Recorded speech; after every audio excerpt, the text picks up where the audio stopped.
Mr. Shar. So happy you could join us.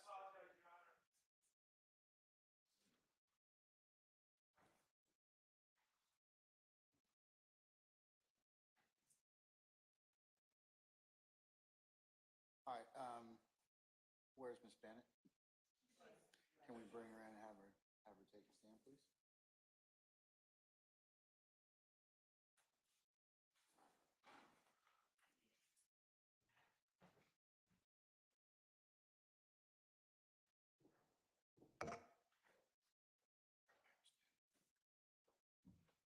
All right, Lieutenant Walker, can you summon our jurors, please?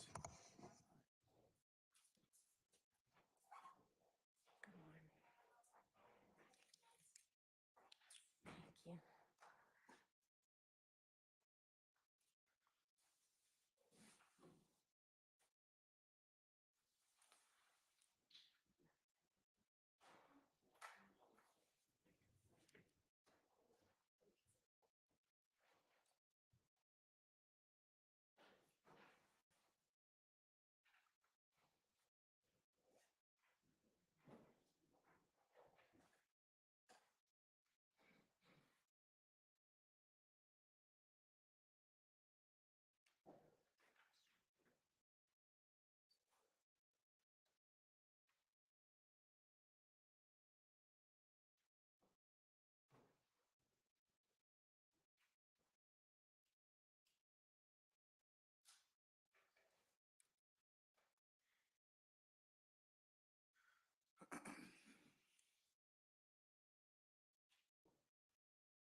Did you tell them that they supposedly got here at 9 o'clock, and so what are we doing?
gentlemen, please be seated.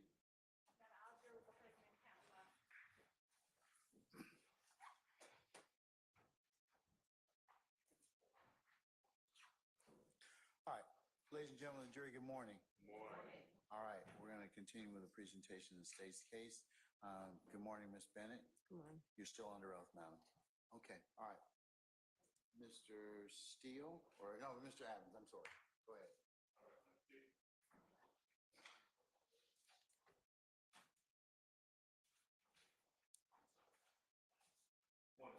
Good morning. See you again, man. All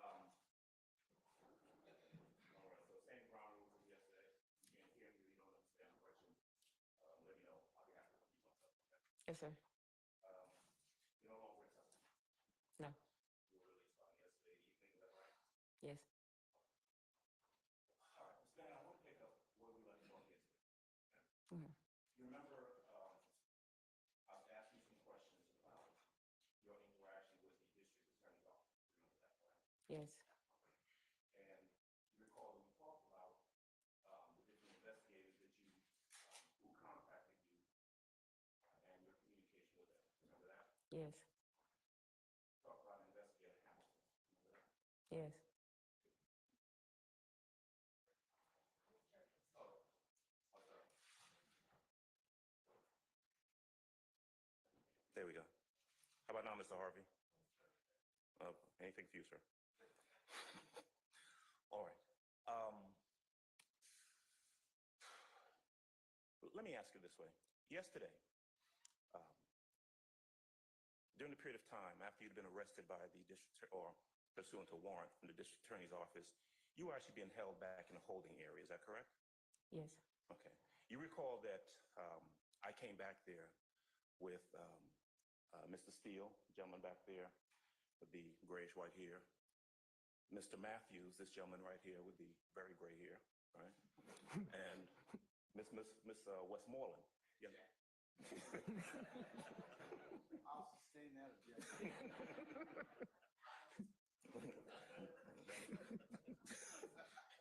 At least you got here.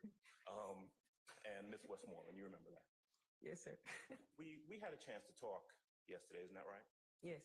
And when we were back there, we talked about the communications that you'd had with the district attorney's office, right? Yes. Now, you also remember that after you came out, you were asked some questions by the assistant district attorney, Ms. Love. Is that right? Yes. You remember her asking you at one point, are you afraid of Jeffrey Williams? You remember that question? Yes. And then she may not have said Jeffrey Williams. She may have said, are you afraid of Thug? You remember that? Yes. Okay. And your answer was no. Is that right? Yes. You have no reason and had no reason to be afraid of Jeffrey Williams. Is that right? No, I don't. Okay. In fact, when you testified yesterday, you were on edge. Is that fair to say? Yes. You didn't want to be here. Yes. And part of it is because of the interactions, and your reaction yesterday was based on the interactions you had had, not with Mr. Williams or anyone over here, but with the district attorney's office. Isn't that true? Yes. You told us when you were back there that they had been, quote, harassing you for a number of months. Is that true? Yes. And in fact, you said that prior to coming out and testifying, that the only person you were afraid of, you didn't want to be around, was Investigator Hamilton from the district attorney's office. Is that true? Yes. And you're saying that to us, and then your testimony subsequent to that was based on the interactions that you had had with Mr. Hamilton. Isn't that right? As to the question. I sustain the objection. Okay. Mr. Hamilton had contacted you prior to yesterday. Is that right? Yes. He would call you from time to time. True? Objection made. Can I have some? Yes. Let me just ask you the questions, okay? Mr. Hamilton had harassed you. Is that correct? Yes. In fact, you told us when you were back there that you didn't want to come out and see him because he had Yes. You felt like, and you told us, that you were really concerned about coming out here. I'm going to object Cases. as to relevance. I'm overruled objection. You told us that the times when he would contact you, it seemed like he was trying to date you. Yes.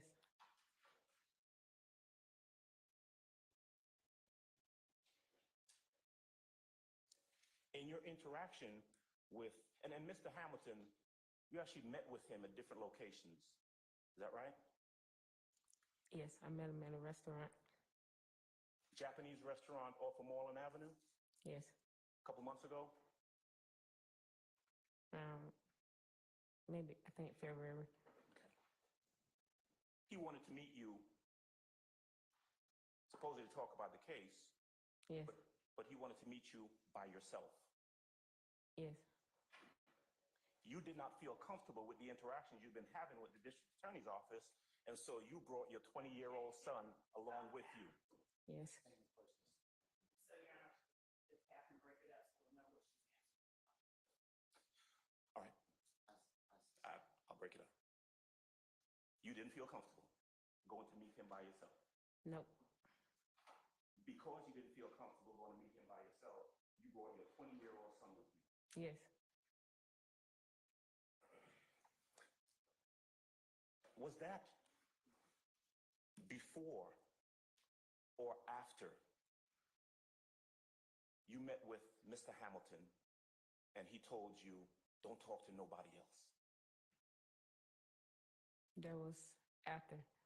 He told me before that. I came in, I seen Miss Love, and that's when I told y'all yesterday that me and Miss Love, we only discussed for a brief because they was like trying to tip me, and that's when I went to talk to him and a couple of more people from their team that I don't see right now, and then he ended up getting me by himself and asking me to give him my number and that he's gonna contact me and that I ain't need to speak with no one else, and if they contact me, do not answer or speak to them. Only him. Okay. He told you that he would like to take you out when this was all over, didn't he? Yes. And then he's, as far as you know, he is an investigator, law enforcement investigator for the DA's office, right? Yes.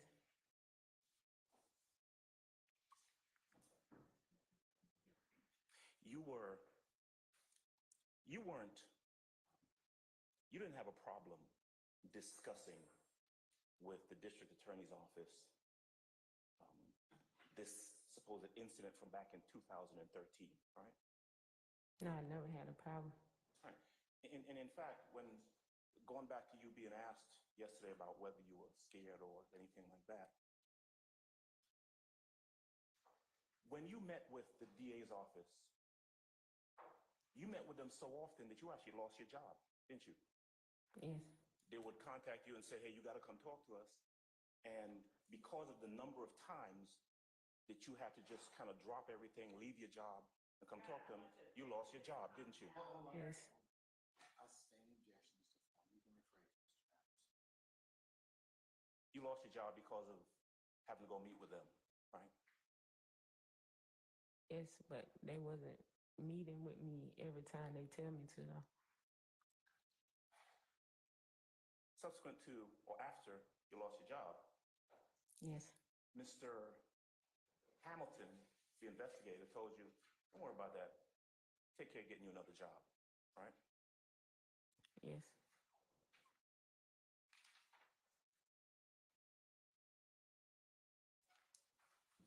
When you met with them, when you met with, I don't know,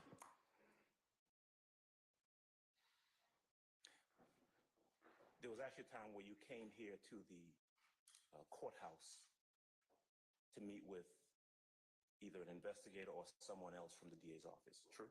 Yes. Okay. Were you supposed to meet with Ms. Love? supposed to meet with Miss Love, Yes. and you were brought here by an investigator, Investigator Long, right? Yes. You ended up not speaking to Miss Love that day. Am I correct? It's just for like a brief. Okay. Your Honor, I would, object and ask that the witness answer the question, yes or no, I didn't know. I'm gonna overrule the objection. She's answered the question. When you, just to be clear, when you said a little while ago that Miss Love tried to tip you, is that what you said? Yes. What did you mean by that? Because when I met with Miss Love at the witness that she discussed, it was some things that we had talked about, and she told me like it was some things we talked about that wasn't gonna be brought up, but she wouldn't bring it up to me again, or we wouldn't have to discuss it. Okay. All right.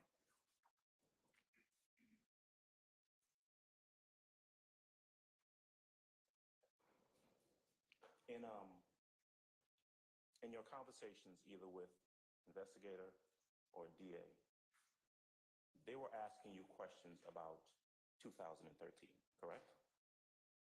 Yes. And you were asked yesterday whether you recall this supposed incident from back in 2013. Remember that? Yes. Your answer yesterday was really didn't remember, right? Yes. Not talking about yesterday now, but going back a couple months, whenever it was you met with them, you told them then, and them being the district attorney's office, whether it's an investigator or a DA, you told them then, I really don't have a lot of memory or remember much about 2013, right? Yes. Now,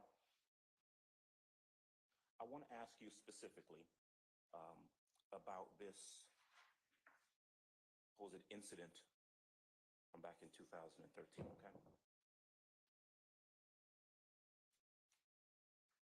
Do you recall making a report to Zone 3 Police about an incident that you said occurred on May the 12th of 2013? Yes, sir. You do not? Yes, sir. Is it true that you told police officers in 2013 that Jeffrey Williams, DK, and someone you said was Jeffrey Williams' brother came to your house on Mother's Day? Yes, sir.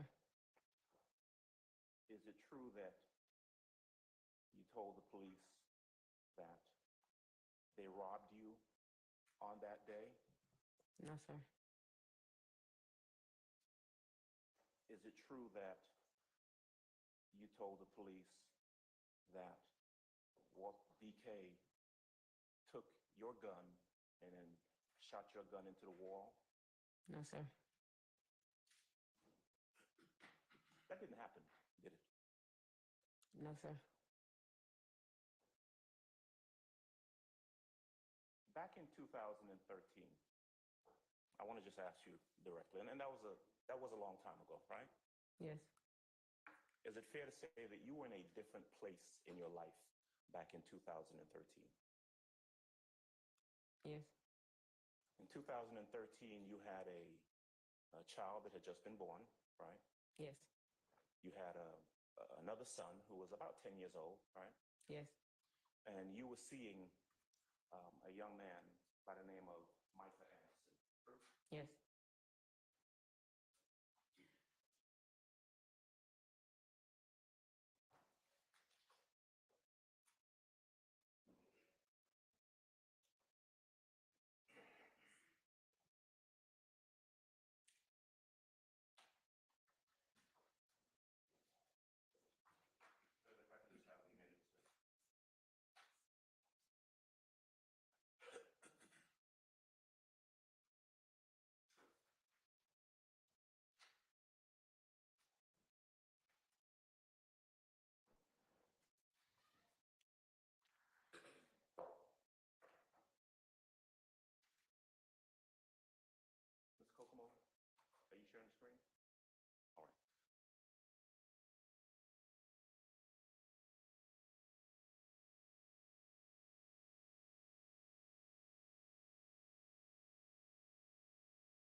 that a picture of Micah Anderson? Yes. Okay. Now, Micah Anderson is the father of your child. Yes. He is also certainly back in 2013, he was a person who was in music. He was a rapper. Yes. His rap name was Ola Player. Yes. All right.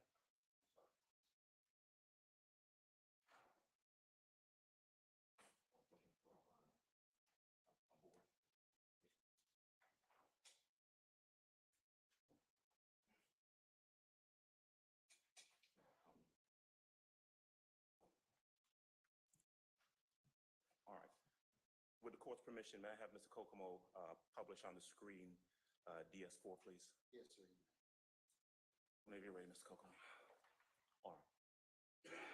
For the benefit, can you see, is there something on your screen next to your left hand? Yes. That is Micah Anderson, correct? Yes. That's the father of your child? Yes. Okay. Father of child or children? Child. Okay. The youngest one? Yes. Okay. And that is the person that you just referred to as Ola Player. Yes. Also goes by the name King Slime? Not that I know of. Okay. I want to show you what's been entered into evidence as DS5.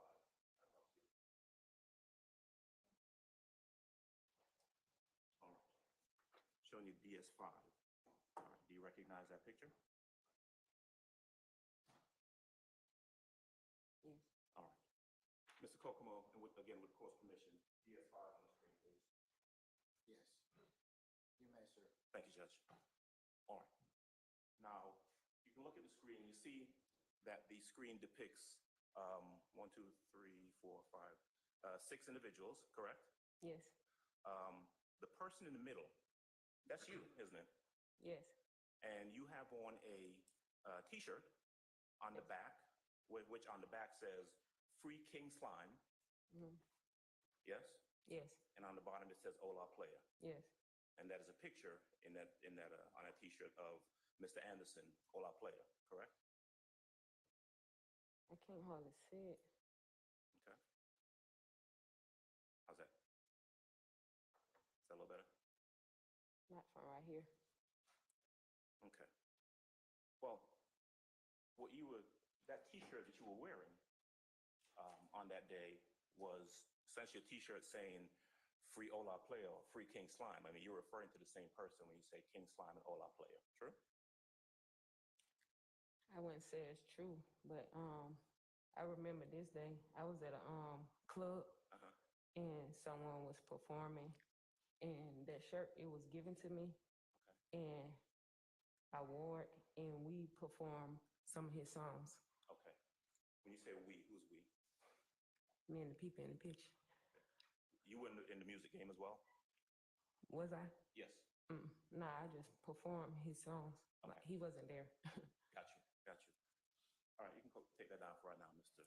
Kokomo. So, again, back in 2013, Bless you. you were living at a location on Confederate Avenue, correct? Yes. As a matter of fact, 980 Confederate Avenue. Does that ring a bell? Yes. All right. Now, I don't want to embarrass you, but the truth is, you and Mr. Anderson stayed at that location together, right? Yes. Is it true that you all sold drugs out of that location? Yes. And again, I want to be respectful, and this is just aimed at getting an answer, but would you consider yourselves, you and Mr. Anderson at that point, to kind of been like the neighborhood drug dealers? No. All right. But I mean, folks came to your place to get drugs, true? Yes. In fact, as far back as like 2008, there was a burglary. Someone kicked in the door and searched through that house when you weren't there. You thought they were looking for drugs. Remember that? You said when? About 2005, as far back as 2005. Sound about right?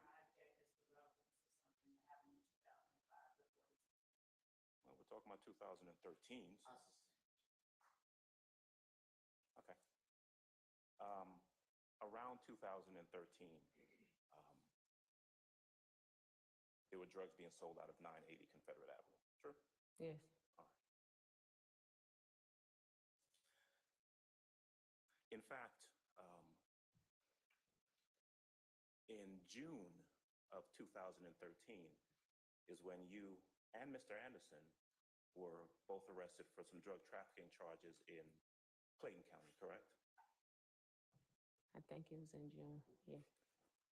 And a little bit after that, I think maybe in 2014, and you can correct me if I'm wrong, you and Mr. Anderson were again arrested for some drug charges, specifically at 980 Confederate Avenue here in Fulton County, all right?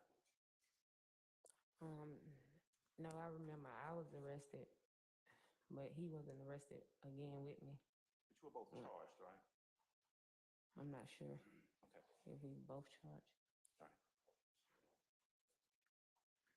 Let me ask you if it would help to refresh your memory if I showed you a document in regards to that Fulton County case. Do you think this would help to refresh your memory? Okay. All right.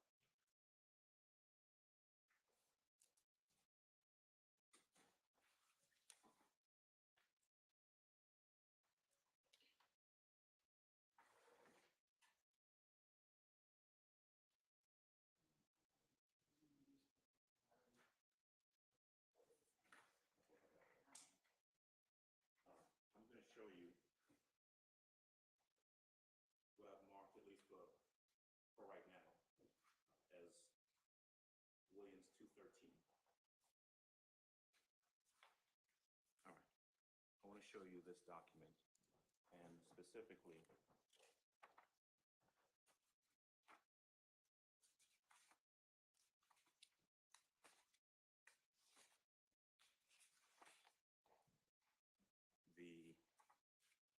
I'll soon count this, okay? The 6th page of that document, and ask you whether or not looking at that helps to refresh your recollection as to whether you and Mr. Anderson were charged together in Fulton County.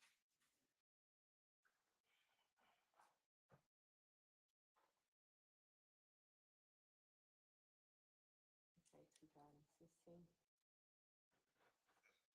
But does that refresh your memory about whether it was just you charged or whether it was the both of you that was charged in that Fulton County case?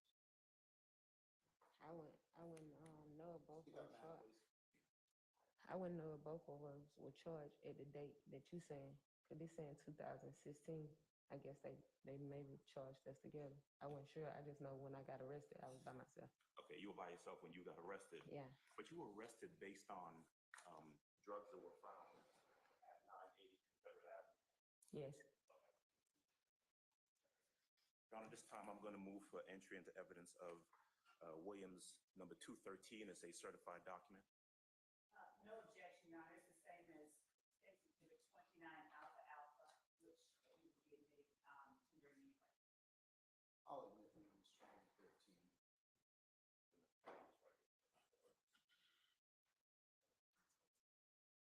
Yes.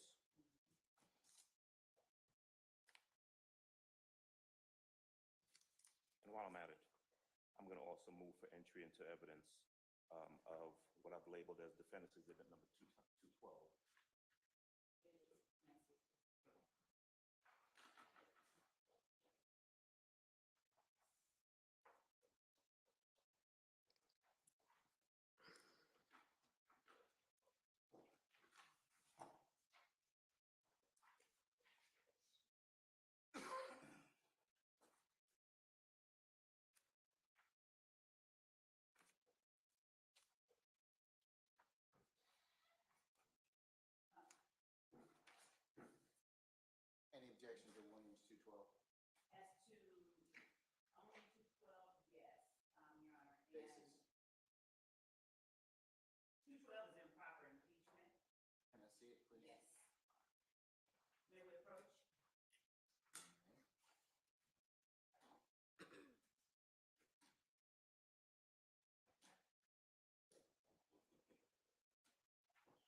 what we have somewhere around that period of time is um, some drugs were being sold out of 980 Confederate Avenue, right?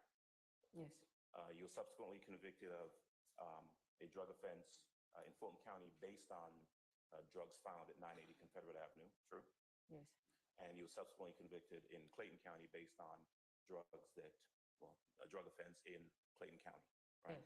And that was you and Micah Anderson in Clayton County. Yes. Yes. You and Micah Anderson in Fulton County as well, true? Yes. All right. Now, isn't it true that in May of 2013, Jeffrey Williams, DK, and someone named Buck actually came to your apartment at 980 Confederate Avenue? Can you repeat? I hear you. Yes. Do you remember that do you remember, if you do you remember that sometime in May of 2013, Jeffrey Williams, DK, and someone named Buck came to your apartment? No. Okay. Do you remember that those three individuals came to your apartment, and it wasn't Mr. Williams, DK, and Mr. Williams' brother, but Mr. Williams, DK, and this person named Buck? Do you remember that? No. Okay. Do you remember that they came there for purposes of buying or getting some drugs from your apartment? No. Do you remember that they came there and actually smoked with you and got high with you? No. Do you remember Your Honor, that? I'm going to object, assuming facts that are not in evidence, and because the question is being asked, do you remember?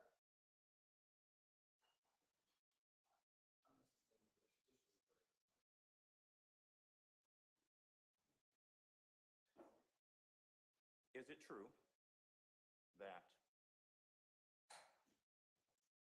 when those three individuals came to your apartment? Objection, Your Honor. It is still assuming facts that are not in evidence. Your- Because he said it was a true win. Is it true that when those individuals came to your apartment, you smoked with them and got high with them? No. Is it true that when they left, Your Honor, I'm going to object. There is no fact in evidence that those three people came. And so when Mr. Adams keeps saying, is it true when, he is assuming facts that are not in evidence. And unless he, Your Honor, if I may just respond. I'm sorry? Well, Judge, I have to ask her the questions. I have a good faith basis to ask her the questions, and I have to ask her the questions and then have her either admit or deny before I can then subsequently. No credit. That's what I'm saying. That's what she should check. You gotta lay a little more credit. You may have a good basis, but there's no credit.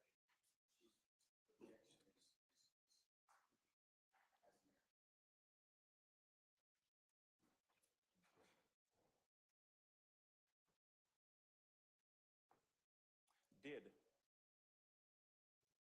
those three individuals that I've just named, did they leave your apartment and Buck take a quantity of heroin that you had at your apartment? I never had heroin. No. Did, at some point after those individuals left your apartment, you have a conversation with Micah Anderson about the fact assume that Buck facts not in had stolen evidence. heroin Objection, from Your your Honor. apartment? No. Objection.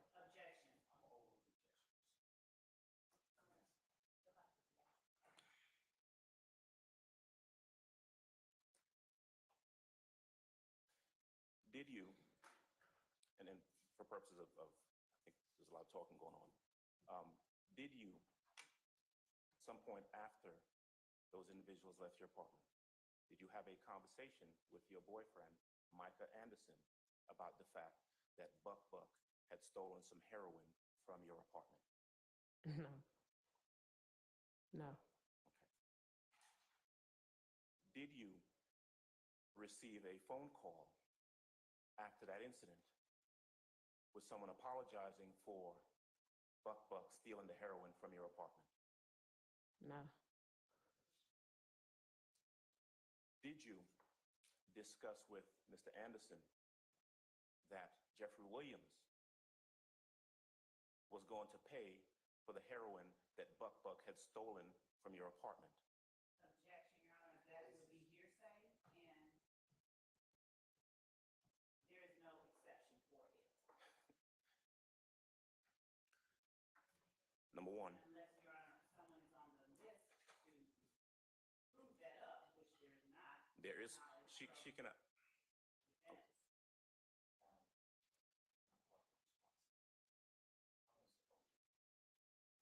Defense.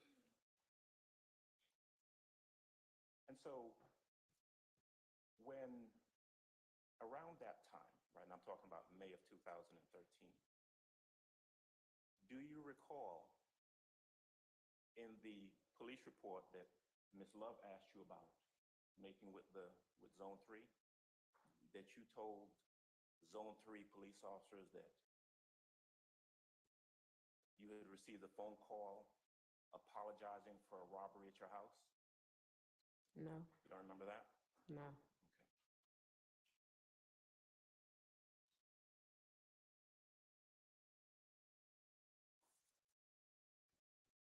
The truth is that what actually happened in 2013 was that whole situation with Buck stealing heroin from your apartment. Isn't that true? No. I mean, there certainly was no incident where DK shot into your apartment or anyone put a gun to your head. That never really happened, did it? No. Do you recall on May the 13th, right? So we got Mother's Day, that's May the 12th, right? Remember that? If you remember, it was a long time ago. No. Okay. Do you remember anything about May the 13th having a police officer by the name of Officer Kirkland come into your apartment?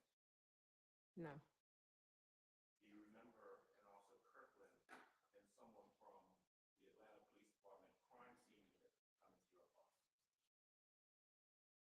I don't know what officer came to my apartment, but I don't think it was on the 13th. But like my building, it had been shot at, so I don't know like exactly what date it was, but it just wasn't my specific apartment. It was the building. So, if I heard you correctly, around that same time, I know you don't remember the exact date, but around that same time, your building had been shot at? Yeah. Not specifically your apartment, just your building. Yeah. And your apartment, or the building that you're in, has multiple apartments, is that true? Yes.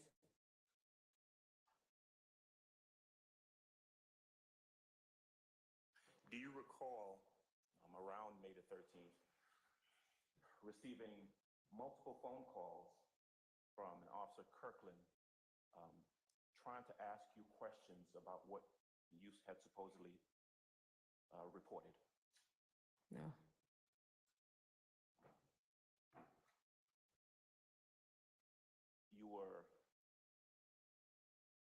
You've never had to come in to a courtroom to testify about any supposed robbery in 2013 at your apartment, have you? No. That's all I know. In 2013 or 2014 even, you were never contacted by anyone from the district attorney's office saying they wanted to talk to you about a robbery that occurred at your apartment in May of 2013, true? Nobody never contacted me. 2013, 14, 15, none of that.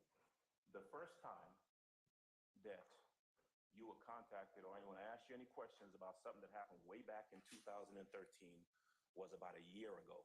Is that right? Yes. And you told them that there was no robbery at your apartment in May of 2013. Isn't that true? Yes. I mean, you were never, you're not even aware of your name being included in any sort of a RICO indictment, are you? No, or any incident from 2013 even being a part of any RICO indictment, right? no, Did anyone from the DA's office, anytime you spoke to him, whether it was an investigator or assistant DA, ever tell you, listen, we just want you to come in and say something about Jeffrey Williams? Anyone ever say anything like that to you? no.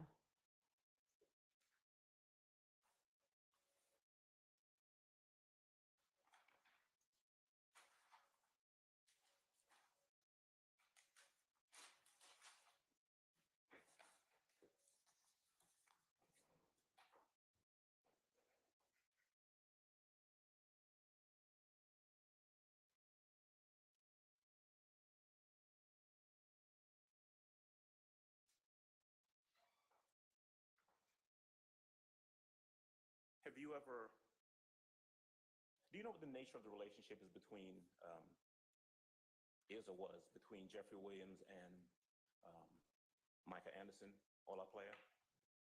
Yeah, they did music together. Okay. They've been to the studio together, is that right? Yes. Okay. Have you ever, and this happened, I mean, I'm talking back in 2013, all right? They did music together back then. Probably before that. You were aware that they have been friends or had a relationship since before 2013 and after 2013, right? Yes. And certainly,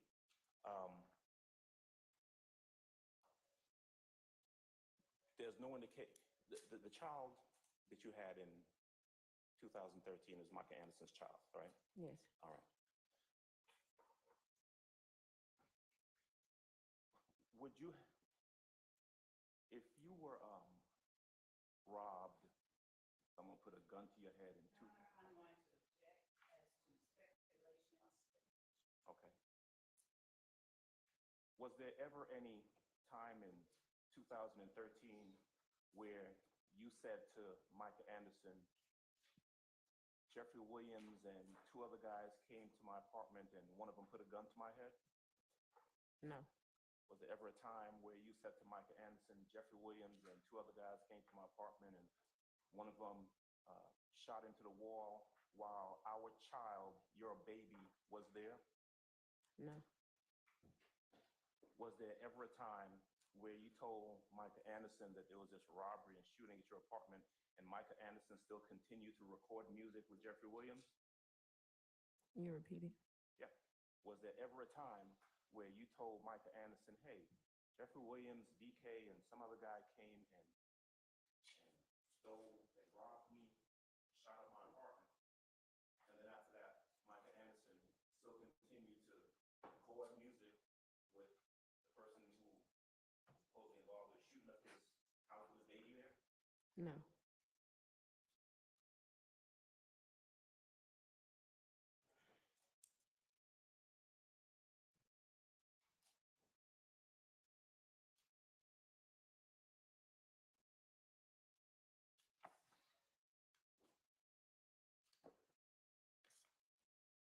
Were you ever, did you ever have occasion to go to the studio when Mr. Anderson, Ola Player, and Mr. Williams were there recording music? Yeah, I've been before. Okay, so you've been there with them together, right? Yes. Would that have been before May of 2013 or after?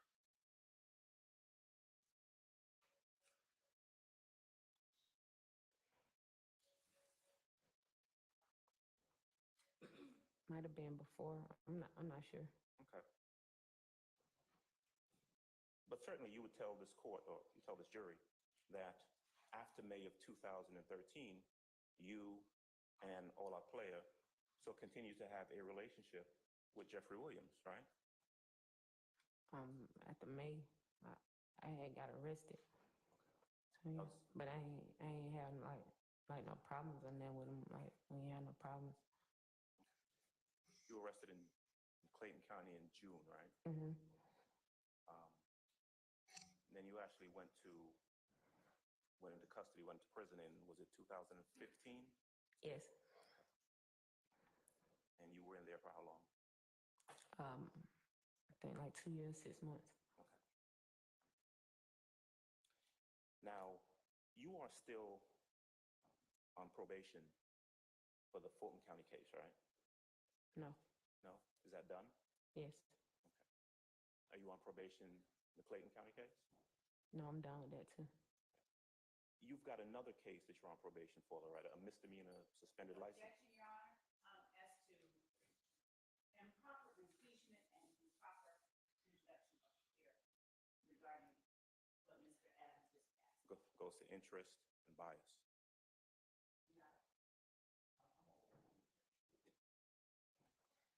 When you met, okay, let's get to it. When you met and spoke with the DA's office investigating Mr. Hamilton, he was trying to get you to come to court, true? Yes. You told him that you couldn't come to court because you had a probation case in Clayton County, right?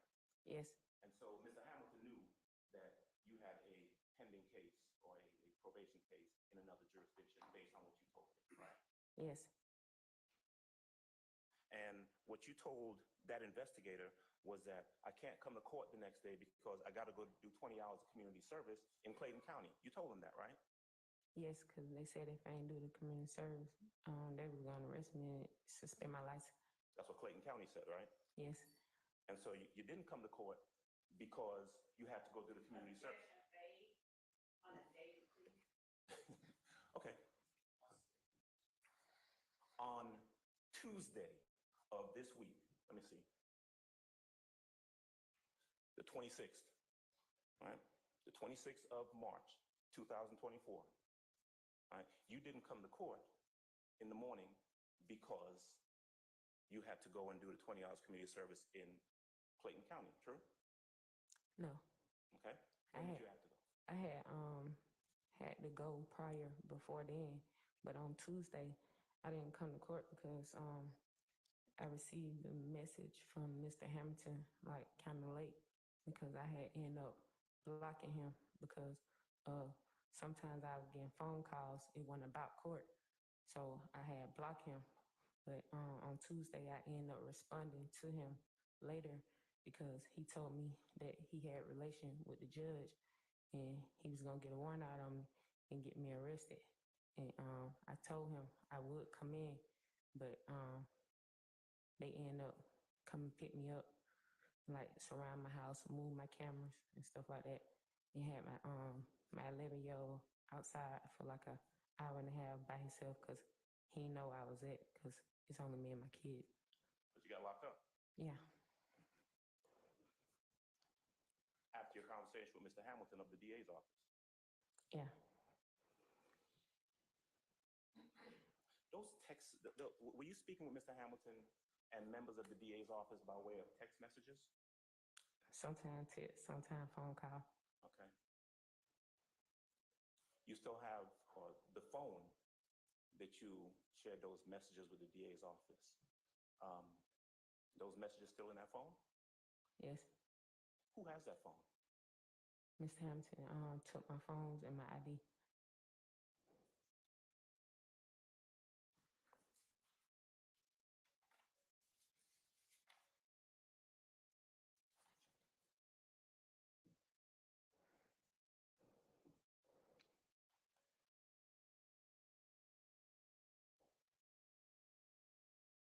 We have a moment, Judge.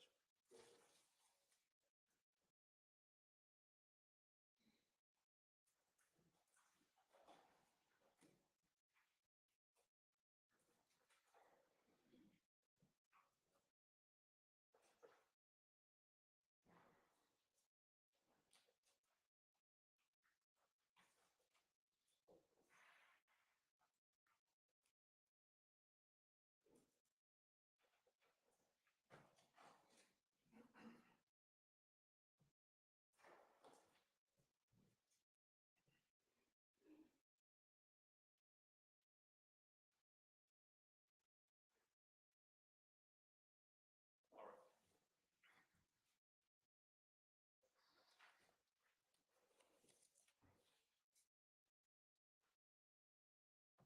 Ms. Bennett, I thank you. That's all I have. Thank you. Your Honor, pursuant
Ms. Bennett back in, please?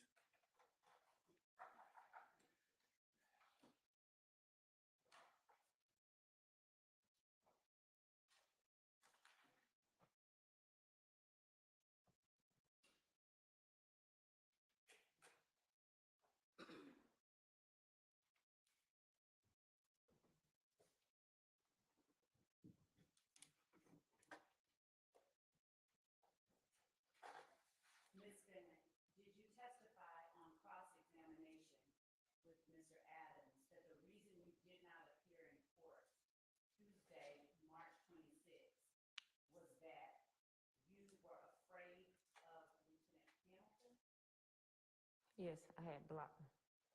Did you send to anyone in the district attorney's office a communication stating that you did not go to court because you were in the hospital?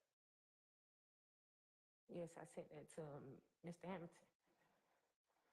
And did you send a communication to anyone in the district attorney's office stating you did not care what the judge said, no one could make you testify, and did you give specific, explicit instructions as to what to tell the judge to do? Objection, No. I'll overrule the objection. Did you tell anyone in the district attorney's office that the judge could kiss your ass? No. I told Mr. Hamilton to have the judge to call me so I could tell him how I'm being harassed. That's exactly what I said. Your Honor, permission to treat the witness pursuant to Brown? I'll allow it. Okay. Thank you. Ms. Bennett, isn't it true? Okay, and I'll overrule the objection. It's already been made. Ms. Bennett, I'm sorry? That's a different issue, but I'm overruling the objection at this point in time. We can take that up a little later. Ms. Bennett, isn't it true that when you met with me the first time, I was with Chief Investigator Randolph when we were at the Wendy's on Moreland Avenue? I don't know his name, but you were with somebody. Isn't it true we met you in an SUV and you pulled up with your 3 sons? With my 2 sons and my stepson. Isn't it true that you described the boys or the young men with you as your 3 sons? Yes. Isn't it true that you told me that one of the children was not yours biologically, but you promised that child you would never leave him? Yes. Isn't it true you were about 2 hours late to that meeting with us? No.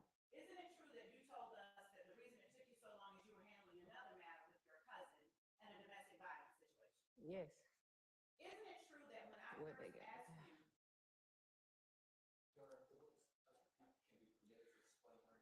Hold on. Madam, did you have something else you want to say?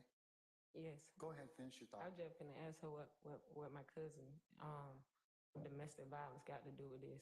Like, see, though I mean, she be. You're being examined, No, so okay. you have to answer the Okay. question, okay? All right.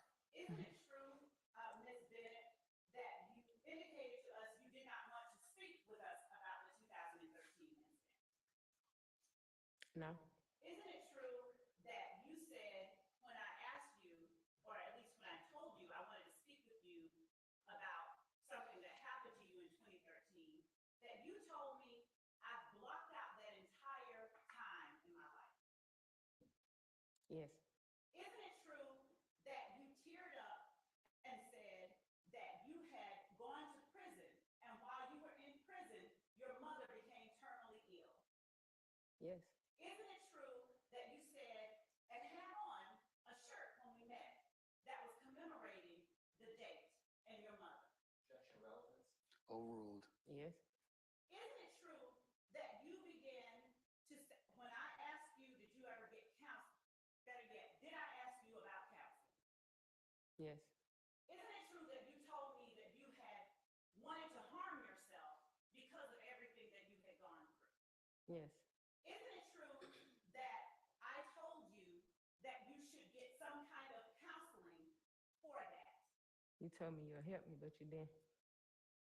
Thank you for saying that. So we discussed counseling. Yes.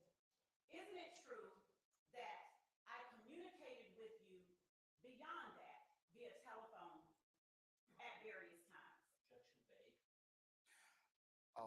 I mean, I'll sustain the objection. You can rephrase. Isn't it true that we talked even after that? Yeah, Isn't it true that I called you to check on how you were doing? probably like 2-3 times after that. Okay. Isn't it true that I told you that I wanted you to speak with our victim advocates at this office? Yes. Overruled. Overruled. Isn't it true that I asked you about Jeffrey Williams while we were in Moreland in the ladies' parking lot? Yes. Isn't it true that I asked you whether Micah Anderson and Jeffrey Williams were friends before an incident in 2013? I don't remember you asking me that, but they was. I was going to say that. And isn't it true that you said that they were? Yeah. Isn't it true that you never once said that the incident did not occur? Yeah. Now, isn't it true that you were called down and appeared here in this courthouse in the hallway earlier this year, before this week? Yes. Isn't it true that I came outside and sat down on the bench next to you? I don't remember you sat down, but you came out. Isn't it true that I asked you how you were doing? Yes. Isn't it true that you told me you were beginning to feel like you wanted to harm yourself again? Yes. Isn't it true that I asked you what caused you to feel this way? Yes. Isn't it true that you told me you, Miss Love, you are the reason I'm starting to feel this way? Mm-hmm. Isn't it true that I then left your presence? Yes. Isn't it true that a victim witness advocate came to talk to you? I don't know who it was. Do you recall a young lady about my height with curly hair coming to talk to you?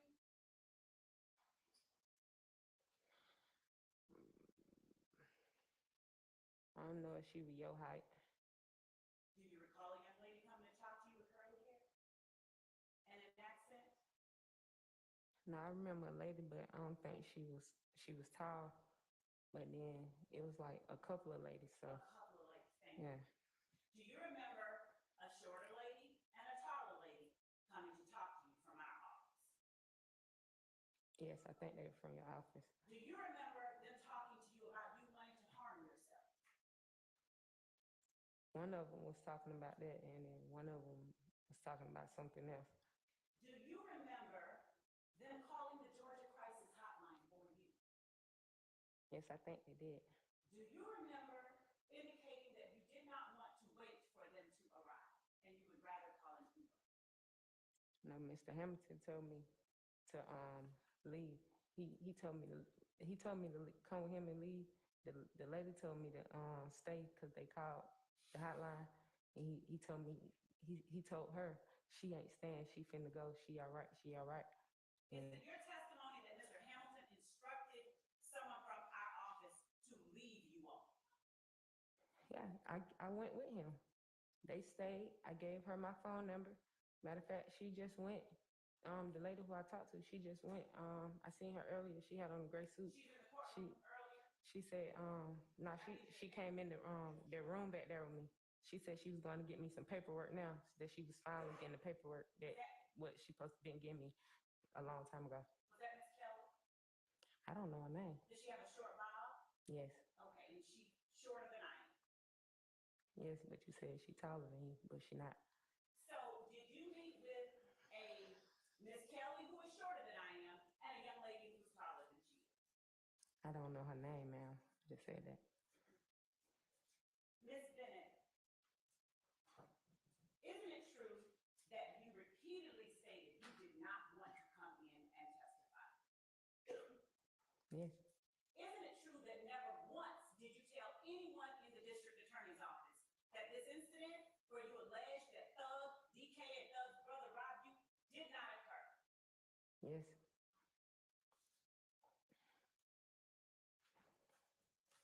Each one of y'all I talked to, I told y'all the same thing, that I didn't know nothing about what y'all was talking about, and y'all start pressing the issue like, you gotta go in, you gotta do this, you gotta do that. Isn't it true that the only thing that we told you you had to do was to appear pursuant to your subpoena? What's subpoena? Ms. Bennett, is it your testimony that you never received a subpoena to appear in court? No, y'all, I received word of mouth or text when I got to come to court. I never had a paperwork telling me I had to come to court. Ms. Bennett, so your testimony is that you were never served a subpoena? Objection, Your Honor, asked and answered. I can't say I was served a subpoena, but I know the first time somebody came and seen me was like last year. And that's when they first talked about the incident, and they showed me a police report. And they was like, to your knowledge, did you make this? And when I read the police report, it didn't make sense. And I told them no. And I don't know his name. And he let me read it, and he was like, do you remember anything like this happening? And I was like, no. And then he had me sign the paper, but he had the police report on top of the paper that he had me sign, so I didn't get to read that paper. And I was asking him, but I asked him what I signed for, and he told me I was signing because he need proof that I came and seen him, and he seen me, and I had to sign that he seen me. And so I asked him, I'm like, so I'm in any type of trouble, like, do I supposed to go to court? Because I'm like, he talking about, I was a witness to a crime in 2013. I'm like, sir, do you know what year it is? I was like, I can't really tell you nothing about 2013 beside my child. Like, a lot of things had happened to me, and I told him I couldn't discuss that with him. And he just told me to sign a paper stating that he seen me, but he didn't tell me what the paper is. He didn't let me read it. It was another paper on top of the paper, so I didn't even know what I was signing for. I probably could have signed my life away because he didn't let me read it. Isn't it true that you were served a subpoena on that day and you were given that piece of paper? I wasn't given anything. Only thing I ever had was cards with different attorneys or investigators or some like numbers and stuff like that on there. What did the person who talked to you that day look like? I can't even remember. I just know it was a man. I know it was a man. Was it a tall man? I remember him being tall. Isn't it true that it wasn't Lieutenant Hamilton? No, it wasn't him. And I know isn't it exactly true how that he you did looked. not- I'm sorry, what? I said I know exactly how he looked. And isn't it true that you had no knowledge of a Lieutenant Hamilton on May 13, 2013? No. So you did not have knowledge of a Lieutenant Hamilton on that day. Is that correct? How many times you want me to say? Hold on, wait a second. I'm going to sustain the objection. And isn't it true that on May 13th of 2013, I had never spoken to you in my life? Repeat it. Isn't it true that on May 13th, 2013, you had never spoken with me in your life? I never said I did. I'm asking a question though. Is it not true that you've never spoken to me up until that point? No. So is it fair to say you didn't know me or Lieutenant Hamilton on May 13th, 2013? I never said I did. She did not answer no no. one, she just answered speaking to us. All right, I'll rule. No, I answered. You asked me. Rule the I said objection. no I'm sorry, no to what? to the question you just asked me. That you did not know either me or Lieutenant Hamilton And I said on no. May 13th, 2013. I said no again. Okay, thank you for 3 clarifying. times. Now, you were asked by Mr. Adams on cross-examination about an exhibit that was tendered by the defense. Do you recall me showing you State's Exhibit 29 Alpha Alpha yesterday? Oh, yesterday, yeah. Yes. Okay, and is 29 Alpha Alpha your Fulton County conviction from 2016?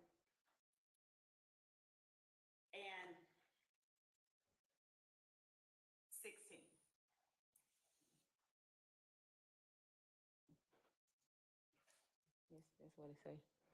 Say that again? Yes, that's what it say. Okay. Your Honor, the state tender State's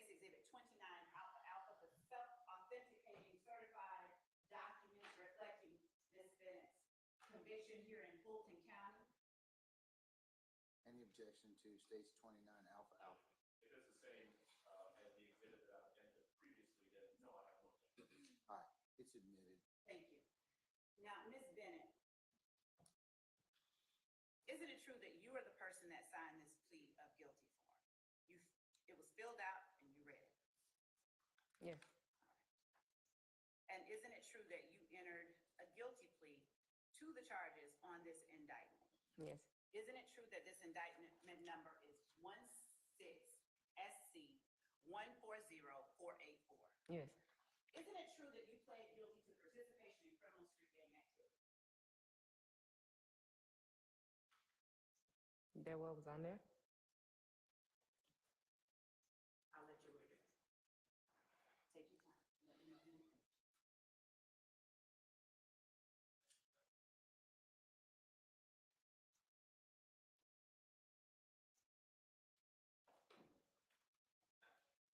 Yes,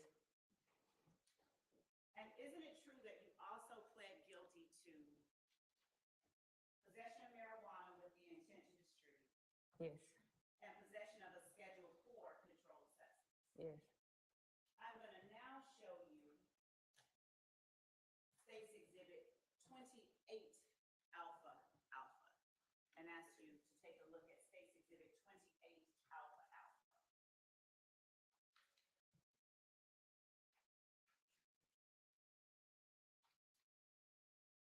Okay.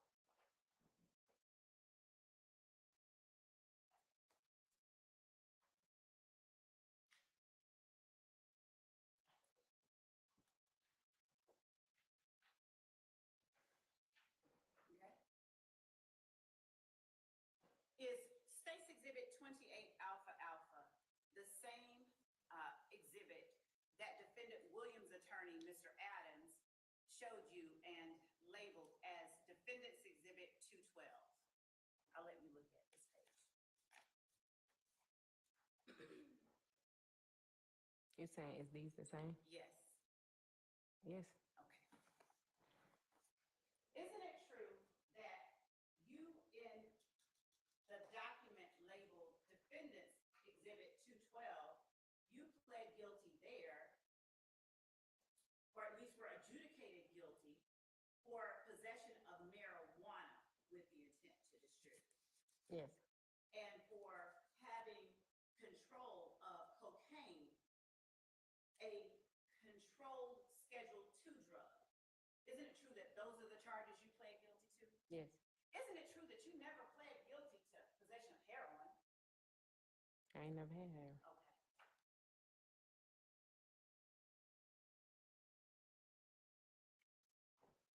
What gang are you a member of? I'm not a member of a gang, but they charged me for it. Which gang did they charge you with being a member of and participating in criminal street gang activity? Of blood gang activity. And which blood gang was that? I don't think they said Which blood gang were you affiliated with with? ABG. What is ABG? They never told me. Who never told you? When I got my charges, they never told me. They just said I was affiliated. Well, anything that my baby daddy was affiliated in, I was affiliated to the same thing. And when you said my baby's daddy, you're speaking of Michael Anderson, aren't you? Yeah, Now, isn't it true that you have shirts and clothing with the letters ABG on them? do I have shirts and clothing with them on them? Isn't it true that you own at least one article of clothing with the letters ABG on it? Yes, I don't have a shirt with it on there. And on that article of clothing where you have ABG, what does it stand for? It was a rap group. What's the rap group name? Can't think of the name of it. Is it your testimony it doesn't stand for Atlanta Blood Gang? No, I don't think it stands for Atlanta Blood Gang. Are you related to Rayshawn Bennett? No. Do you know Rayshawn Bennett? Yes. Are you all close? No. Did you know Donovan Thomas? No. Did I ask you about Donovan Thomas when we met on Moreland Avenue? I can't remember. Do you remember tearing up when I asked you about Donovan Thomas? Oh, no, yes. Okay. You said, oh, not yes. So, Yeah, I had to think about who you said. all right. Is Nut the name that you called Donovan Thomas? Yeah, I knew him by his real name too, but I didn't hear what you said. Okay. How long did you know Donovan Thomas? For a long period of time.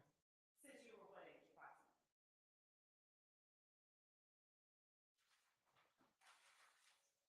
Mm. 15 or something. Since you were about 15. Yeah. So, did we talk about him being killed when you and I met on Moreland Avenue? Yeah, you said something about him. And did you indicate that it was messed up what happened to him? Yeah.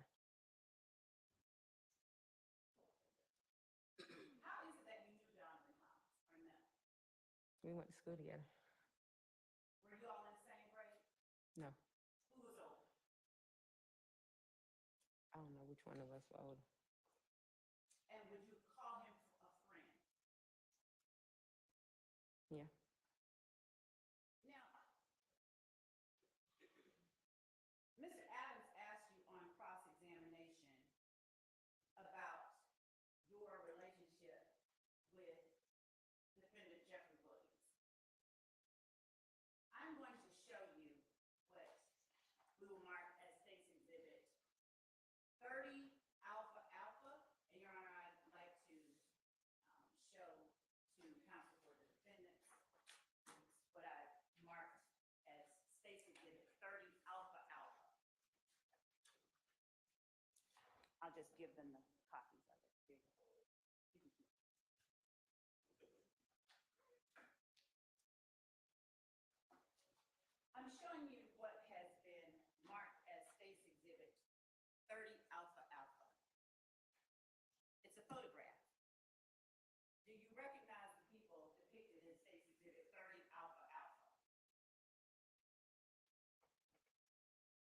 May we approach?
All right, can we bring Ms. Bennett back, please? Hold on. Hang tight with Miss Bennett. What's your request, sir?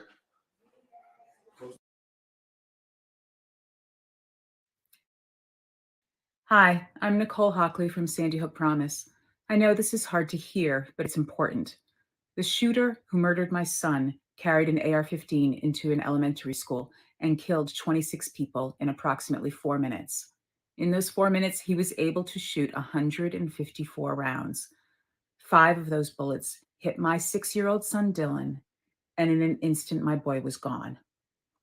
Right now, Congress is considering legislation to make purchasing assault weapons illegal.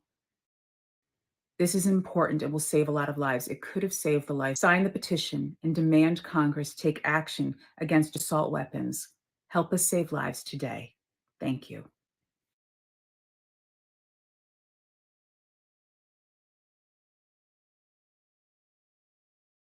Helen Hadsell was able to win any competition she took part in.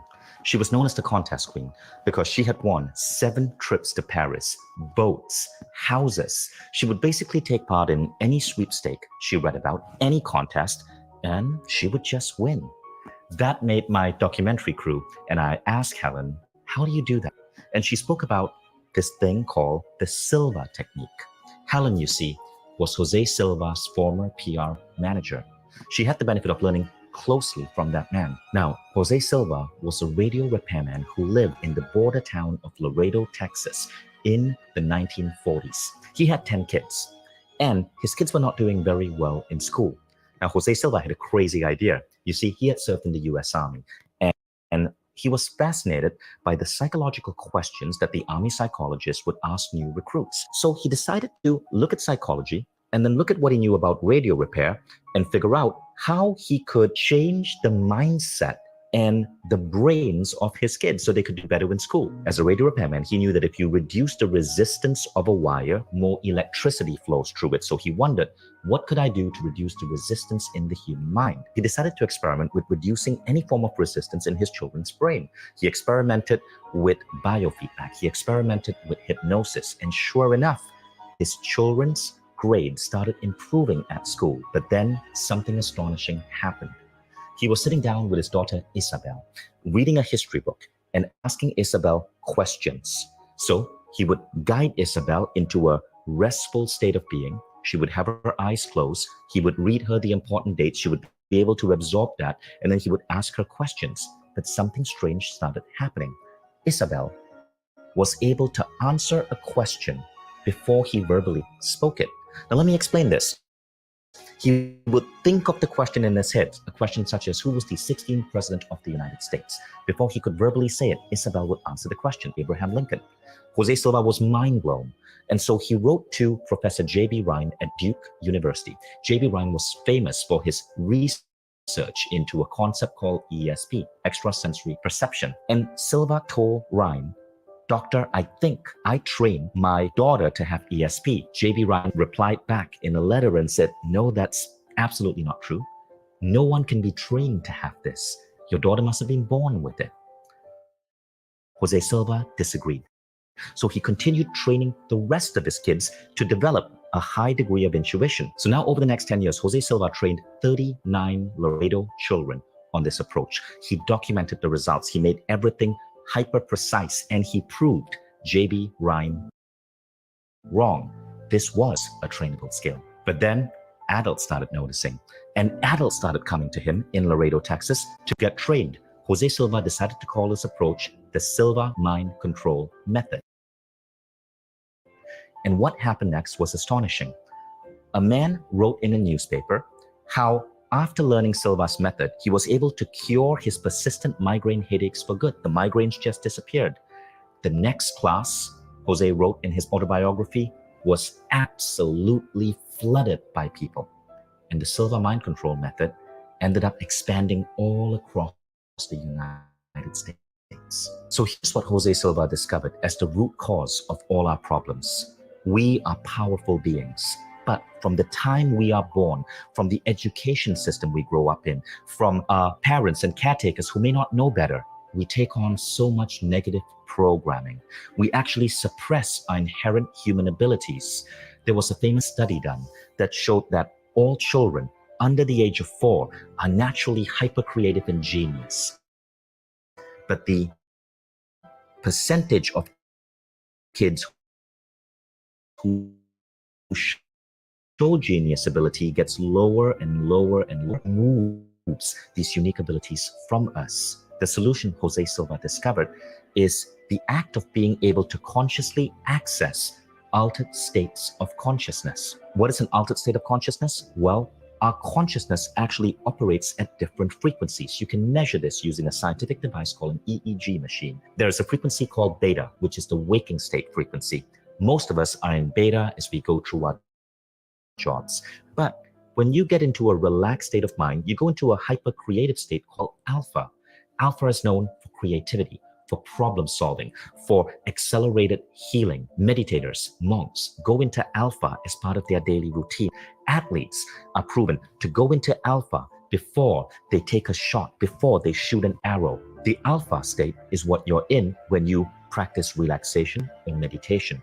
And this is why there are over 15,000 studies today that show that being relaxed and being in a meditative or mindful state actually improve your health and well-being. But you can go further than that.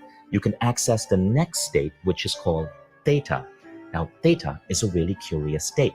Scientists who study theta say that this is the state that gives you inspiration, eureka moments. Difficult problems suddenly get solved with a great insight. Let me give you an example. Thomas Edison, the great inventor, was known for his afternoon naps, but he napped in a really curious way.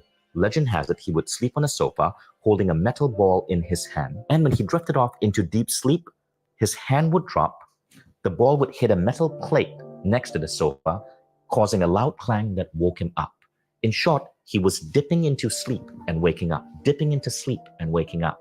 Why did he do this? Because Edison was dipping into the theta level. The theta level is the level of light sleep, and he was dipping into it to get inspiration and insights. He wasn't the only one. A famous American inventor by the name of William Gates II would create some of the most incredible patents and trademarks. He had dozens of them, but his method was to go into theta by locking himself in his darkened basement, closing all the lights, sitting on his desk, and going into a deep state of relaxation where ideas and eureka moments would flow to him. Now, while theta is the waking frequency, all of us can learn to tap into alpha and theta. And the next level is the most curious of all, delta. Delta is the level that you're in when you're asleep. But Silva found that you can learn to program your mind just before going to sleep and have your mind solve problems for you while at delta. Scientists who study delta have noticed this.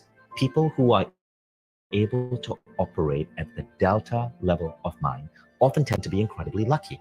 Miracles happen. Crazy serendipities occur. You might call it magic or good luck, but it's something different. It almost seems like these people who are trained to access delta can bend reality. Jose Silva went on to create this incredible movement called the Silva Mind Control Movement. It was one of the first personal growth programs in America. His book, The Silva Mind Control Method, sold millions upon millions of copies. Everyone from opera singer Margarita Piazza to the Chicago White Sox spoke about how Silva techniques were allowing them to improve their skill on stage or on the ball field. Silva went deep into pioneering new techniques, including the centering exercise to rapidly take you into the alpha level.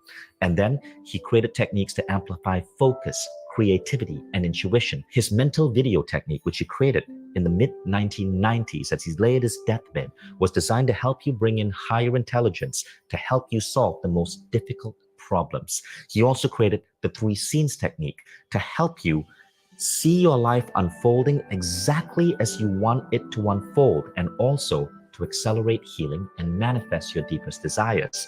His case working technique was designed to train people to learn the science of mind-body healing. As the Silva method grew, of course, there were skeptics. Newspapers sent journalists to go into Silva classes and see what this man was talking about. Silva classes were absolutely mobbed by people, filled with Wall Street types and executives, and they were loving it because they were learning to conquer stress. But what they did not know, Jose Silva was not going to stop at something so simple. Stress was just one aspect. By day 4 of the class, they were learning to tap into intuition, to access deep states of meditation, and to manifest their future. An entire marketing company was organized by graduates to use what they learned in Silva to invent new products and decide new ways to market them. In its 3rd year, the company had 18 products on the market. Furthermore, one advertising man used to need 2 months to create a campaign for his clients. This was quite average in the field. Applying the Silva method, he brought the process down to 20 minutes. The rest of the work was done in 2 weeks. Now, the famous Chicago White Sox had 14 players take the Silva method. All their individual averages improved, most of them dramatically. The husband of a woman who was suffering from obesity suggested she try the Silva method because all the diets she tried had failed. She agreed, provided he took Silva too. She lost 20 pounds in 6 weeks. He stopped smoking. A professor at a college of pharmacy taught Silva to his graduates. Their grades are going up in all their courses, he said, with less studying, and they are more relaxed. Everybody knows how to use their imagination. I just get my students to practice it more. I show them that imagination is valid, and there's a form of reality in imagination that we can use. With all of this success, Jose did not become a celebrity, not a guru, not a spiritual leader with followers. He's a plain man of simple ways, speaks with a soft, lost accent of a Mexican American, a kind man who smiles easily whenever he hears, "Jose, you changed my life." And he replies, "No, I didn't do it. You did, with your own mind." Now, are you ready for this? Because this is the craziest story of all. You see this? This is the cover of Time magazine. And on this cover, you see the author, Richard Bach, who wrote the famous book, Jonathan Livingston Seagull. This Time magazine is from November 13, 1972, and I got this on eBay. Richard Bach made the cover of Time magazine because his book, Jonathan Livingston Seagull, struck such a chord, it took off and sold millions of copies. But here's the thing. In an interview with Harper's Bazaar magazine, Richard Bach said that this book had been sitting in his basement for years until he took a Silva class. And as he went into his alpha level of mind, the final closing chapter of the book came together. He was able to complete the book, submit it, and it became one of the best-selling books of his generation, putting him on the cover of Time magazine. I interviewed his daughter to validate it, and sure enough, Bach's daughter confirmed the story, saying that her father had the manuscript for 5 years in their basement. She also said that her father would come back from these classes, sit down with her, and teach her techniques. And now she understood that these were Silva techniques. Before I show you how to change your mind to change your life, let me first say, my name is Vishen Lakhiani, and many people call me one of the luckiest people alive. I built my dream company, Mind Value, into a massive valuation. My book, The Code of the Extraordinary Mind, became the #1 book in the world on Amazon, September 16, 2017. My second book hit #1 on the Wall Street Journal. I run multiple companies around the world in just a few hours a week, and I live a life that I consider blessed. Now, while on the outside, all of this seems like luck, the truth is, I've been using the Silva method for the last 20 years to reprogram my brain, to manifest the life I design. And once you begin to understand it, synchronicities become part of your life. Magic seems to infuse your life. It almost seems as if the universe has your back, just like Helen Hetzel did. You see, Helen was doing what all us Silva graduates know. She was a master at bending reality. It wasn't until I stumbled upon the Silva method that everything changed for me. It started when I was 26. It was April 2001 when I landed in San Francisco, and my timing sucked because the dot-com bubble burst. I lost my savings, I lost the job I had, and I was forced to get a dialing for dollars job, selling software to lawyers and making absolutely nothing. The economy was so bad, they were not paying a base salary. It was either sell a software and get a 20% cut, or you don't get to eat that week. I was seeing my bank account get lower and lower and lower, and I couldn't afford rent, so I was sleeping on a friend's couch. And one day, in desperation, I decided to get on Google and ask for help. Google was the hot new search engine in Silicon Valley, and I can't remember what I put in. Maybe it was, "Dear Google, why does life suck so bad?"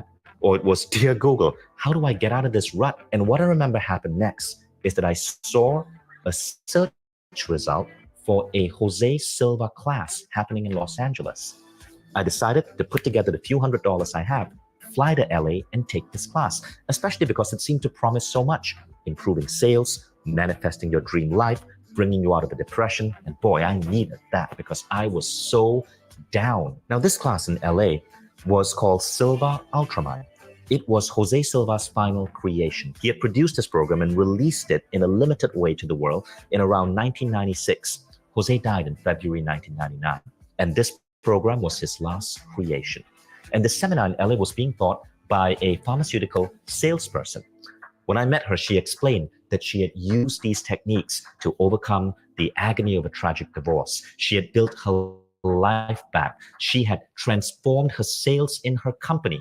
And to prove it to me, she showed me the beautiful red sports car that she was driving. Furthermore, she said she had used it to meet the man of her dreams. And that's why, in addition to all of this, she decided to give back to others by getting trained in the Silva method so she could teach this class. That was enough for me. If I could get just 10% of the success she had, I would be ecstatic. And so I took the class with her. I was the only person who showed up for this 2-day class. And so as I went through this class, she made me understand why I was so stuck. I was using just a limited portion of the faculties of my mind. I was programmed with beliefs and ideas that were holding me back. And I'd literally shut myself down to human abilities that Jose Silva had showed that we all have, but so few use. I flew back to San Francisco Sunday night because I had to start work on Monday, and my life was never going to be the same again. On Monday morning, when I woke up, before going to work, I used my Silva techniques to program my day. And then at work, I used the technique to go into the theta level of mind and tap into intuition. You see, back then, we had to check out the yellow pages. Remember that big, heavy book? We had to check out the yellow pages from the San Francisco Public Library, and I had to call every law firm in my designated territory, San Antonio. We had to go from A to Z in order. But I decided to try the Silva technique. As I read the yellow pages, I would check my gut for an impulse or a feeling that this was the right lawyer to call. And I would call only the lawyers where I felt an intuitive yes. Now, something really strange happened that day. That day itself, I did double the sales I averaged. I attributed this to pure luck, right? So I didn't make much of it. But at the end of the week, I continued having double my sales average. And now I knew something interesting was happening. 2 weeks later, I doubled my sales again, using a different Silva technique called subliminal programming. And 2 weeks after that, I doubled my sales again, using yet another Silva technique called the 3 scenes technique. My boss came to me, and I'll never forget what he said. He said, "Wish, what are you doing?" I said, "I honestly don't know how it works, but I think it's called ESP." And he replied, "Nah, that's bullshit, but can you keep doing it?" I grew so fast in that company that in the next 4 months, I was promoted 3 times. I was 26 years old and made vice president of sales, and they shipped me out to New York to start the company's New York office on September 11, 2002. I worked at that company, operating a gorgeous office in Chelsea Market, New York, and I loved my life. But 18 months into it, I began to feel a calling. I began to feel that the corporate world wasn't for me. I wanted something where I could make an impact. And that's when I remembered a quote by Nelson Mandela. Mandela said, "If you want to change the world, change education." So I thought, wow, I want to go into education, but what would I teach? And then this dawned on me. The most valuable education I had in my entire life was the Silva method. This is what I wanted to teach. And so I decided to contact Jose Silva's family, get the license to teach the Silva method, to promote its products, and start a company around that. I became a Silva instructor. I traveled the world teaching small Silva classes for 5 years before I decided to go bigger and start a company to transform humanity. That company is called Mindvalley. And today we are the biggest personal growth company on the planet. None of these accomplishments would have been possible if it wasn't for Silva. This is just one of the many goals that I was able to see in my mind so picture perfect using Silva's mental screen technique. Every time I think back, it's incredible how my life moved towards these goals with so much ease and fluidity. I started working with Jose Silva's family in around 2004. I helped take the Silva method to a wide audience again. And in 2018, Jose Silva's daughter, Diana Silva, asked me to be the face of the new Silva method to make sure that Jose's knowledge never left the earth. In 2020, we took Jose Silva's most powerful 2-day seminar, Silva Ultramind, and we transformed it into an online program that transforms lives everywhere. It is the most advanced Silva program in the world right now, and it is only available on the Mindvalley platform to translate Jose Silva's work and legacy for a new generation. Silva Ultramind is a 28-day program hosted by me with core ideas from Jose Silva's work. Every day, you go through a 15 to 20-minute training designed to layer on advanced mind power techniques into your consciousness. You learn how to tap into altered states of consciousness with such ease and fluidity that they become second nature. Your journey begins with Silva's core mind exercise. It's called the mental screen, and it's designed for enhanced visualization. This is perfect if you've struggled to manifest things in the past. The mental screen is a powerful tool that you use when you're able to tap into the alpha level. You can use it in so many ways. I used it to create healthy relationships with everyone around me, to build a team for Mindvalley, to connect with some of the most amazing people in the world. There is the world-famous Silva centering exercise. This is a 22-minute audio designed by Jose Silva with a particular language pattern that allows you to go into the alpha level of mind easier and easier every time you listen to it. And soon, you're able to tap into that alpha level of mind instantly using a simple finger movement that you program into your brain. Then you'll discover how to access your subconscious mind's full intuitive ability. Once you learn to get to the alpha level of mind, it's then just an extra step to get into the theta level of mind.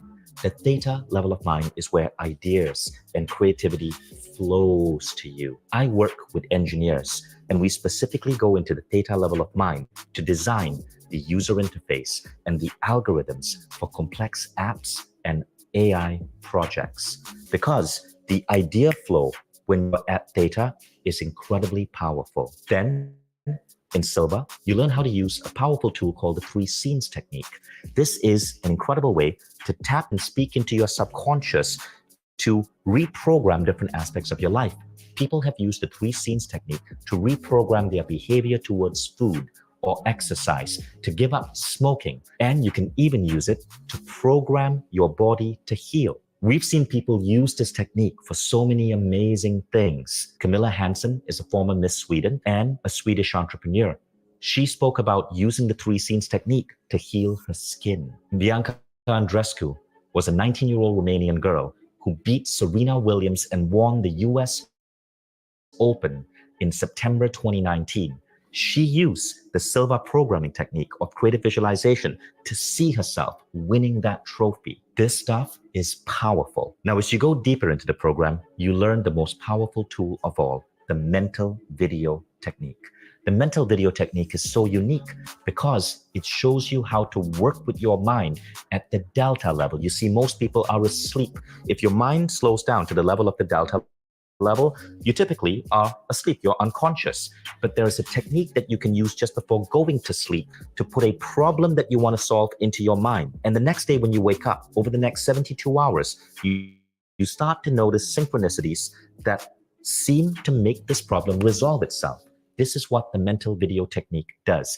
It's a little strange, but once you get the hang of it, this is one of the most powerful mental tools you can use in your arsenal. And people who use it swear by it. The mental video technique is useful for problems that you don't know how to specifically solve. It's useful for relationship issues. It's useful for problems such as growing your finances, even though you don't have an idea on what action to take next. It seems to connect you to a higher source that guides you to the right path. All of these techniques are layered onto you day by day by day using a unique methodology of speaking to your conscious. You see, when you take this program, you aren't just learning through lectures. I'm reading out Jose Silva's specific word-for-word scripts that guide you into altered states. And as you are there, programs your consciousness to unlock these abilities. You are not asleep. You are not being hypnotized. You are fully awake and you understand every word. But as you say these words to yourself, something shifts and new abilities unlock. For example, when you first start, it may take you 5 minutes to train your mind to get to the alpha level. By day 20, you can get there in 30 seconds because we've programmed your mental attitude to going into altered states. Some of the things our graduates have accomplished are wild. I told you about the Helen Hadsell story, the Richard Bach story. Here's another. Burt Goldman. Burt Goldman is another Silva legend. In his 80s, Burt Goldman became an accomplished photographer, an accomplished artist. He learned to play the piano. He was able to pick up skills with such ease. But know this about Burt. Burt was a close friend of Jose Silva, was a Silva graduate, and went so deep into Silva, he became an instructor himself. And then there are all of these stories from ordinary people around the world that have been submitted to our website. So in total, this is what it looks like. You're going to get 28 individual lessons over 28 days. Before the pandemic, if you wanted to learn Silva Ultramind, you'd only be able to attend a seminar maybe once, maybe twice a year. You'd probably spend thousands of dollars flying to a seminar location like LA or Tallinn, booking a hotel room, staying there for 3 to 4 days as you go through this seminar. When I last taught a Silva seminar in Tallinn, Estonia, there were 500 people in the audience. And these were CEOs, executives, startup founders. But the pandemic made us change the way we presented this. Because we had to shut down seminars, we decided to make the entire program digital. It took us almost a year to think about how to take what was a seminar experience and turn it into a digital experience delivered on a beautiful platform that could have the same efficacy. And I'm proud to say we were able to do that. And because it's delivered online, the enrollment price is nowhere close to the original seminar. Now, here's the best part. Silva Ultramind is part of Mindvalley, the world's biggest personal growth company, with 60 plus unique programs. Mindvalley member, you don't just get Silva Ultramind, all other programs are unlocked for you as well.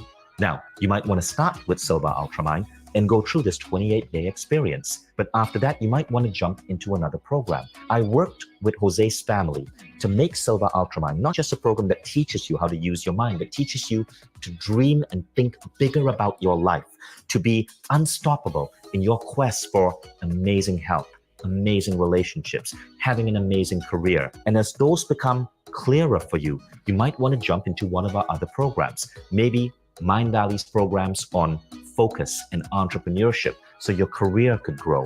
Maybe Mindvalley's programs on relationships so you can have the love life you've always dreamed of. Maybe Mindvalley's programs on energy healing and spirituality so you can further unleash your inner Buddha. And all of these are freely available to you on the platform, so you never stop growing. And all of this is available when you sign up for Silva Ultramind on Mindvalley today. Now, in addition, there's something really special. You see, I'm a big believer in the power of community. When you become a Mindvalley member, I promise you one thing. You will never feel lonely again, because our community is a living, thriving community of over 100,000 people all around the world who are so dedicated to improving their lives and each other's lives. You'll be able to make new friends and even attend community meetups happening across the planet. You are part of a society of people who understand that being human is so much more than traditional education made it to be, and want to become the best humans they can be so they can uplift others. Now, this entire package, being trained directly with me and Jose Silva, becoming a Mindvalley member, could be as high as 5 figures, but it's not going to be $8,000 or $4,000 or even $2,000. In fact, I'm going to tear that price into shreds for you. And then I'm going to tear those shreds into further shreds. You can get all of this for less than $1.50 a day when you take advantage of our one-time yearly offer. And the best part is, you don't have to risk a thing. With Mind Valley, you get to try Silva Ultramine risk-free for the next 15 days. At any point in the next 15 days, with one click, you can give yourself a full refund. You can go through the entire program if you want in 15 days. And then with one click, get a full refund, no email, no phone call needed. Why are we being so generous? Well, because Mind Valley's platform sells itself. Just read the 16,000 case studies that we have on our website. Once you experience the divine spark within you and you see just what you're capable of with the right training, you can never go back to your old self. And you will constantly have a desire to grow, become better and better, and improve your experience of the world. In addition, when you become a Mind Valley member, you're going to get a string of bonuses to help you with this Silva experience. Bonus 1 is a library of live calls where I answer common questions. Bonus 2 is even cooler. Before I produced Silva Ultramind, I produced a program called Creative Visualization. Creative Visualization used to sell for $249. And I co-produced this with the famous speaker Lisa Nichols. You might remember her from the movie The Secret. She was the most sought-after speaker in that movie. It provides 12 specific guided creative visualization audios that help you manifest in 12 unique areas of your life: money, love, health, success, fame. You're going to get this entire program free with Silva Ultramind. After you learn to tap into the alpha level of mind and then the theta level, and you can comfortably be there, you want to listen to these 12 creative visualization scripts to help you manifest incredible things in your life. Lisa Nichols narrates all of these audios. Here are the specific details on how to order. Simply click on the link around the video now. You'll be taken to a site where you can choose your membership option, either monthly or yearly. After that, all you have to do is enter your regular details in a secure checkout, and you're part of the Mind Valley family. As soon as you do, within a minute, you'll get an email with your login instructions, and you can access the Mind Valley platform. Because what I heard is that this witness had a conversation with the district attorney and maybe Investigator Randolph about Donovan Thomas and teared up. We're charged with assisting in the murder. That goes to her potential bias. I heard that Miss Love was causing the witness to feel like she is going to, God forbid, commit suicide. That goes to the witness's mental state. We're entitled to that. And then I'd ask you to, it's the second time, Miss Love in front of the jury this time. Last time it was not in front of the jury. She said that there will be no witness to testify that there were drugs stolen by Buck. This is not her quote, but this is what she was talking about. And then there is no one on the witness list to do that. She doesn't know that. And it's not true. It's the second time I say, because it's the same thing with accusing me of not being candid with this honorable court about Mr. Bean going to Grady Hospital, which he did. I knew he went to Grady Hospital. The court knows he went to Grady Hospital. Everyone knows that, but Ms. Love says there's no evidence about it whatsoever. She shouldn't be doing that, especially in front of the jury. Yeah, neither one of you should really be doing that. Plus, statements of counsel are not evidence anyway. So I'm going to instruct the jury about that. But to your point, have you all turned over, or are you going to turn over the, if there are text messages between your office and this witness? Your Honor, I can certainly provide to counsel for the defense the how are you doings between me and Ms. Bennett, and I will gladly do that. There's also a video of when she was taken into custody that we are trying to upload so that can be in their hands as well. I don't have any problem with that. What about this? Okay, I apologize. About what now? What about the statements or about the text messages between your investigator and her? We can do that as well, Your Honor. We can All right. provide them whatever, all of that. All right. Well, here's the thing.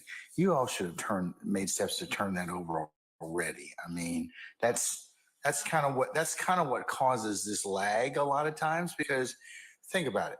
You all, or it gets presented, they being the defendants, ask about it, and then, you know, we all get put in the untenable position of it's delayed when it could have been provided upfront. You all are not novice advocates. Your Honor, You all are very seasoned. So why wouldn't you just turn over the stuff when you got it and let them have it? because, Your Honor, there was nothing, no substance to it.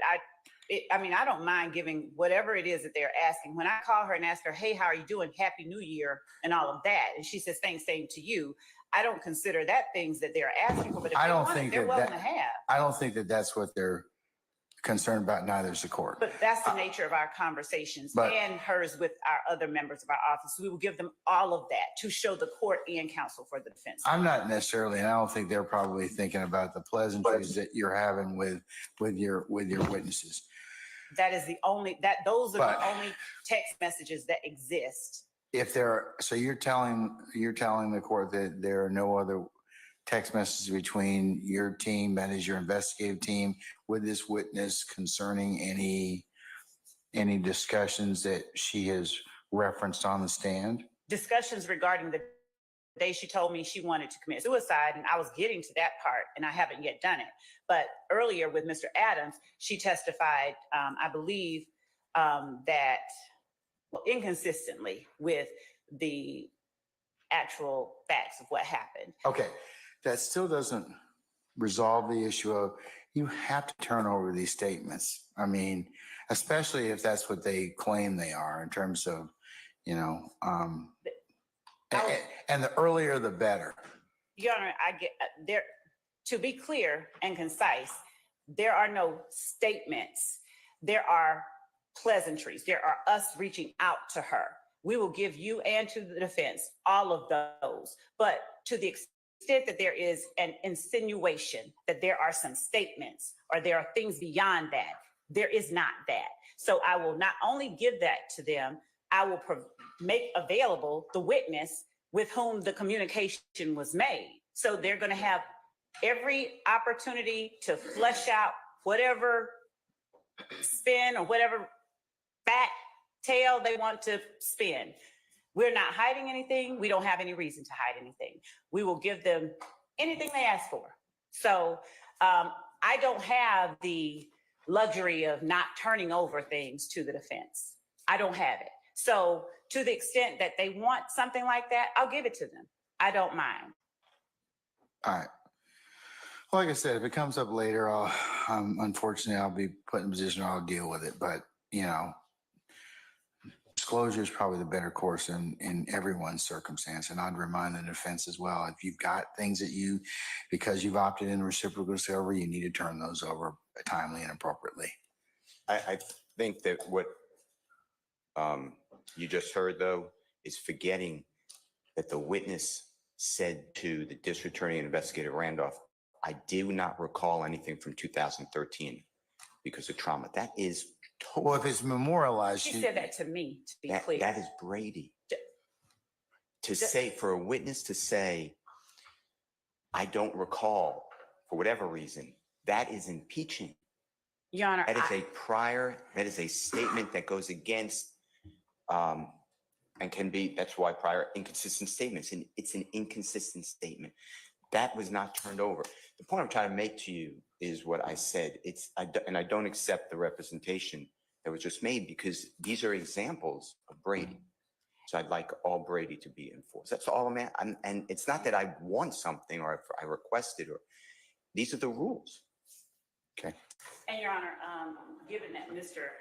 Adams is the examining attorney, I would ask that Mr. Adams be the one that's required to make these objections. But Your Honor, I will point out to the court that prior to Ms. Bennett ever taking the stand, I made everyone aware that she was claiming that she blocked out a whole period of time. On direct, I asked her, did you say you blocked out? She has testified that she said things did not happen. She never told us that. She never told us that. So to the extent that, one, there were statements that were made that we have made everyone aware of, there's no withholding, there's no Brady violation, there's no nothing like that. And an assertion, just bare blanket assertion, doesn't make it true. Secondly, if there were a statement given to me in the presence of an investigator, not only have we provided all of our witnesses, made ourselves available to make the witnesses available to them, Mr. Steele talked to Ms. Bennett. I still don't know whether or not he has any recordings. I still don't know what he has with respect to what she told him. So I think that's a little disingenuous to assert, but that's, you know, that's on him and he can do what he wants. But Your Honor, there is no, we are not withholding anything. We haven't withheld anything. And of course we will comply with our obligations of discovery and candor to the court at all times. All right. Summon Ms. Bennett, please.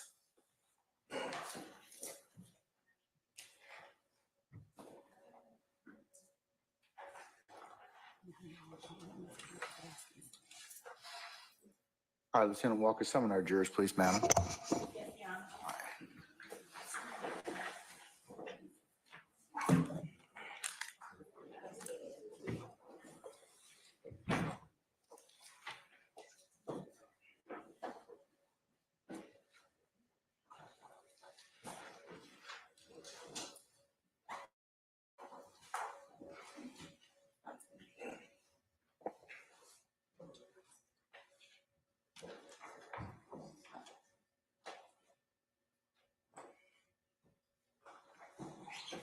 All right, Secretary.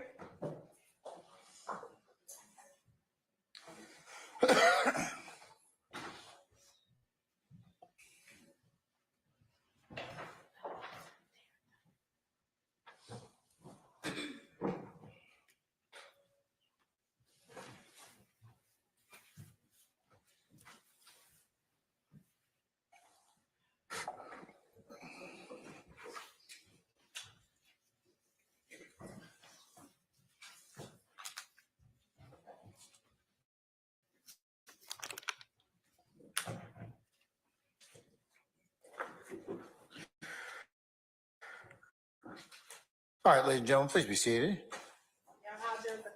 All right, thank you, Lieutenant Walker. Resume. Thank you, Judge. Ms. Bennett, before we were allowed to recess for a break, the state put before you a picture, a photograph we've labeled as State's Exhibit 30 Alpha Alpha.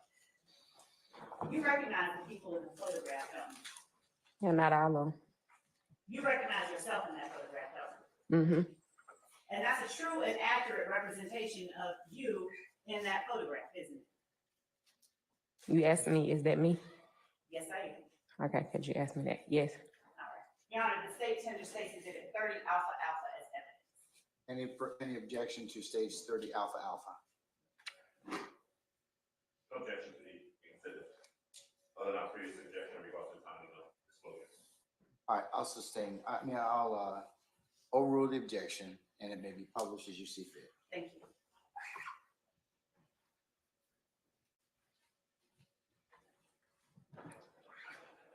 Would you vote?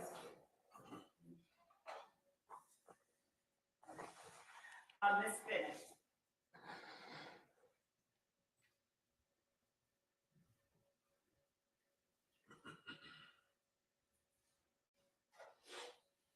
Would you tell the jury where you are located? I'm going to give you. Here it is.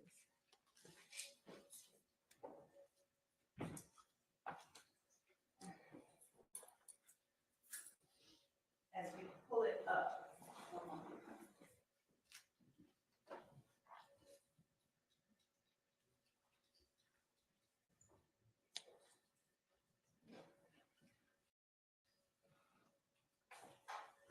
As we put 30 Alpha Alpha on the screen.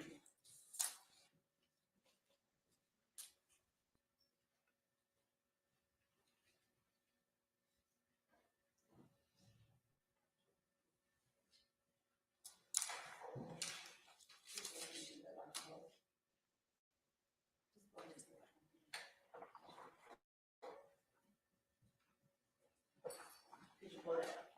All right. Can you get rid of that little word box? Miss Bennett, would you look at the picture up on here behind you and take this pointer and show the jury where you are in this photograph? Mm-hmm. Show the jury where Micah Anderson is in this photograph. Mm-hmm. Jeffrey Williams, or Thug, is in this photograph as well, isn't he? Yes. Show the jury where he is. Right now. Trontavious Stevens, or Tick, or Slug, is in this photograph as well, isn't he? I don't know. Do you know Tick or Slug? Okay. May I? Thank you. The person here.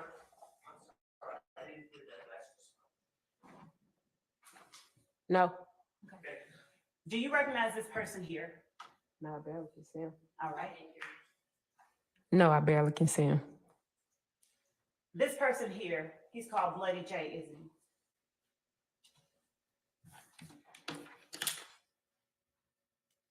Yes. Who else do you recognize in the photograph, please? That's it.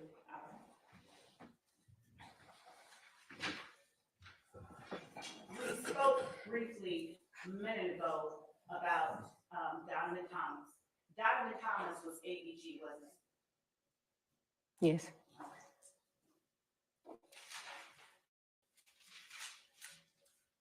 Ms. Bennett, approximately what year was the photograph that is State's Exhibit 30 Alpha Alpha taken?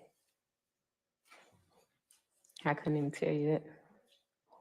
Was it before or after January 10th, 2015? I was locked up then. Thank you for that information. I'm asking you if this photograph was before or after January 10th, 2015? It had to be before because, as I stated, I was locked up then till 2017. Well, you'll agree with me, you're not locked up now, so we have to ask, right? And I answer you. I said it had to be before because you're saying 2015, I was locked up. So yes, it had to be before. Thank you. Now, we also, you spoke to Mr. Adams on cross-examination about Micah Anderson and Thug and their relationship as it relates to music. Do you know whether they continued that relationship after January 10th of 2015? There'd be something you had to ask them. I was locked up. So you don't know, is that your testimony? Yes. All right, thank you. And does the date January 10th, 2015 have any significance to you? Yes. For what? I was locked up. Besides that? That's it. Did we discuss that date when we met on Moreland Avenue? I don't know if you Did we- discussed that. Did we discuss that date as the date that Diamond Thomas was murdered? Now you didn't tell me what day he was murdered. We didn't speak about that date. You spoke about him, but I don't think you spoke on what day he was murdered. But I was locked up again.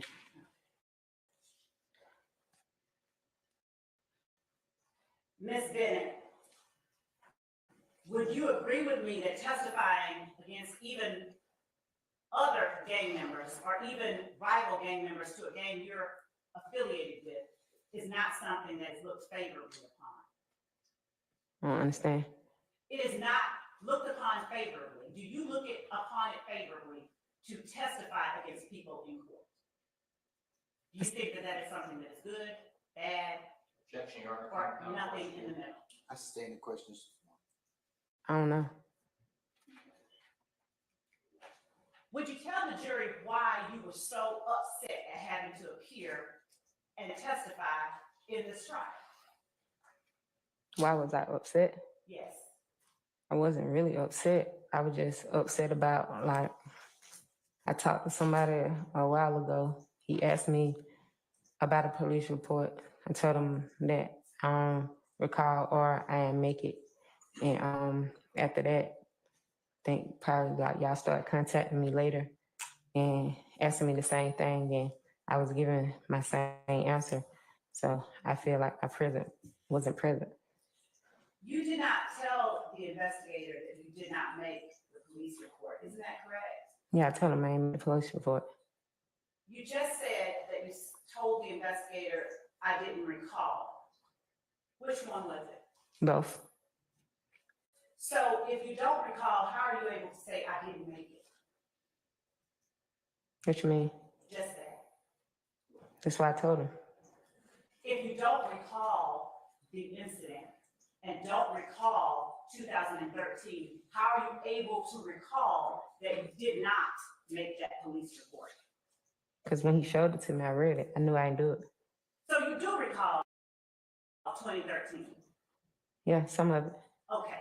Well, that's different than what you said to me at first, isn't it?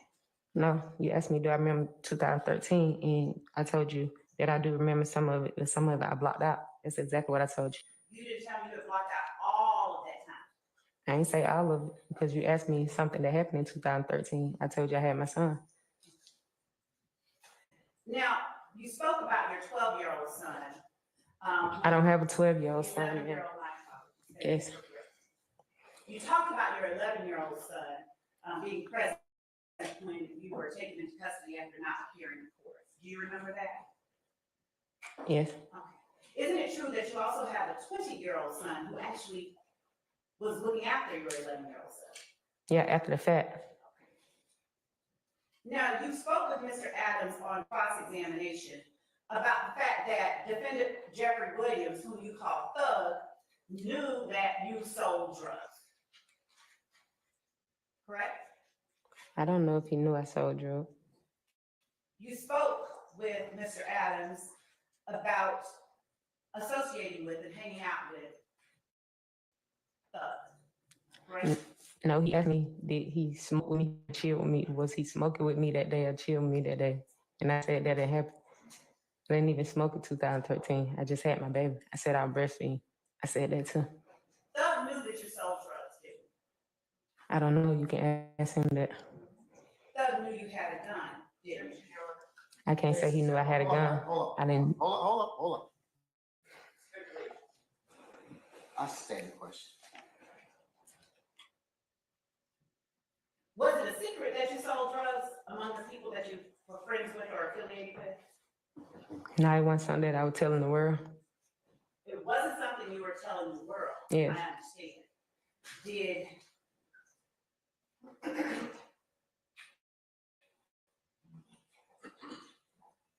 Did the people that you associated with and took photographs with know that you sold drugs? Objection calls for speculation. I stand the question. Did you keep it a secret from the people in the photograph that is Stacy Exhibit 30 Alpha Alpha that you sold drugs? They never asked. Did you keep it a secret? It wasn't something I just had to tell. Did you keep it a secret? Objection, Your Honor. I guess you could say I did. Hold on. What's the basis, Mr.? Overruled. Hold on, Christina. The first objection was by Mr. Matthews, okay? And hearsay, which I overruled. The second one, posited at the same time, was Mr. Shart. I don't know what his basis of his. Overruled, sir. Did you keep it a secret from the people in that photograph that you're standing in the middle of that you sold drugs? I guess you could say I kept it a secret. It wasn't just something I just told everybody. So that's. How many times had Thug visited your home at Confederate Avenue in 2013? I'm not sure. Would you let the jury know whether it was more than 10 times? I can't put a number on something that I'm not sure about. I don't want to be wrong. It's fair to say, though, that Thug had been to your home on Confederate Avenue by May 13th of 2013, correct?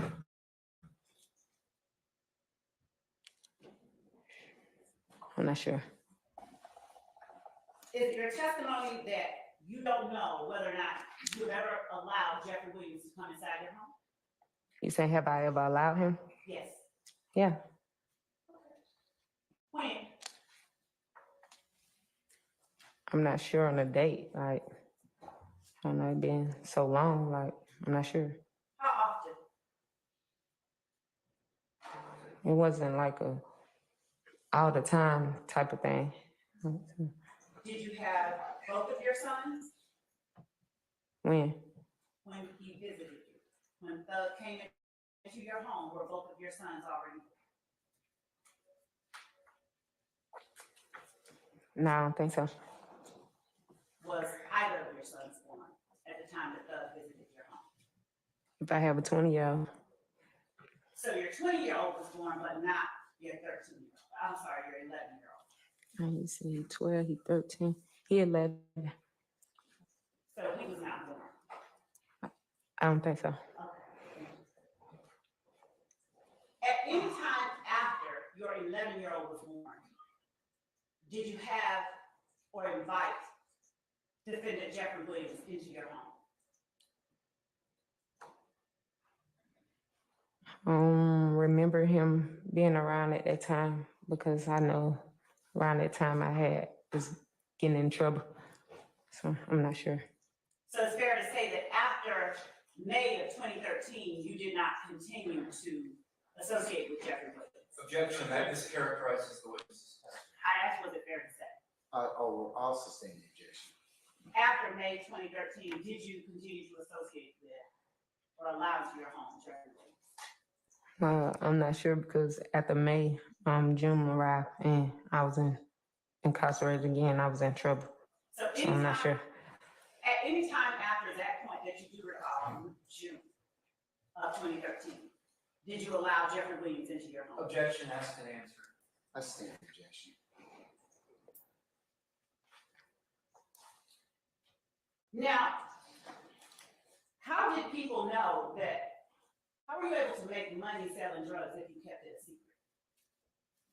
I never said I kept it a secret. I said I ain't tell the world.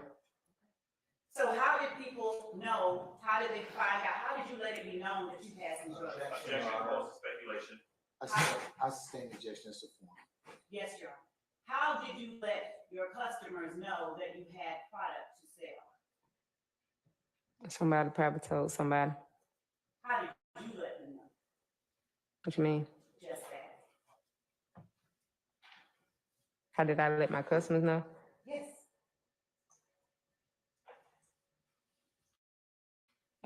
I don't get what you're saying. I'm sorry? I don't understand what you're saying. She's asked and answered this question previously. I'll overrule your objection, sir. Okay, which part is it that you're not understanding? Can you repeat it then? Because I don't get what you.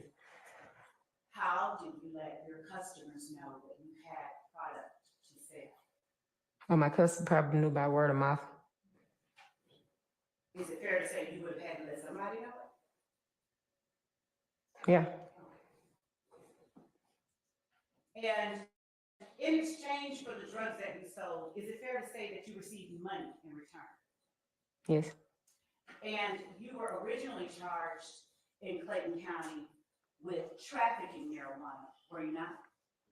Yes, I think that one domestic.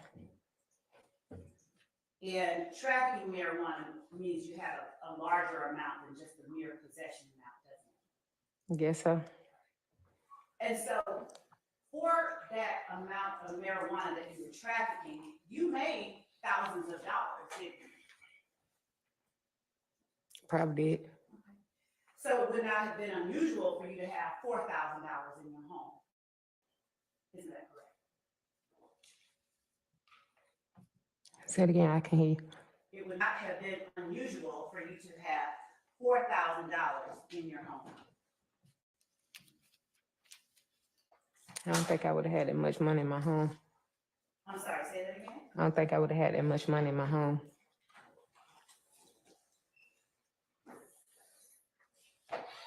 It would not have been unusual for you to have a set of Beats by Dre headphones, would it? I don't listen to headphones. What colors are represented by ABG? What colors do they usually generally wear? Black, white, red. Isn't it fair to say that red is quite a prominent color for ABG? No, I wouldn't say that. In fact, your hair is red. Your braids are red, aren't they? Yes, what they got to do with it? You have a nickname other than your proper name, don't you? Yes. What is that nickname? Shay. Objection on irrelevance. Overruled. Say that again, please. Shay. Is that the only nickname that you have? Yes. Isn't it true that you did in fact know a person by the name of Walter Murphy in 2013? That name don't ring a bell, ma'am. Isn't it true that you knew a person who called himself DK in 2013? No, ma'am.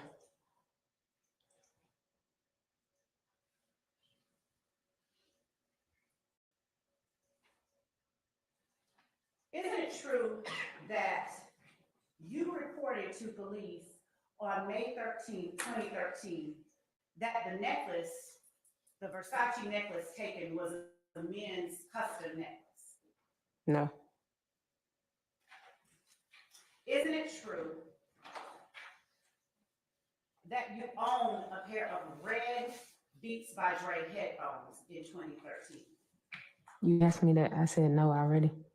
You never owned a pair of No. red headphones? I don't even listen to headphones.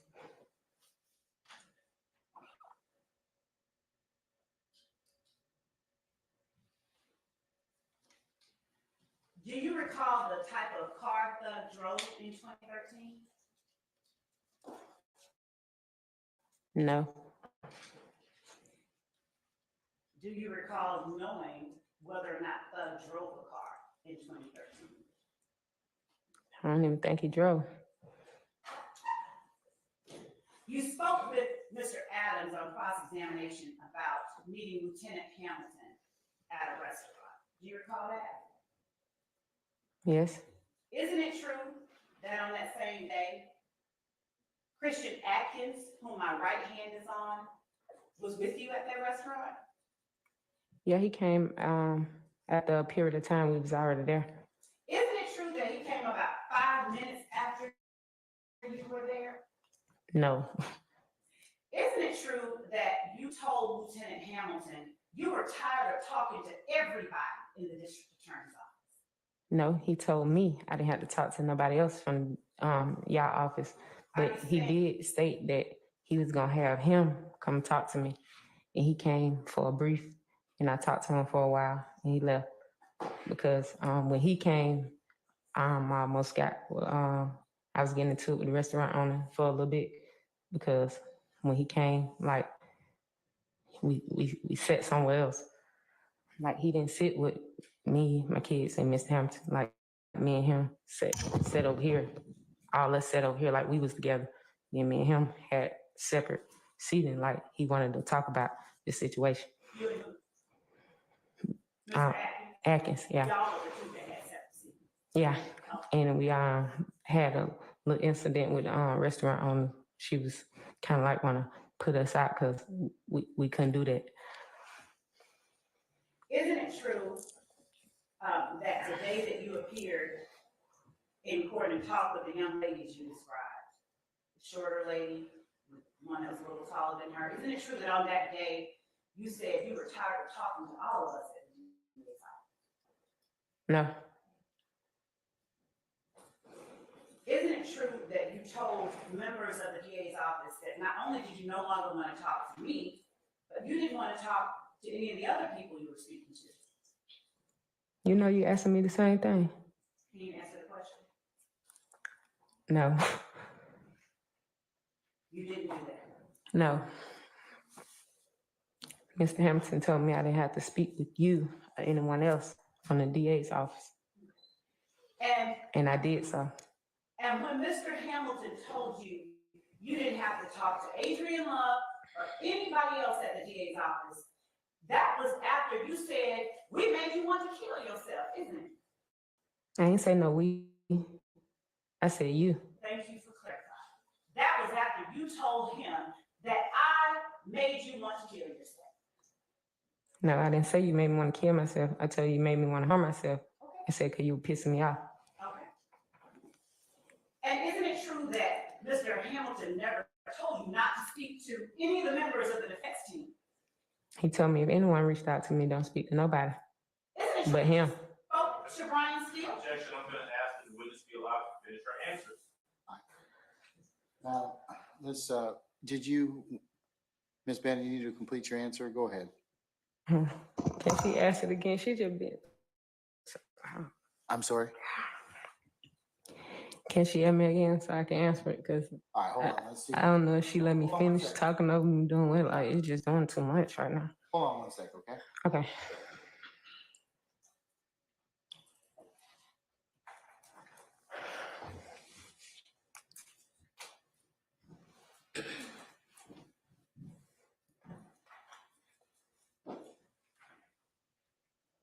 The last question, madam, you were asked was, isn't it true you spoke to Brian Steele?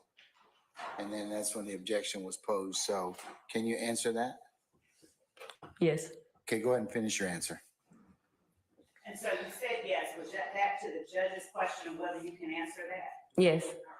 So now I'm gonna ask, isn't it true that prior to coming here to testify, you spoke with Brian Steele? On yesterday. Isn't it true that prior to yesterday, you spoke with someone from the defense side? No. Is it your testimony that no one representing either one of these defendants ever reached out to you to just try and see what you were being called to testify about? Not that I know of. I think I had a card from one of them though. Somebody left a card. Did you call that card back? No. Do you remember who the card was from? No. Was there any particular reason you didn't call that card back? Because I didn't know who the card was from, what it's for. I'm thinking like it's still like y'all, different people of y'all reaching out to me for the same thing. And I got tired of answering the same thing over because it seemed like none of y'all was understanding. So is it fair to say that it wasn't defense counsel that you didn't want to talk to, it was just the state?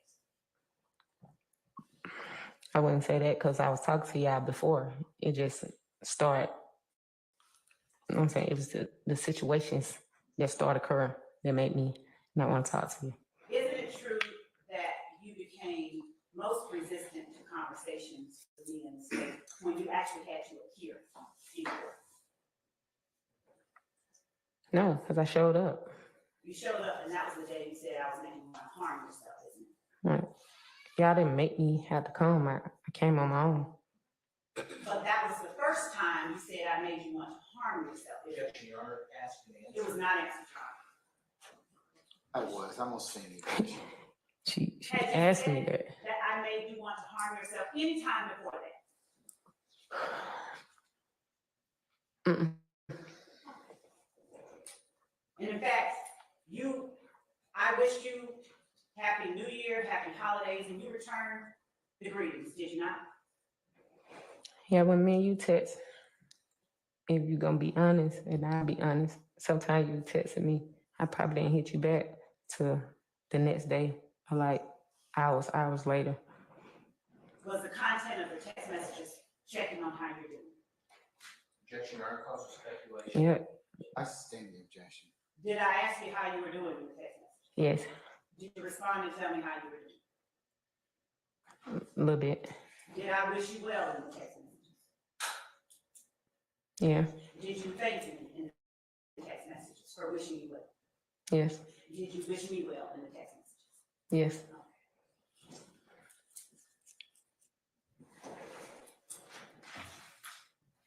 On cross-examination, Mr. Adams asked you, was it true that your building had been shot at in 2013? Do you recall that? Yes.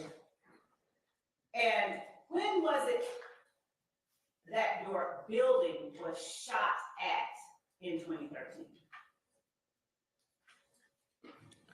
I can't remember the actual date, but I just know the incident that the building was shot at. Tell the jury about it. I think it was like late at night. Go ahead. I wasn't even there. I came home. My neighbor had told me that. Your Honor, it goes to its impact on her, not as to the truth. I'll rule the objection, but counsels, can I see y'all for a second? Just I need just two representatives. That's fine.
you just be at ease while we're here? Oh, yes, sir.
So, Madam,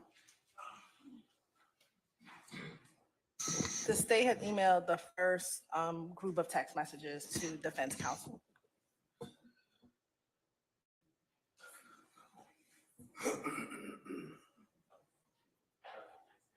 do you have any more text messages? Many of your staff that you're, Not between Ms. Bennett, but we will be sending over the ones that Lieutenant Hamilton had with her son. But they have all the ones from Ms. Bennett.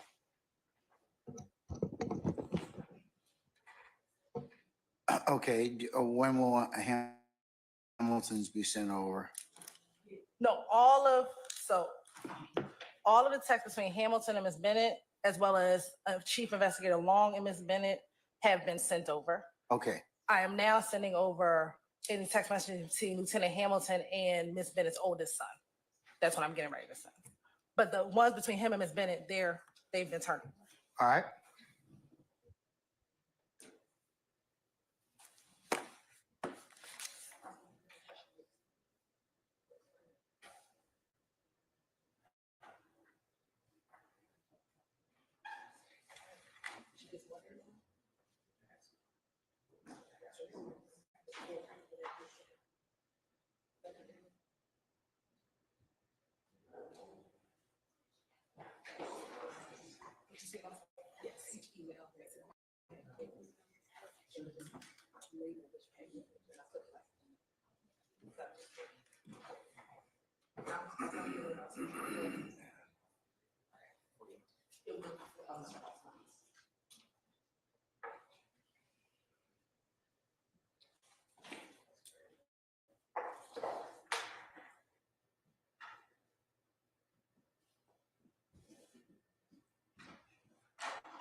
Hey, Chris.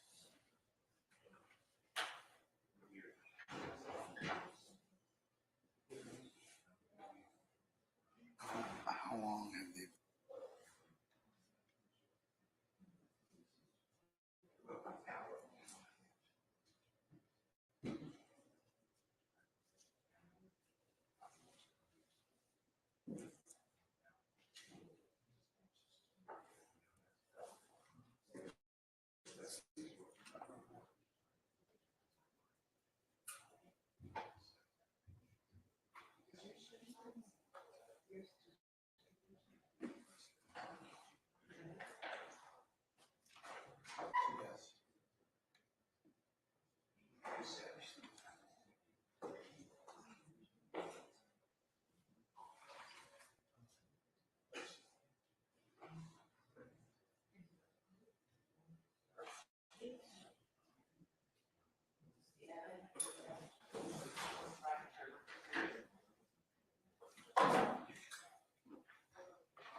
And approach Miss Way. All right, let me go get my jacket. No, I'm kidding. I'm kidding.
Your Honor, may I approach with, any member of the defense?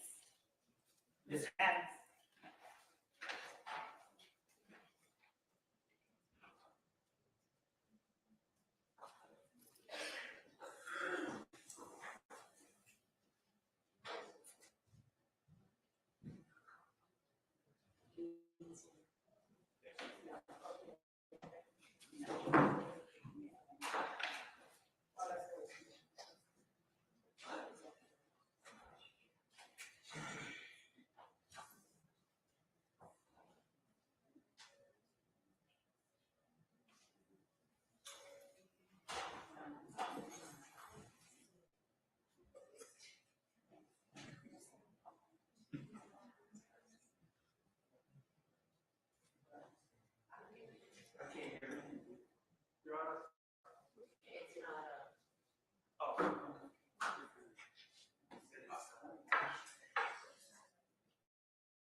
Wrap it up, Steele.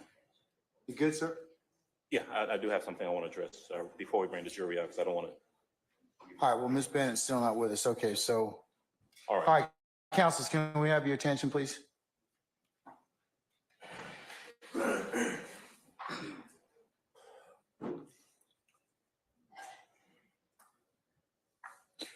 I proceed? Yeah. Yes, sir.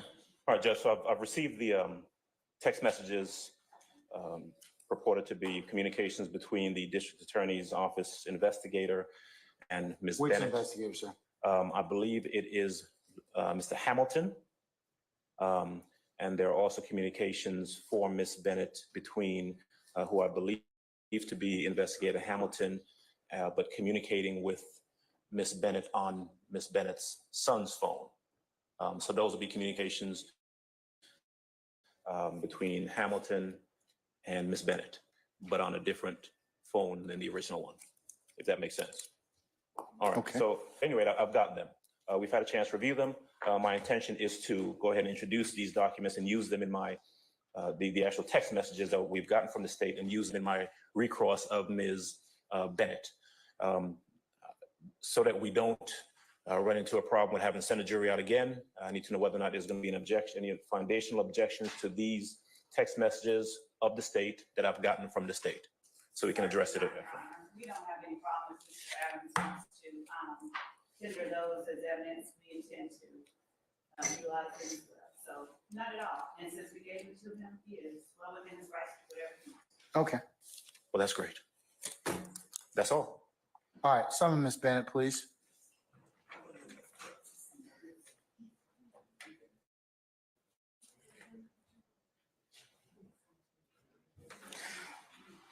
Lieutenant Walker, as soon as she reaches the witness stand, go ahead and summon our jurors, please. Yes, Your Honor. All right, thank you, sir.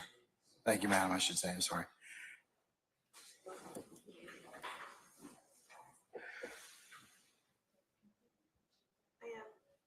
All right, summon our jurors, please.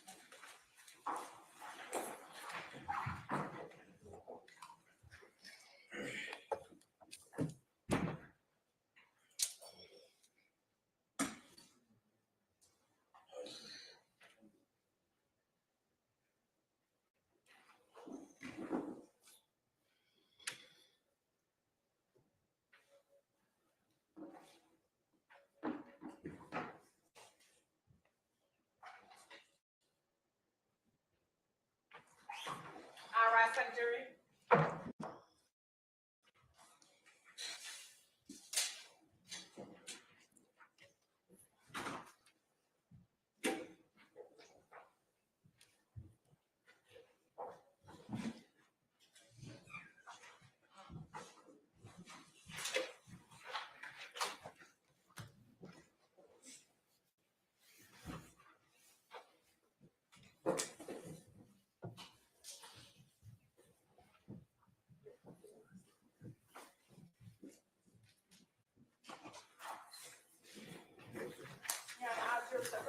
All right, thank you, Lieutenant Walker. Ladies and gentlemen, please be seated.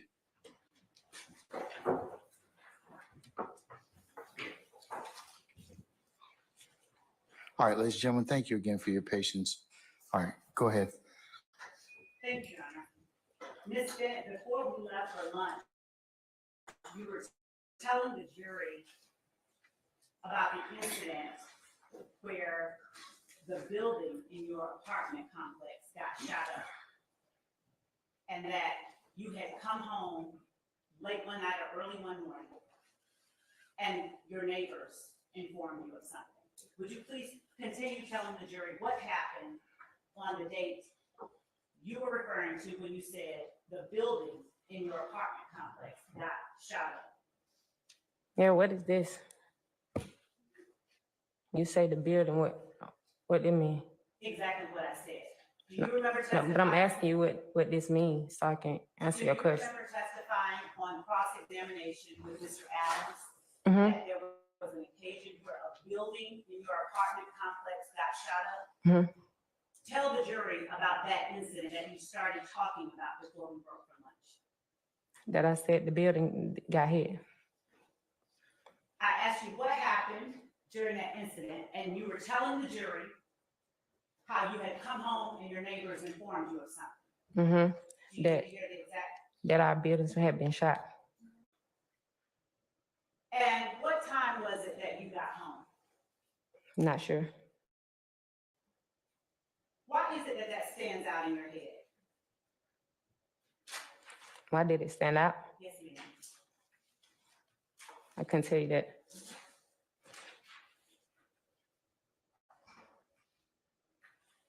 And is that incident one that happened in 2013? I think so. Did you report it to the police? Yeah, I think I called the police. Did you call them on your phone, or did you do something else? Yeah, I called them.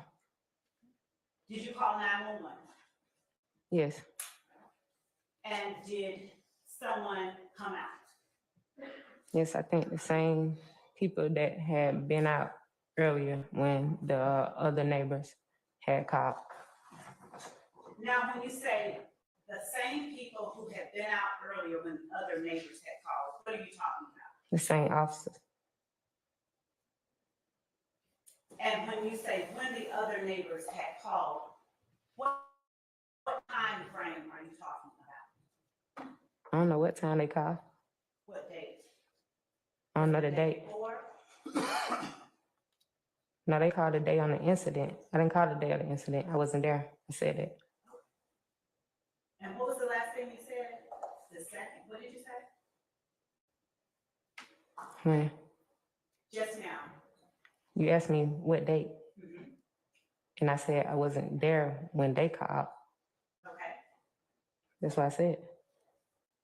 When you told the jury that you believe it was the same officers that came out when they called, Mm-hmm. and the same officers being the ones that responded when you called, Mm-hmm. how were you aware of who came out when they called? Because my neighbor, when I called the officer, my neighbor came out and they still discussed, and they was talking to the same officer when I called them about the same situation. I'm sorry, Ms. Bennett, I'm having a hard time understanding you. Would you please repeat what you just said? I said when I called and they came, my neighbor came out and talked to the same officer that I was talking to about the same situation. How do you know what situation it was that your neighbor was talking to that officer about? You said the same officer. About the building that we were talking about. So did your neighbor tell you that she had talked to this officer Objection, before? Your Honor, hearsay. I must sustain the objection, madam. What do you mean when you refer to this same officer that your neighbor had talked to, if you were not there when your neighbor talked to an officer? Your Honor, I'm going to continue that objection as it calls for a response that involves this hearsay. And your Honor, I'm gonna overrule the objection. Go ahead. please answer. What do you mean when you refer to the same officer that my neighbor talked to when you were not there when the officer purportedly talked to a neighbor? Yeah, but when I called, my neighbor came out and talked to that same officer. I knew it was the same officer because my neighbor had a card. Your neighbor had a car. Yeah, What was your neighbor's last name? I don't know her last name. What apartment number did your neighbor live in? I think she see. She's C. Yeah. Do you know the number? Was she in your same building? The building have the same number. So it's 908 Confederate Avenue, apartment C, No, it was 980. 980. Thank you for correcting me. Confederate Avenue, apartment C, that your neighbor lived in? Yes. Thank you. What happened when an officer responded to your call? They came by. He asked, was anybody hurt? I told him it was no one present. I think they went in, if I can remember, and they looked around, and he gave me a paper because I told him I think I had to give it to the rent office to get things fixed. He gave you a paper that you gave to the rent office? Mm-hmm. And what did that paper consist of? What was on that paper? Objection, Your Honor, hearsay. I stand objection. Why did you give a paper to the rent office? To let the rent office know that officer came by. And what was the nature of that paper? Again, Your Honor. Your Honor, objection. I'm not offering it for the truth of what was on the paper. I'm offering it for what it was used for. Objection, relatives. And so, Your Honor, Hold on. I'm all over both objections of Mr. Matthews and Mr. Adams. thank you. What was on that paper? No, that's Statement. objection. That was objection. What was the nature of that paper? To get to the rent office. Was it a receipt? Was it pictures? Or was it something else? Was it a receipt? Was it a report? Was Yeah, a report. Okay. And so, is it your testimony that the same day or night, the same time that the officer responded to your 911 call, that officer on scene at that time gave you a report? Yeah, they gave me a report to give to the office, and that's what I did to get the things fixed in my home. Was it day or night that they came in? I think it was like evening. Was it in the evening time? Yeah, if I'm mistaken, I'm not sure.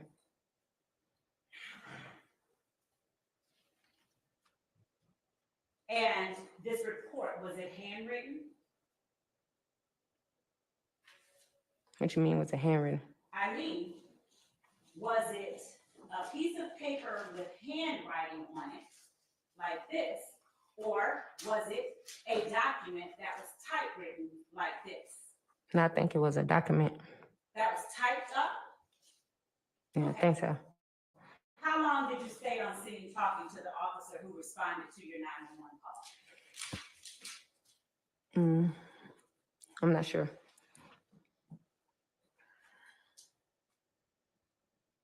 How long was it before you got that piece of paper from the officer that you gave to the rent office? Once he looked around and did whatever he had to do, I had told him that I needed a report to give to my rent office. Okay, Then he gave it to me. he gave it to you right then and there. Mm-hmm. Tell the jury how he constructed the report. What you mean? You said it was typewritten, right? Yeah, he had a black binder folder, something. Like, Okay. then he wrote some stuff on it. He gave it to me. I took it to the rent office. Do you recall me asking you whether there was a handwritten report or if it was typed up just a minute ago? Yeah, Do you recall saying that it was typed up? yeah, I think it was typed up. So what did you type it up on? What you mean? Just that. What did he type it up on? I don't know what he typed it up on. The report. I don't know what he used to type it up on. Is your testimony to the jury that right there on scene, you asked for a report and the officer gave you a report? Yeah, like a ticket. You don't type a ticket. It already have everything on there. You sign it, and it was like that. And that's what he gave to me.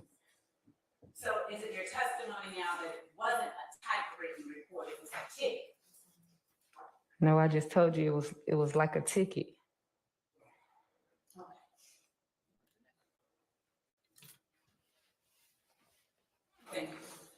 Do you recall telling the jury just a second ago that it was a typewritten report? Objection, Your Honor, asked me to answer. I sustain You- the objection.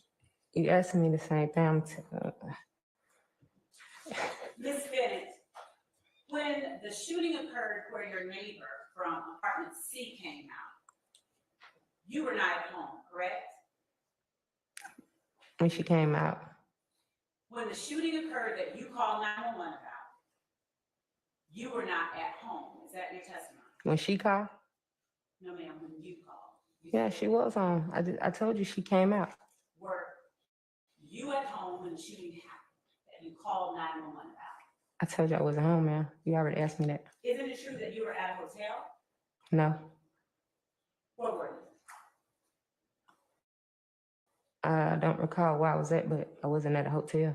What part of your apartment was hit with gunfire? I think,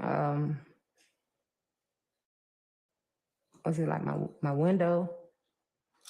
And I think one went through like the upper part or something, like the ceiling or something. I'm sorry, what now? The upper part, like the ceiling, and I think like the window. How many times was your apartment hit? I think two. And the neighbor that went out and spoke with the officer, did she have any children? Yes, Did she have more than one child? Objection, Your Honor, relevance. Your Honor, I overrule the objection. did she have more than one child? yes, I think so. And do you know whether the children were adults or whether they were school-age children or infants like babies?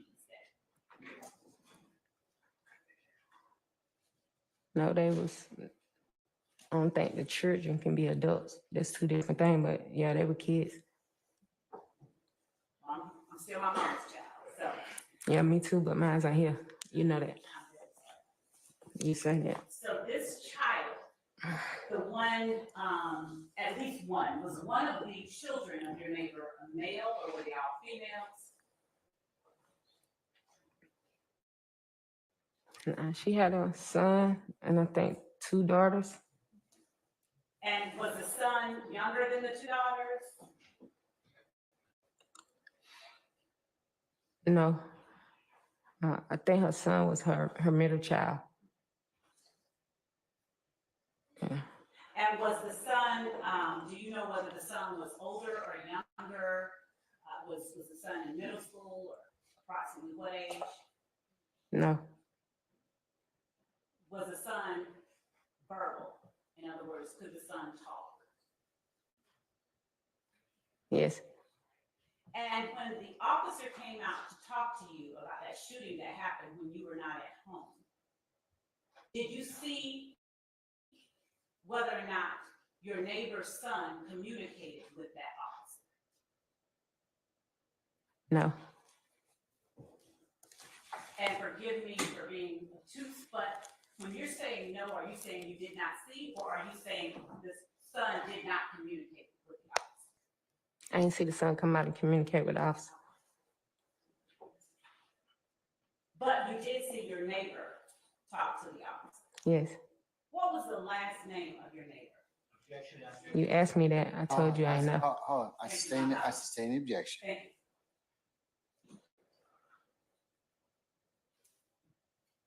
And how were the damages to your apartment? Did your apartment complex come and fix them? Yes,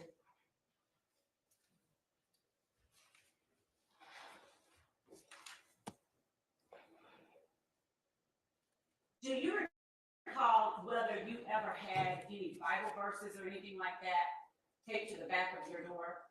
no, How many doors did your apartment have, your particular unit? two, And was it a front and a back door? yes, And in relation to the front door in your apartment, which window was hit? the front, Did the front window face a particular street? yes, Which street did your front window face?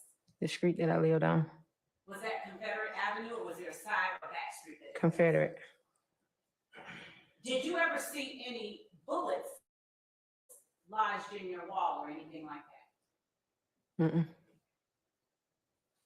But you did observe the broken window? Yes. Now, was the window shattered completely out or something different?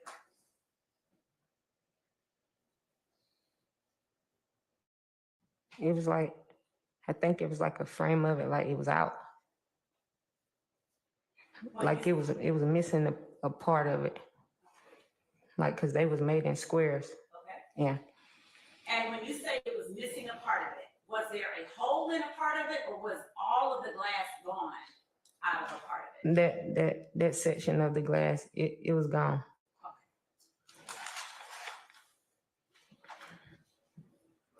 And when you said that you believe that the other bullet hit your ceiling or somewhere up top or up high, Mhm.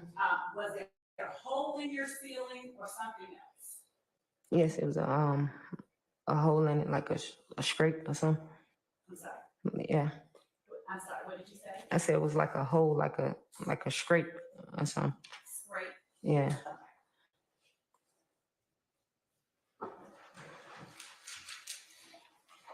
Was anything else done by the police after you made that report?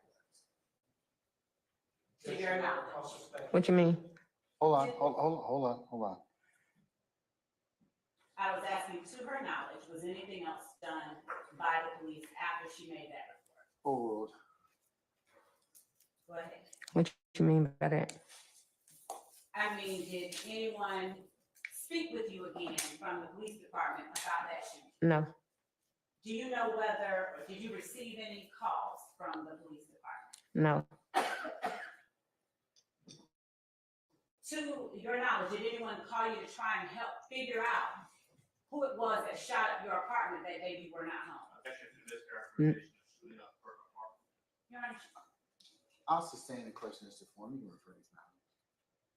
did anyone talk with you at all after that date about the incident where your window was shot and a hole or a scrape was placed in the upper part of your apartment? No. Did anyone ask you who may have been the person that shot at that building? No. And did you feel, were you okay with the fact that no one followed back up with you after that shooting? Was I okay with it? Yes, ma'am. I wouldn't say I was okay with it, but it was nothing I can do about it. So it's fair to say then that you feel more should have been done after that shooting? I don't know what they could have did about it. Like, it was a random shooting and my building got shot. Understanding you don't know what else could have been done, do you believe that more should have been done to assist you after that shooting? Objection asked and answered. I see the objection. Yes, Your Honor. Now, you talked earlier about the phones that you had, or the phone number that you had. And am I correct that you testified that you have had that same number that you have now since, correct me when I'm wrong, I'm not saying it literally, since 2006? I believe so. What number is it? I want the whole number. What are the last 4 digits of the number that you had since 2006? I'm going to object. I would ask that. Basis. Can we approach this briefly? Real quick. I don't need to approach on this. Judge, I would ask that the calendar present this particular question in the process. It doesn't jeopardize this. That's why she's offering the last 4 digits, sir. All right. Ms. Bennett, what are the last 4 digits? I don't want the first 6, the last 4 digits of the phone number that you have had since 2006 that you told the jury about earlier? 4983. What? 4983.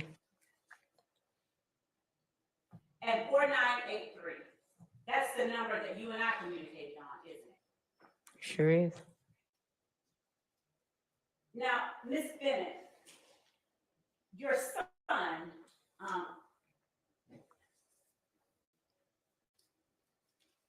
he has a cell phone too, correct? Yes. And when I say your son, I'm talking about your 20-year-old. Are the last four digits of your son's number 0603? Yes.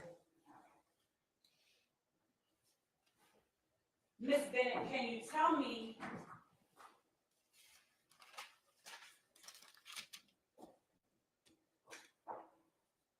right now how long you have had the phone number that ends in 6024?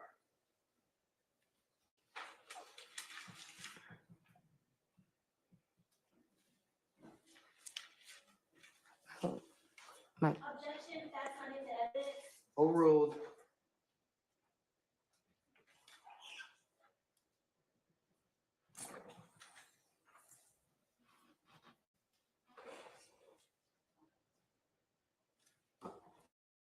You may answer, the court overruled the objection. Okay.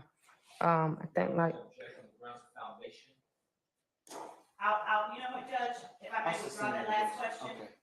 Ms. Bennett, isn't it true that you have a phone number that ends in 6024? yes. And isn't it true that that is not the same phone number that ends in 498?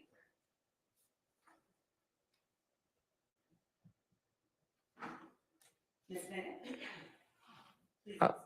Oh, I didn't know how to answer. It sounded like you had answered. You have to answer what I say isn't that. I don't know. I'm telling you, it sounded like you had asked me a question, but you answered it. I'm asking you that the phone number ending in 6024 and the phone number ending in 4983 are two different numbers that you currently have. Oh, yes. Now, why is it that you told the jury that you had only one phone number since 2006? No, I did not. Now, I said I had the same phone number. do you recall me asking you if you ever had other phone numbers? The other phone numbers you asked me about, I think you said, did I have those in 2012, 13, one of those years? I told you no, because I didn't. And the phone number that you're referring to now, I've been having that phone like 3 weeks to a month because my 4983 got cut off. How many other phone numbers have you had since 2013? 4983. I need you to give me a number of phone numbers that you have had. Have you only had one other phone number? Have you had two? More than that? I just gave you the phone number. I'm asking you the number of phone numbers. Did you say One. it's only one? Okay, great. Now, I'm going to show you what I have marked as State's Exhibit 35 Alpha Alpha. And if you would just take a moment, do not read it out loud, just flip through it and read the messages that are displayed in that exhibit. Sure, Your Honor, we provided it for the defense, but I will, Mr. Bennett, may I hold this? This is the email that I sent to Ms. Adams. And she said this, I just want to see it before she presents it to the witness. And we're not asking you to publish it, Your Honor, right now.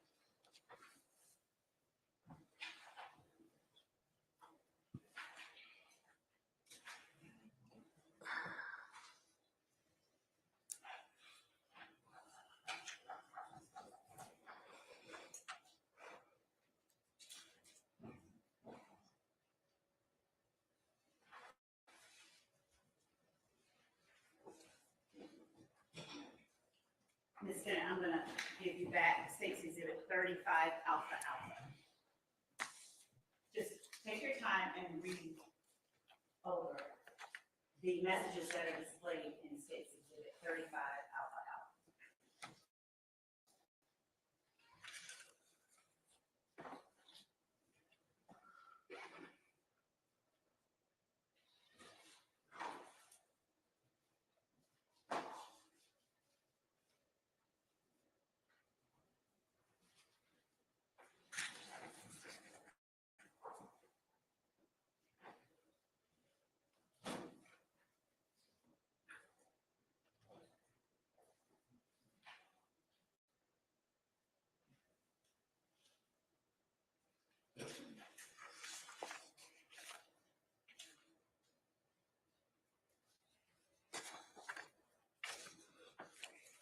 You said the same thing.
Ms. Bennett, do you recognize the messages depicted in State's Exhibit 35 Alpha Alpha as the messages you and I exchanged from the time that I first met you up until the last message that I sent? Objection, compound question.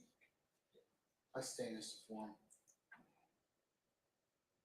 Do you recognize the messages displayed in State's Exhibit 35 Alpha Alpha? Yes. Are those messages reflective of the communication that we exchanged from when I first met you up until the last time or communicated? I wouldn't say the last time you met me, but yes, these are messages from me and you. Are there any text messages that you sent to me or received to me that are not reflected in State's 35 Alpha Alpha? Is there any in there? No, because I ain't respond to you like that. No, ain't none in here that I seen that probably wasn't in there that I think of. So is it a fair statement that State's Exhibit? You have an objection, Mr. Steele? Oh, Your Honor, the court, like for a witness to repeat it or for the Madam Court reporter to repeat what the response was? I can tell you what it does. She said I didn't respond to you like that. No, nothing I said that's probably that I deleted. Could you repeat your answer, Ms. Bennett? I said I don't see anything that I sent to you that probably is not in here. And so is it fair to say that State's Exhibit 35 Alpha Alpha contains all of the text message communications between you and me? I think so. So Ms. Bennett, let's start with the very last page of State's Exhibit 35 Alpha Alpha without reading anything out loud. Could you tell the jury whether or not the first time I met you was November 25th, 2023? Your Honor, I'm going to object this time. She can't read from the document. It's not evidence. It's not the evidence. I'm not asking her to read from it. I asked her to tell the jury whether the first time I met her was November 25th, 2023. unless her memory is being refreshed, and take up the document now. Yes, Your Honor. She shouldn't have it in front of her. Ms. Bennett, do you recall that the first day you and I met was November 25th, 2023. I'm not sure if we met the day you sent me that text or did we meet after? Because if it, the day you remember that text is dated and it say the 26th, not Thank the you for 25th. pointing that out. Will showing you this exhibit refresh your memory as to the first day that you met me?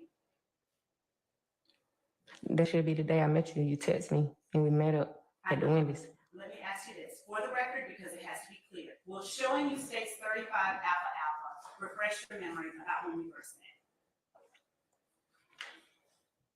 I wouldn't say it would because you saying two different dates. What I'm saying is not evidence, I'm asking a question, that's all. Oh, okay, yeah. Okay.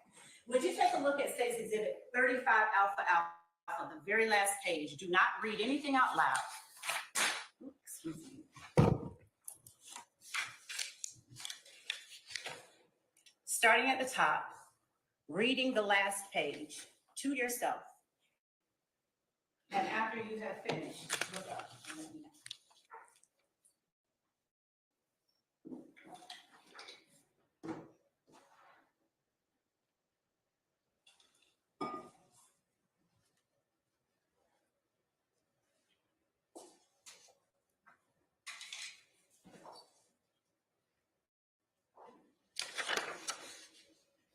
Is your memory refreshed about the first time that we met? Yes. And was that November 25th, 2023? No, we met this day. And when you say this day, what day are you referring to? On a Sunday, because I remember I told you I need to get my kids in the house and they had to go to school. Miss Bennett, isn't it true that I sent you a text message on November 26th, 2023? Yes, it's right here. And isn't it true that that text message reads as follows? Hey, Miss Bennett, this is Adrian Your Love. Honor, I'm going to object again. She's reading from a document that's not in evidence at this point. Your Honor, I am asking a question of the witness. She is reading the document. Your Honor, I'm gonna sustain the objection unless you lay some foundation down. Ms. Bennett, isn't it true that I sent you a message telling you that it was nice meeting you yesterday? Objection, Your Honor. Same thing. Overrule. Isn't it true that I sent you a text message saying that it was nice meeting you yesterday? You probably did, but not on this one. That's in front of me. Did you read it?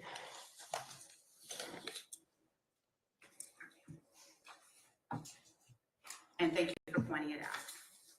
Would you please look at, What is worth the, Man, I have no objection to the document being in evidence. okay, we are not tendering, since it has duplicates in here, but we will tender one that reflects all of this. So if he has no objection, then might I be allowed to call the entirety of the text thread States Exhibit 35 Alpha Alpha Bravo? And may I then be allowed to read into the record all of the text messages? You asking me to answer the question? I'm asking the court, whether or not there's any objection. All right, Mr. Adams, is there any objection to states 35 Alpha Alpha Bravo? No, Judge, we have no objection to the documents provided, text messages from the state. All right, then states 35 Alpha Alpha Bravo is admitted.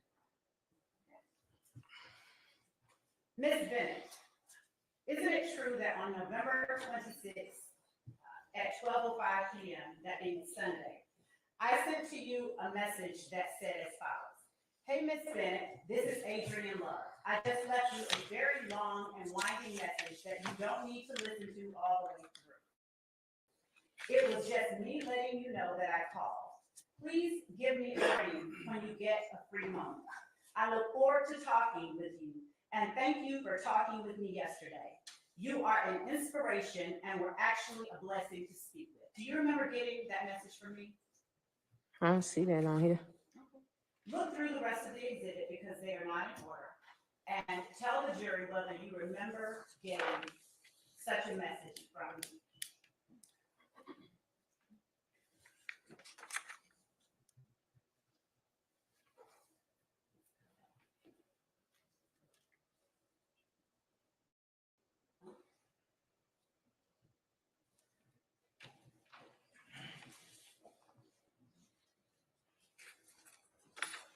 I see what you're saying on a different page. That's fine. I'm just asking you if you remember getting that message from me. Yeah, but I don't know when it's not dated in time like all the other messages. Is it apparent that it's a continuation of the one from the 26th? I don't know. It looked like all the rest of them, like they just been screenshotted and some with a date and the time and percentage of your phone and stuff like that. So you don't remember getting that message from me? No, I didn't say I don't remember. I just don't know when.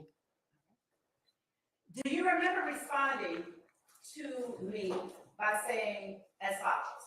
"Aw, thank you so much. I was just catching up on my rest. I have a long day."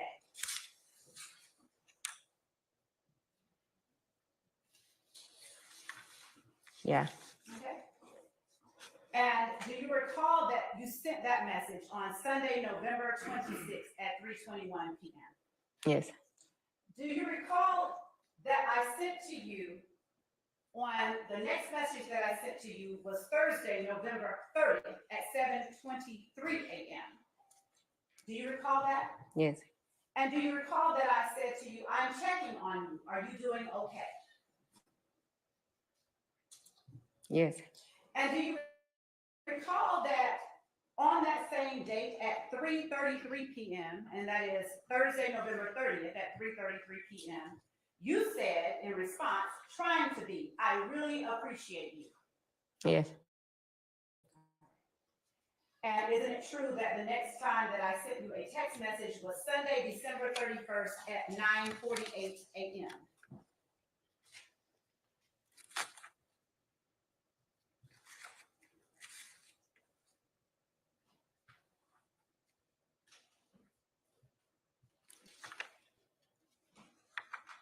Yes.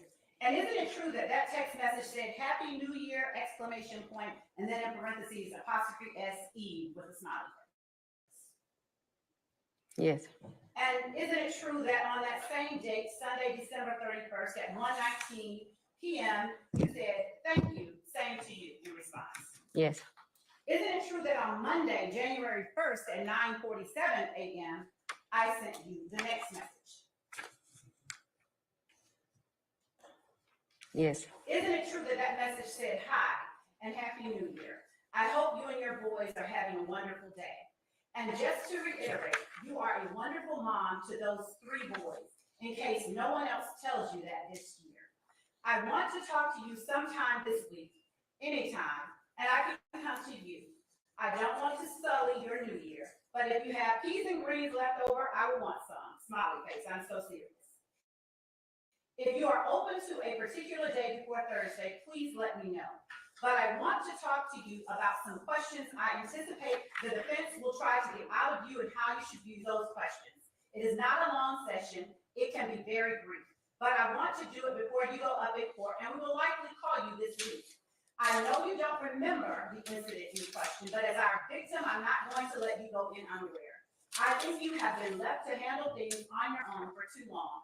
So if you can find 30 minutes in your day for me before Thursday, tell me when and where, and I will be there. Make it a place comfortable for you and away from the city, please. I will make it really brief. I want the jury to see the person I met the other day. She is a wonderful person, and I need them to know it."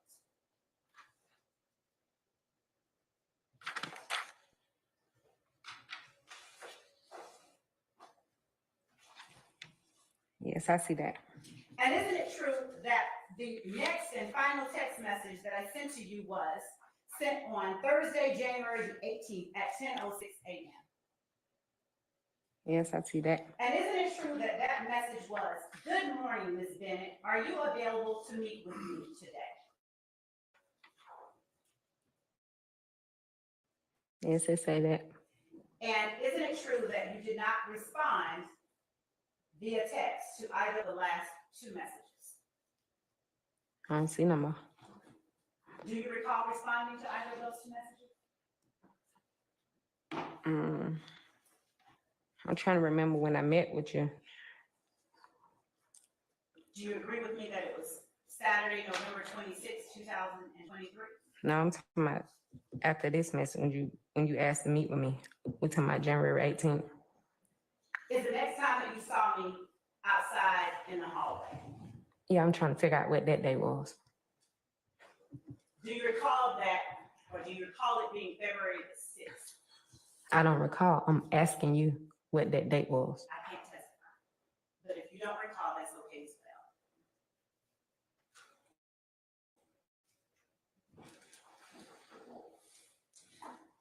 well. Ms. Bennett.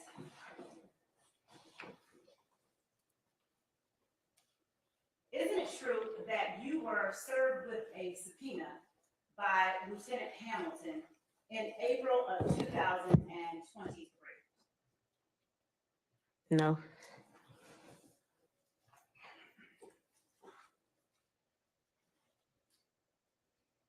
Is it your testimony that didn't happen, or you don't recall? I don't recall that happened. Do you recall being served with a subpoena by Deputy Chief Investigator Long after that, on the same day that you and I met at the Wings? No, he didn't serve me. He showed me a police report. He told me to read it, and I read it. Is it your testimony that you did not get a subpoena, another subpoena that day? No, I didn't have a reason to get a subpoena. And you saying another one, so you saying I'm supposed to have two? Is it your testimony that you did not get two subpoenas?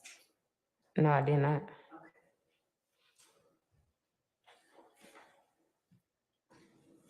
Ms. Bennett, let me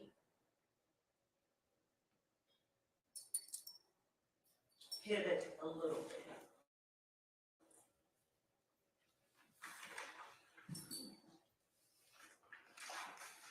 And ask you, when the first time, if you recall, the first time that you received a text message communication from Lieutenant Hamilton with our office?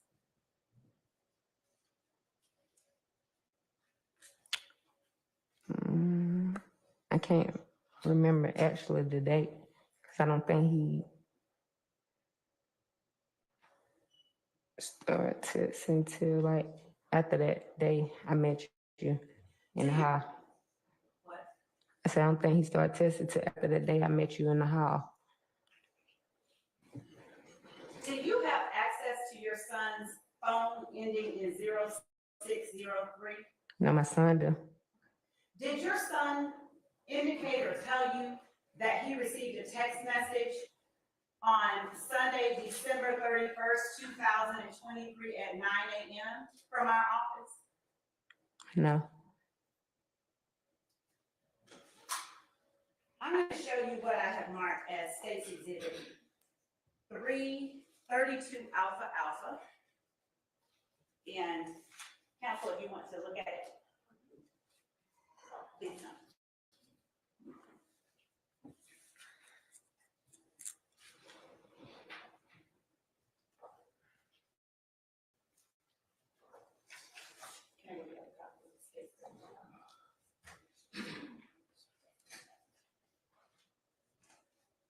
Ms. Bennett, while counsel is looking at State's Exhibit 32 Alpha Alpha, I'm going to give you another copy of that same document and ask you to look at it.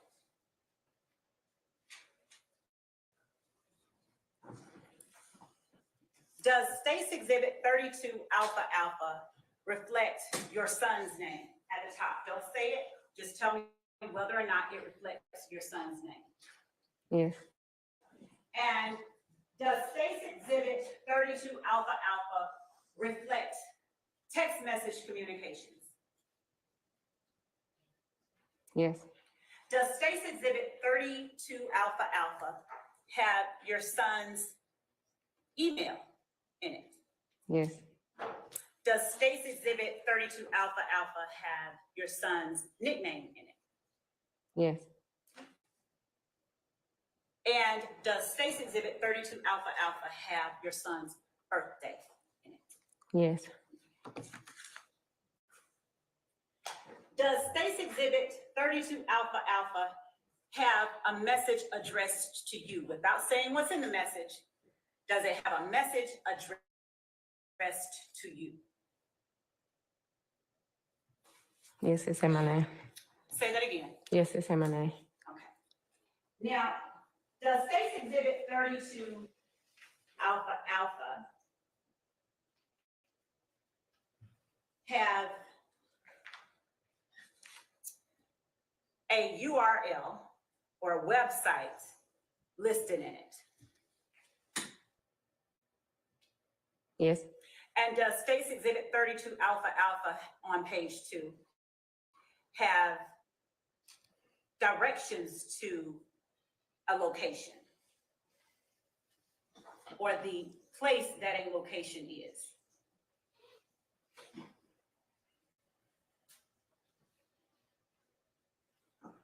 yes, Does State's Exhibit 32 Alpha Alpha have within it instructions on how to gain employment?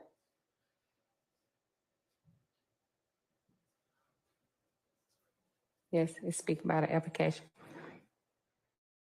And does State's Exhibit 32 Alpha Alpha have instructions to reach out to someone if they need Your it? Honor, I'm going to object to this point. If the Basis. state wants to introduce the Basis. document, the basis is that there's been, we should get into the contents of the document, it's not admitted to the evidence. So it's foundation?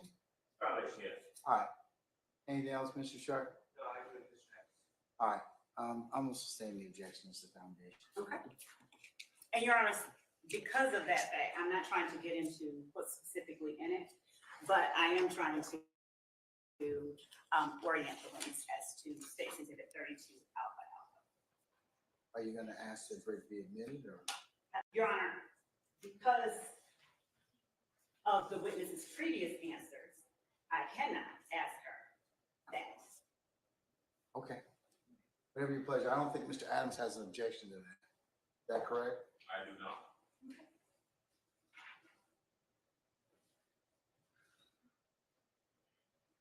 So at this time, Your Honor, the state tenders State's Exhibit 32 Alpha Alpha, apparently with no objection. Any further objection on behalf of anybody? Hearing none, State's 32 Alpha Alpha is admitted. Thank you, Judge. Ms. Bennett, would you please just state the last name of the person whose name is listed at the top? Mine's. Well, you said at the top, my son, because this is my son's phone. Okay. So I'm hearing you say that these are text messages that are from your son's phone. Yes, Read the first text message sent to your son's phone. it say, hi, Miss Bennett, happy holidays to you and your family. This LT Hamilton with the Fulton County District Attorney's Office. We met back in your house in April. I greatly apologize reaching out to you this early, especially on Sunday. If you could and can give me a call, it's regarding to a conversation with Miss Love. And I'm not being nitpicky, but we have to be specific. It just says Ms. Bennett. It doesn't say hi, correct? No, it say Miss Bennett. Okay. And that message you just read was sent on Sunday, December 31st, 2023 at 9:00 a.m. Isn't that correct? Yes, And in response, your son or you responded "ain't" with an exclamation point. Isn't that correct? yes, on February the 9th. Okay.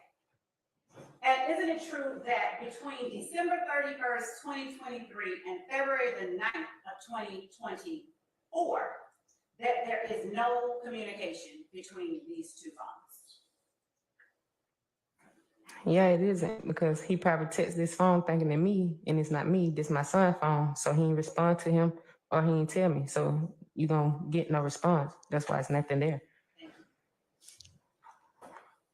So is it fair to say your son didn't tell you that someone reached out from our office to speak with you about your conversation with me? If my son seen this message, I'm not saying he did. I'm not saying he didn't. It's his phone. He 20. I'm asking you what he told you about it. No, if he told me, they would have got a response. And isn't it true that the email address that is sent back to Lieutenant Hamilton on February the 9th at 5:53 p.m. and that's Friday, February the 9th of 2024, is your son's email address. Yes, And isn't it true that the date sent below your son's email address is your son's birth date? yes, Isn't it true that the next message that was sent from Lieutenant Hamilton to your son's phone was sent on Wednesday, February the 14th at 12:19 p.m.? yes, Isn't it true that Lieutenant Hamilton sent to your son a URL or a website for SherwoodFoods.com? yes, Isn't it true that Lieutenant Hamilton then said, this is off Fulton Industrial Boulevard. They are hiring. Fill out the application online and let me know when you've submitted it. I'll be in contact with them after you let me know. Be 100% accurate on it. yes, Isn't it true that on Wednesday, February the 14th at 12:38 p.m., Lieutenant Hamilton sent another message that said, if you need help with the application, let me know? yes, Isn't it true that on Friday, February the 23rd at 6:16 p.m., your son texted Lieutenant Hamilton, how do I get to the application part? yes, Isn't it true that Lieutenant Hamilton responded, there should be an application tab on the website? yes, Isn't it true that your son then said, found it? yes, Isn't it true that your son then said, what should I put for job titles? yes, Isn't it true that on Friday, February the 23rd, 2024, at 6:55 p.m., Lieutenant Hamilton responded, warehouse? yes, Isn't it true that on Friday, February the 23rd, at 7:25 p.m., your son screenshot a message to Lieutenant Hamilton saying or reflecting that he had successfully submitted his application? yes, And isn't it true that after that, your son wrote to Lieutenant Hamilton, it's done, and that he sent that same message on February the 23rd of 2024 at 7:25 p.m.? yes, Backing up just a little bit, isn't it true that the date you met with Lieutenant Hamilton and Assistant District Attorney Atkins was Friday, February the 9th of 2023? yes, I believe it was Friday. Yes, I think it was Friday. Isn't it true that the same son whose text messages are reflected in State's Exhibit 32 Alpha Alpha is the son who accompanied you to meet with Lieutenant Hamilton and Mr. Atkins? Yes, and that's when he got his phone number and his email that same day. Well, isn't it true that he sent a text message to that phone on Sunday, December 31st, 2023, before that? Yes, but it wasn't for my son. It was for me. He thought it was my number, but it wasn't. And isn't it true, Ms. Bennett, that after your son told Lieutenant Hamilton that it's done, Lieutenant Hamilton responded on Friday, February the 23rd at 7:50 p.m.?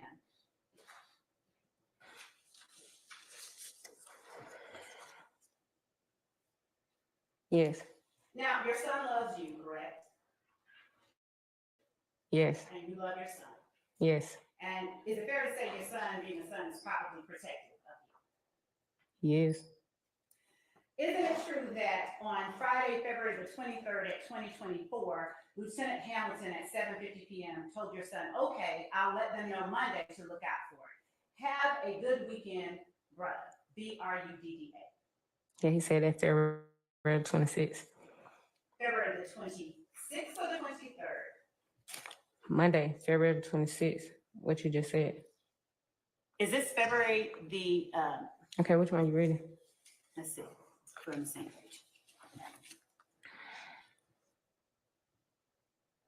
Friday, February the 23rd at 7:50 p.m. Please read the message that Lieutenant Hamilton sent.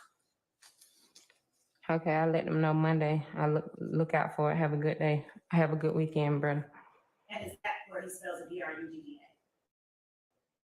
Yes, And you'll agree with me that that was Friday, February the 23rd at 7:50 p.m. Yes. You'll agree with me that your son said in response, okay, thanks. Yes. On Monday, February the 26th, 2024 at 11:57 a.m., your son sent to Lieutenant Hamilton the text message, "Don't forget about me," with 2 red exclamation points after it. Yes. And in response, Lieutenant Hamilton said, LOL, period. Brudda, B-R-U-D-D-A, I sent your name over at 9:27 this morning. I got you. Yes.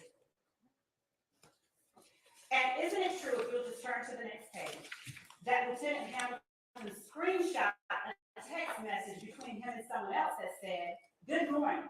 The young dude that wanted a warehouse job just filled out the application online over the weekend. If your husband could be on the lookout for," and then he has your son's name, "as always, thank you." Yes. And that screenshot was a message from Monday, February the 26th at 9:23 a.m. 25th at 9:23 a.m.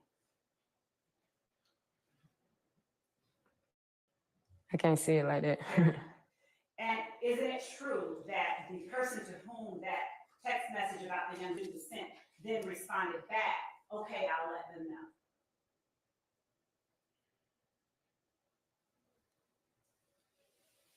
That's what they say right here in the blue. Are you able to see that?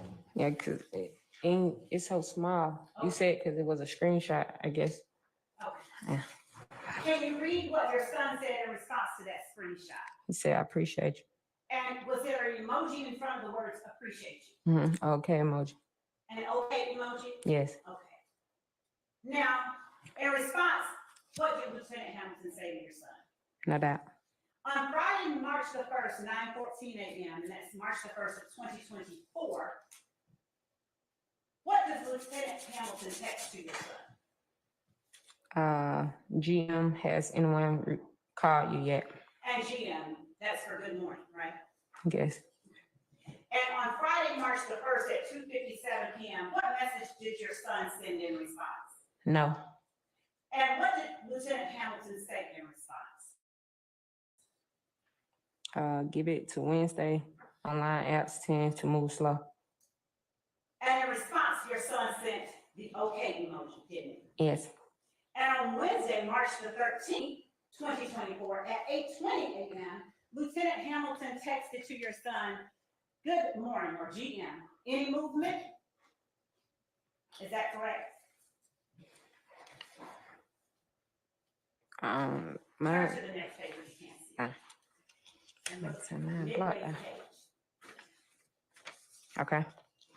Isn't it true that on Wednesday, March 13th, 2024, at 8:20 a.m., Lieutenant Hamilton sent a message to your son saying, "Good morning, any movement"? Yes. Isn't it true that your son did not respond? Yes. And isn't it true that on Monday, March the 25th, 2024, at 11:26 a.m., Lieutenant Hamilton sent a message to your son that said, what up? Let your moms know she has to be here between 8 to 8:30 tomorrow morning for court. She knows, but please remind her. Thanks. 185 Central Avenue, Courtroom Debate. I'll call her later too. Yes. Isn't it true that on Thursday, March the 28th, 6:24 a.m., your son sent a message that said, "When can I get my mom's stuff from you?" Yes. And isn't it true that that took place after you failed to show up for court on March the 26th? I guess so.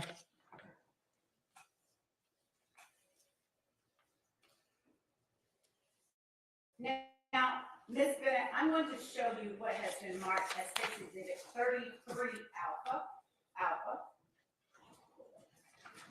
And Your Honor, I'd like to just give an opportunity for defense to see what I'm showing the witness, if I may.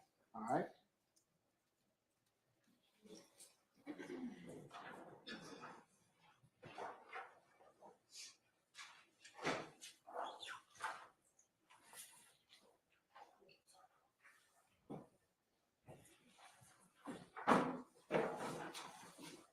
going to show you State's Exhibit 33 Alpha Alpha.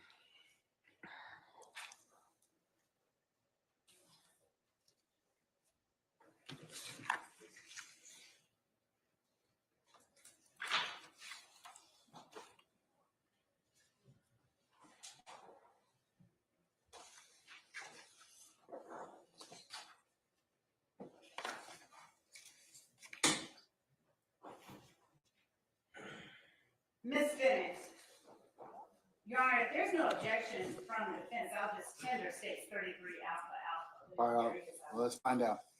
Any objections to State's 33 Alpha Alpha? No, I'm good. All right. All right, State's 33 Alpha Alpha is admitted and maybe used as you see fit. Thank you, Your Honor. Ms. Bennett, do you recognize the messages from State's Exhibit 33 Alpha Alpha? Yes, All right. Isn't it true that these are messages between you and Deputy Chief Investigator Long from the District Attorney's Office? I think so. Isn't it true that the first text communication that you received from Deputy Chief Long was Friday, February the 2nd at 12:27 p.m.? I'm sorry. Okay. I'm sorry. Let me back up and switch that question. Looking at the very last page of State's Exhibit 33 Alpha Alpha is the very first message that you got from Deputy Chief Long. Was that on Saturday, November the 25th at 8:39 a.m.? Yes, And did that message say, "Good morning, this is Investigator Long with the Fulton County District Attorney's Office. Hope you had a wonderful Thanksgiving. Checking in to see if we were still good to meet today around 2:30 p.m. We are flexible on the meeting location." yes, And isn't it true that Saturday, November the 25th at 3:04 p.m., you responded, "4 will be good"?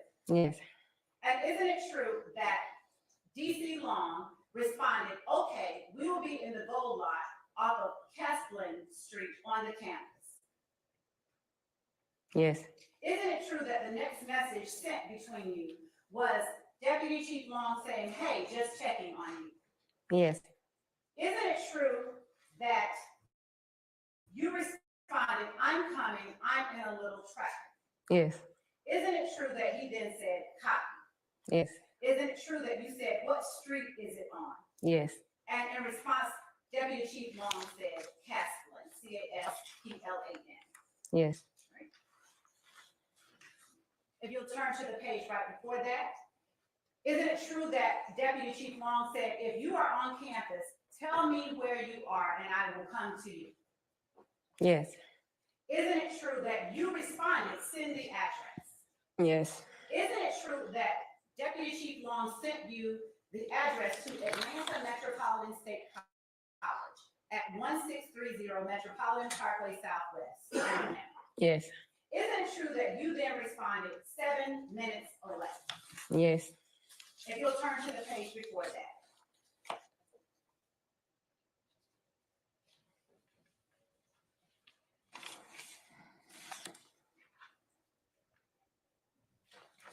Do you recall meeting with Deputy Chief Long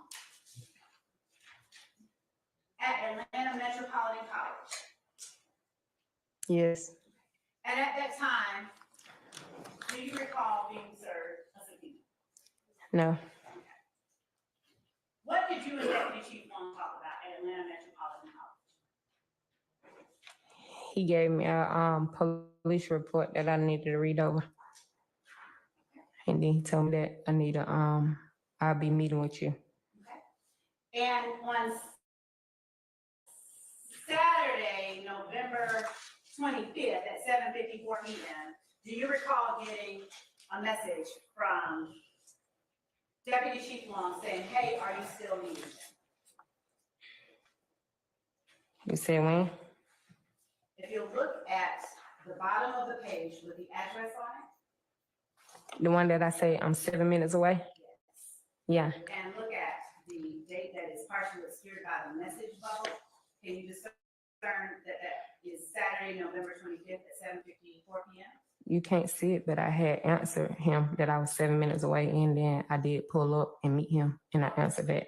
Thank you. Isn't it true, if you'll just flip to the next page, that on Tuesday, January 2nd at 6:06 p.m., you received a text message from Deputy Chief Long that said, hello, the attorneys have been trying to reach you for court. Can you give me a call back? They are trying to get you to report tomorrow. Yes. Isn't it true that you did not respond in a text message to Deputy Chief Long? No. No, you did not. Or no, that's not true. No, it's not a response. Okay. And isn't it true that on Friday, January the 5th, 2024, at 2:35 p.m., Deputy Chief Long sent you another text that said, hey, this is Investigator Long. After our meeting yesterday, we are anticipating that we will need your testimony around January the 22nd or January the 23rd. We are trying to give you time to make arrangements. I will let you know what time once we get closer to that date. One of the attorneys will be speaking with you prior to that date as well. Isn't it true that he sent you that text message on Friday, January 5th at 2:35 p.m.? Yes. And you didn't respond via text, did you? No. Isn't it true that the next communication between you and that, let me ask you that. Why didn't you respond? Yeah, you ain't never asked me that. Okay, I'm asking. Yeah. If I ain't respond, it must be something going on with my phone. Because, you know, the time when he talked to me, because I never had a problem with him. I might have a problem with other people's in his team, Okay. but it was definitely not him. Fair So enough. I didn't respond. Okay. So is it true that you didn't respond on January the 2nd? Not according to this paper, no, I did not. Do you recall responding on January the 2nd? No, I do not. And isn't it true that you did not respond on Friday, January the 5th? No, I did not. And on Wednesday, January the 31st, 2024 at 1:12 p.m., Deputy Chief Long sent you another text, didn't he? Yes. And in that text, he said, hello, it looks like we will be getting to your testimony tomorrow afternoon. And if you flip to the next page, the attorney would like you to get here around 1:00 p.m. tomorrow, 185 Central Avenue, Atlanta, Georgia. It's on the subpoena. Yes. You didn't respond, did you? No. You didn't say what subpoena or anything like that, did you? No. All right. So Thursday, February the 1st, 2024, isn't it true that Deputy Chief Long sent you a text message saying, just confirming your attendance at 1, please confirm? Yes. You didn't respond to him then either on February the 1st, did you? No. Isn't it true that on Friday, February the 2nd, 2024 at 12:27 p.m., Deputy Chief Long said, hello, it's very important that you give me a call. Thanks. Via text message. Yes. Isn't it true that you didn't respond then either, did you? No. And by no, you mean you did not respond, correct? Yes. Isn't it true that on Monday, February the 5th at 3:06 p.m., Deputy Chief Long sent you another text message? Yes. And isn't it true that that text message said, 185 Central Avenue, Atlanta, Georgia, report time 9:30 a.m., courtroom 1C. Call me when you get here. I'm going to put you somewhere quiet until it's time to testify. Yes. Now, isn't it true that you responded to that? Yes. And if you'll flip to the next page, isn't it true that you told him in response, okay, I'm about to get a lawyer now. Because I keep telling y'all I don't have shit to say in y'all. And y'all keep harassing me and my family. But I'll be there at 9:30. Yes. Isn't it true that on Tuesday, February the 6th at 9:14 a.m., you said, or Deputy Chief Long sent you a text, good morning, let me know when you arrive, thanks.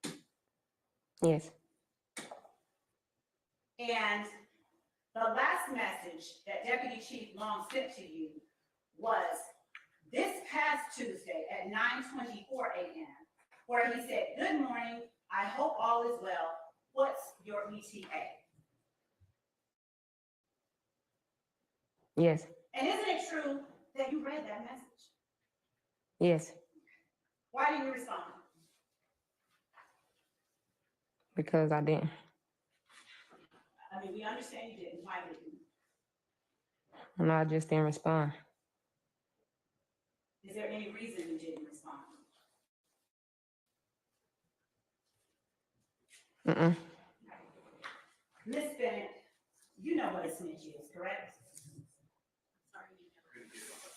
You know what a snitch is, correct? Yes. And being a snitch, you don't consider that a good thing, do you? Objection has been answered. I'll overrule the objection. You may answer, please. I don't know if it's supposed to be good or bad. What do you understand a snitch to be? I never was told if it was good or bad. What do you understand, regardless of what you were told? What do you understand a snitch to be? A telltale. And on the streets, it's not good. You never want to be labeled as a snitch, right? Guess not. You heard the phrase snitches get stitches, right? It was a saying. Yeah, I heard that since I was little. What does that mean to you? I don't know. It was a saying that I heard since I was little. I don't believe everything I hear, so Fair I enough. can't tell you what it means. Did you have any understanding of that phrase? No. Now, you talked about having at least 2 phone numbers since 2006. Which number did you use to communicate with the customers that you sold to? The last 4 digits of that number. 438 for 93.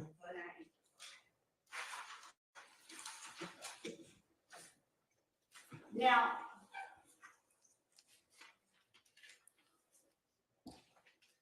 Ms. Bennett, you spoke with, or the first text message that you received from Lieutenant Hamilton, was that on Tuesday, February the 6th? I'm not sure. Showing you State's Exhibit 34. There. State's Exhibit 34 Alpha Alpha.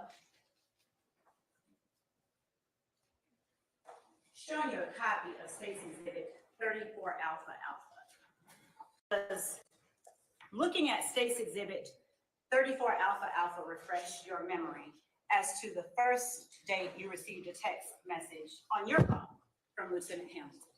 Yes. Now, what number did you receive your first text message from Lieutenant Hamilton on? Just the last 4 digits. 4983. Now, isn't it true that you received that first message from Lieutenant Hamilton on Tuesday, February the 6th at 10:57 a.m.? Yes. And isn't it true that the message was asking you for your job's information? Yes. And Lieutenant Hamilton, in response, said, "Mama, thank you," with a fist sign. Yes.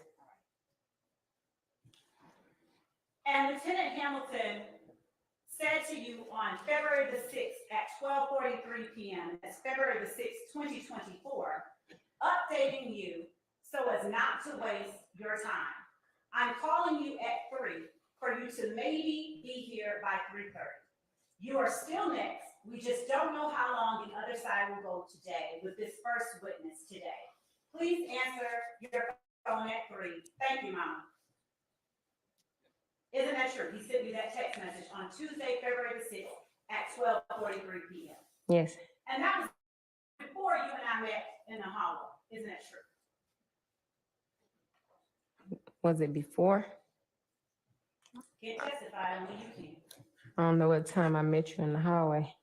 So Well, do you recall getting that text message from Lieutenant Hamilton telling you to be here and answer your phone at 3? Yes. Do you recall getting that message while you were in the hallway? No. And were you with Lieutenant Hamilton when he said, I'm calling you at 3 for you to maybe be here by 3:30? I got this when I left. So that means I seen you before this text message.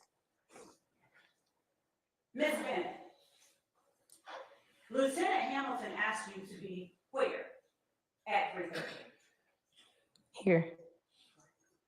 So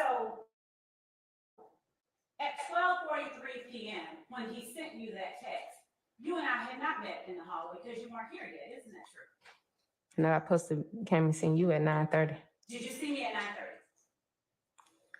That's how I seen him. I seen him after me and you had a problem in the hallway. Isn't it true that at 3:01 p.m., Lieutenant Hamilton sent you a text that said, call me? Yes. Isn't it true that on Tuesday, February the 6th at 3:36 p.m., Lieutenant Hamilton said, call me, please? You see how many updates we get daily. One last one, hit me up when you can. Yes. And isn't it true that on Tuesday, February the 6th at 5:46 p.m., Lieutenant Hamilton sent to you a voice recording that was 53 seconds long? I don't know if I sent that or he sent that, but I said I'm here. So it's your recollection that you told Lieutenant Hamilton that you were here? Yeah, I was here. Did you send him a text or did you call him? How did you alert him that you were here at court? I talked to him. You talked to him on the telephone. You didn't send him a text. Is that correct? No, I didn't send him a text. And all of that was before 5:46 p.m. Is that fair to say? Yes. Isn't it true that on February the 6th, you spoke with someone from the Georgia Crisis Hotline after we met in the hallway? Yes. What did you all talk about? They asked me a couple questions, what was going on and what was triggering me, and that they was going to. Not offer for the truth of the matter asserted, offered for the effect on the listener. And relevance. Oh, rule the objection. Mr. Matthews. Please continue. You I'm may tell asking me. an opposing objection that that calls for Basis. information that is a privileged conversation. Now that I'll sustain.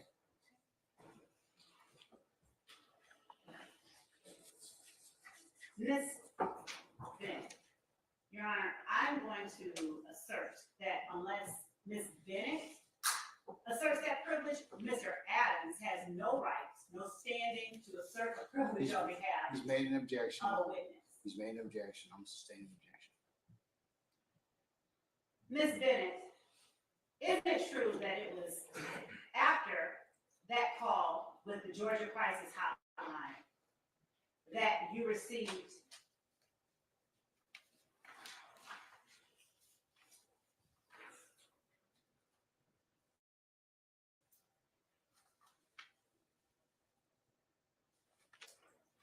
that voice message from Lieutenant Hamilton at 5:46 p.m., that voice text?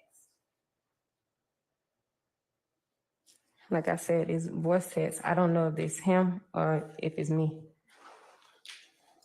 Well, Ms. Bennett, would you please turn to the third page of Safety Exhibit 34 Alpha in front of you?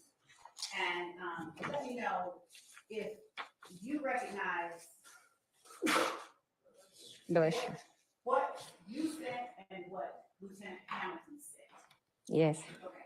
Now, is it fair to say that things that you sent are in blue Yes. and things that he sent are in gray? Okay. Yeah. Yes. So on Tuesday, February the 6th, if you just flip back to page 2, at 5:46 p.m., that voice text was one that Lieutenant Hamilton sent to you, correct? Okay. Yes. And isn't it true that on Wednesday, February the 7th, at 10:29 a.m., Lieutenant Hamilton sent you another message? Yes. Now, isn't it true that that message was, good morning, Mom, I hope you slept well. Again, don't come at 1:30. I have a feeling the defense will keep this same witness from yesterday all day again today. I'll give you an update at 3 p.m. You will most likely go up tomorrow morning. I'll talk to you soon. Yes. And isn't it true that on Wednesday, February the 7th at 3:08 p.m., Lieutenant Hamilton sent you a text that said, "Call me, please"? Yes. And isn't it true that on Wednesday, February the 7th at 5:48 p.m., Lieutenant Hamilton sent you a text that said, "Call me one more time, then I'm out of your hair for the night"? Yes. Isn't it true that all of this communication came after you expressed that you did not want to talk with me and you were tired of talking to people from the district attorney's office? Repeat it. Isn't it true that this text communication on February the 7th, 5:48 p.m. was sent after you had expressed yourself that you no longer wanted to talk to me and you were tired of talking to people from the district attorney's office? Was it sent before? Isn't it true that this text was sent after you had expressed all those things? Oh, no. You didn't express those things on February the 6th when you were in the hallway? Yes, when I seen him. So you did express that you didn't want to talk to me and you were tired of talking to people in the district attorney's office. No, I just said I was tired of talking to you because you had made me angry. Okay. And how did I make you angry? About you was discussing some things that you told me like when I met you at Wendy's, you remember we had a discussion and some things you said that we wasn't gonna talk about again. I guess it's supposed to be personal things between us and you did anyway, so I guess I can say you lied. Isn't it true that when I sat down next to you, the first thing that I did was ask you how you were doing? And I don't remember like because you had me so heated that day. Isn't it true that you told me in that moment, "I'm really feeling like I just want to harm myself"? Yeah, I told you that for a reason. Isn't it true that I said, "What is causing you to want to harm yourself"? And I told you. And isn't it true that after you told me I got up and left your presence? Yeah. Isn't it true that that is the extent of the conversation you and I had in the hallway? That was the end of the conversation. And that was all of the conversation, wasn't it? Yeah, that day. Now tell the jury, since that was all the conversation that day, and they've heard all the text messages, tell the jury when it was that I talked to you about things you didn't want to talk about. That day. That was it. I ain't say you talk to me again after that. Okay.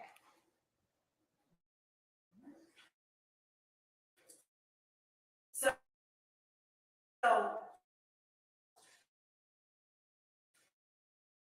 what was it in that conversation you just talked about to the jury that you did not? They and I, we had talked about, it was some personal things. Is your testimony now that we said more stuff than "How are you doing?" and you saying, "I want to harm myself," and me saying, "What's causing you to want to harm yourself?" and you saying, "You," and me getting up and leaving? That was all? I'm asking you, is that your testimony to the jury? No. Then tell the jury what topic. First of all, tell the jury how long we sat out there and talked, based on your memory.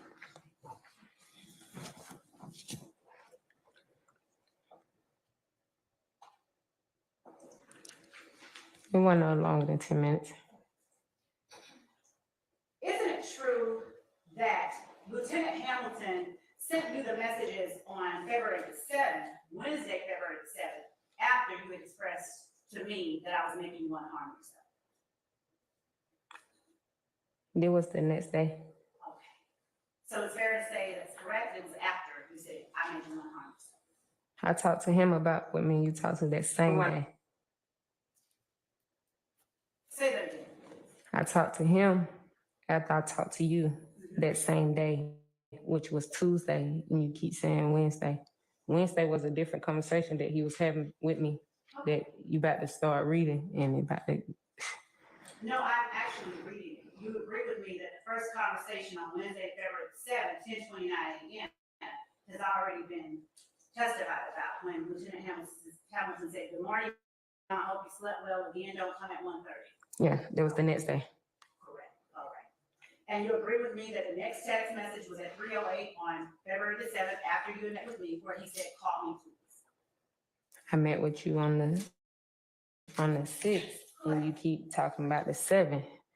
I'm talking about the text message Lieutenant Hamilton sent to you on the 7th. Yeah, you wasn't around when he sent me this. I wasn't here when he sent me this. Thank you for clarifying. And isn't it true that on Wednesday, February the 7th at 6:45 p.m., Lieutenant Hamilton sent you a text that said, "Hit me up if you're bored later. We're not going to talk shop." Yes, And isn't it true that the next text message that Lieutenant Hamilton sent to you was Friday, February the 9th at 10:19 a.m.? yes, And isn't it true that that text message said, "Good morning, can you email your resume to me at," and then there's an email address, and then it says, "I'll see you at 3:30 and call you at 3." Isn't that true? yes, And then isn't it true that on Friday, February the 9th at 3:11 p.m., Lieutenant Hamilton sent you a text that said, "The one at 506 Moreland"? yes, And isn't it true that on Friday, February the 9th, after that message at 3:11 p.m., you wrote back, "I'm not sure about the address. I know it's on Moreland. My son just got home, about to change his clothes." yes, And isn't it true that in response, Lieutenant Hamilton said, "Yeah, it's by the salon and cleaners. Okay, I'm here." yes, Isn't it true that on Friday, February the 9th at 4:06 p.m., Lieutenant Hamilton sent you a text that said 506 Moreland Avenue, Northeast, not Southeast, but Northeast? yes, Isn't it true that you responded, "Okay"? yes, Isn't it true that on Friday, February the 9th at 5:00 p.m., the next communication between you and Lieutenant Hamilton was his text to you saying, "How far out are you?" yes, Ma'am? yes, Isn't it true that you responded, "Can you meet me at the restaurant because my kids are with me"? yes, Isn't it true that he said, "What's the address?" yes, And he then said, "And it will be quiet in there"? yes, And he then said, "Call me." yes, Isn't it true that on Friday, February the 9th at 6:06 p.m., Lieutenant Hamilton sent you an address of 185 Central Avenue, Atlanta, 30303? yes, And that's the address to this courthouse, isn't it? yes, And isn't it true that he then said, "Give me a spot to pick you up on Sunday at 9:30? yes. And that was 9:30 a.m., wasn't it? I don't know. It don't say AM or PM. When It you just say communicated 9:30. with him, did you make plans to meet with him on Sunday at 9:30 a.m.? I don't know if it was 9:30 AM or PM. It don't say. I talked to him on the phone and I talked to him through text. So you don't remember whether you planned to meet him in the morning or night? Mm-mm. Do you remember you said, "Okay"? Yes, Do you remember Lieutenant Hamilton responding, "It was good seeing you and meeting your voice. Enjoy the night"? yes. Hey, Miss Love, can we take a brief break for just about maybe 5-10 minutes? Yes, sir. Okay, we're in recess. All right, all rise. Ms. Bennett?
Ms. Love and Mr. Adams.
for today, given the fact it's nearly 4:45 on Good Friday. So, and I don't know how much, even though both councils have indicated their length of time of 45 minutes and 20 minutes respectively, that's only a guess, and I'm apt to double that given my years of prognostication with you all as council.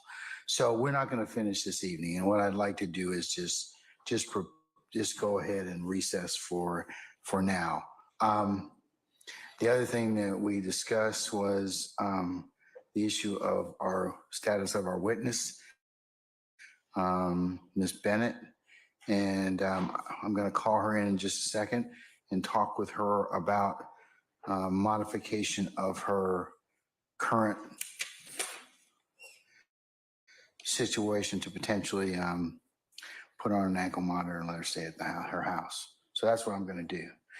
Ms. Love or Mr. Adams, anything to add or delete, or did I correctly summarize what our bench conversations are? Your Honor, that was, in sum, that was the substance of what we discussed at the bench. Additionally, I just wanted to reiterate that I don't believe that, and I'll of course leave it in the court's discretion, I don't believe it's necessary to restrict her movements to and from her house. It's just that we need to be able to know where she is, in the court, I believe, should instruct her that she has to be back here, so that if she doesn't show up, we can readily find her. All right. So in other words, I'm not asking for a curfew or that she not be able to go wherever she wants to go. All right, Mr. Adams. Actually, the corporate calendar is holding such things. Okay. All right.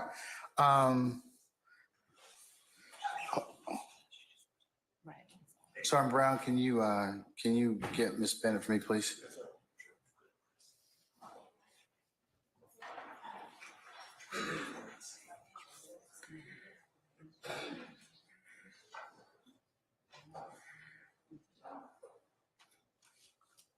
But if this is All right, Ms. Bennett, good afternoon. I just wanted to, I'm Judge Glanville, you know that. Just want to talk with you about just a couple of things about your current status under the material witness warrant, okay, if I can? Mm-hmm. All right. If you can answer yes or no for the purpose of record, that'd be great. Okay, so we are going to probably not finish with your testimony today. And given the fact that the lateness of the hour, it's Good Friday, I'd like to go ahead and release everybody. What you probably don't know is that we have next week is an administrative week pretty much, so our jurors will not be here. The first day they'll be back is the 8th, Monday, the 8th of April. So what I'd like to do is I'd like to have a discussion with you about coming back to court on the 8th of April. Yes. Okay. All right. Are you working right now or anything such as that, or? No. Okay. And I take it from our conversation yesterday that you'd rather stay in your house. Is that correct? Yes. All right. If I were to authorize you to stay in your house with an ankle monitor for the next week until you complete your testimony, would you be sufficient with that? Yes. Okay. You can go wherever you want. No restrictions. Just please, please, please, you've got to appear back for 9 o'clock on Monday, April the 8th. I never had a problem with appearing. All right. Well, here's the thing. You know, it's usually, like I told you, most material witness warrants, you have to satisfy when you testify, when you complete your testimony that's required of the person that subpoenaed you, that satisfies the conditions. And but since you're not done, this is just a least restrictive manner so that you don't have to spend time in the jail. Okay? Okay. All right. Okay. Any questions of me about this? No, sir. All right. We're going to get you hooked up with the ankle monitor, And we will see you on what day? On the 8th At what time? at 9 o'clock. Yes, ma'am. All right. I'm gonna go ahead and release you at this point in time, and I'll see you on the 8th of April, 9 o'clock in courtroom 1C. Okay. Yes. All right. Happy Easter to you. And Your Honor, when you're saying release, you mean from testimony for today, because we still have to get her over and situated with the ankle monitor. Yes. So. Yeah. You're still under the terms of the warrant, or I've just modified it so you can stay at your house, but you haven't completed your obligation. All right. Okay. Okay. All right. Thank you, madam. Thank you, Judge. And so I'll, She can step down. Yes. Don't even ask me. You're gonna pay, okay? Don't. Who said that? He had that look like. You see, I had pretty good hearing, so it's like, who gonna pay? Yeah, you're gonna pay. All right, so not you personally. Maybe Long. He makes more money. All right. So, but no, you all take care of that, please. Thank you, Judge. Okay. Okay. All right. We're- Anything else in terms of our now? Did we also excuse, or can we call in Detective Quinn, please? We told him that we were not gonna. Okay, is he still outside? No, he left. Okay, all right. So he doesn't have any issue coming back on Monday? No. At sometime Monday, late in the day? He does not. Late morning, I should say? He does not. Okay, all right. Okay, all right, once I excuse our jurors, I'll cover with you all Tuesday, April the 2nd, and Wednesday, April the 3rd. Anything else at this point in time? Not from the state. Okay. All right. Lieutenant Walker, if you could summon our jurors, please. All right.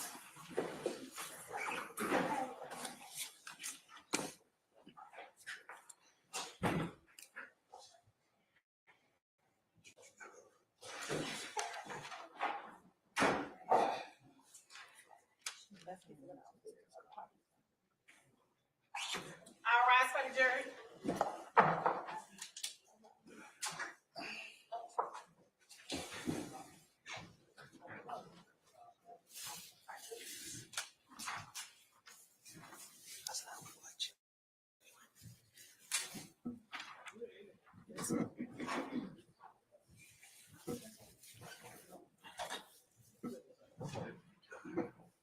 Which one?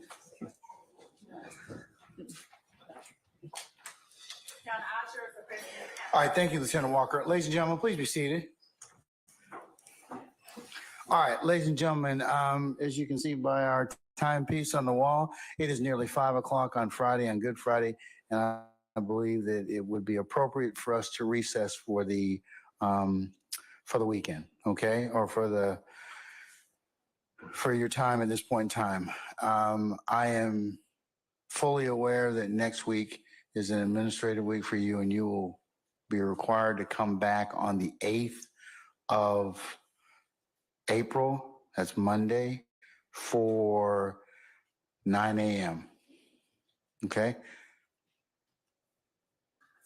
And then we'll have I'll tell you the week and the rest of the month at that point in time. Other than the dates that I've given you already for Veterans Court, we're coming in half days. So other than that, but I'll try and update her as appropriate the rest of the month. All right, ladies and gentlemen, what ministerial inquiry do you have of me at this point?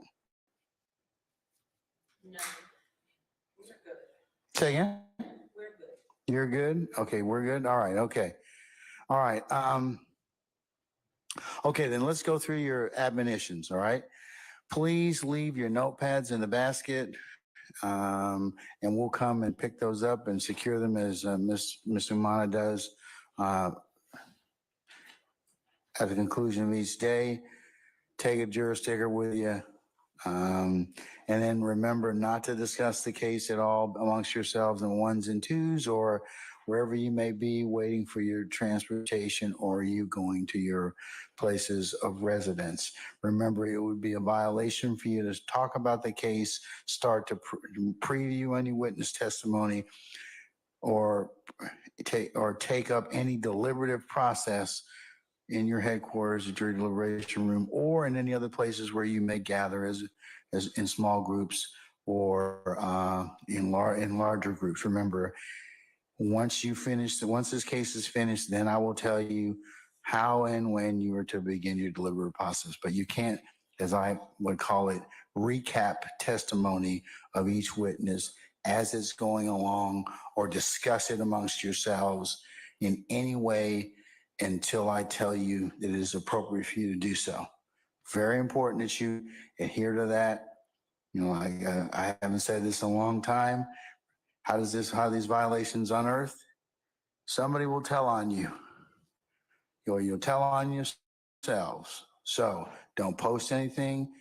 Don't talk to any third parties about this. Don't let anybody contact you about what's going on in this particular trial. Please resist temptation of posting anything on any social media sites, or letting your family, friends, and other well-wishers talk with you about anything that's going on in the four walls of this courtroom. Remember, please avoid any news content about this particular trial. And remember, you can only consider what has been presented within the four walls of this courtroom. So, ladies and gentlemen, unless you have any other inquiry with me, and then the last thing as usual, ladies and gentlemen, thank you for your patience with us. I know that there have been some times where we have had to take extended periods to resolve some other issues outside your presence hearing. I told you that those things happen when trial, and you should not attribute that to anyone. It's just we're just trying to work our way through it. So, ladies and gentlemen, and also thank you for your patience and the attention you've given this matter, and will continue to give this matter on behalf of everyone assembled here. Do you have any other questions of me? Okay, if not, I'm going to wish you happy Easter, and and be well and safe next week, whatever it is you're going to do. And I'll see you, or we'll all see you on the 8th at 9 a.m. Okay? All right, all rise.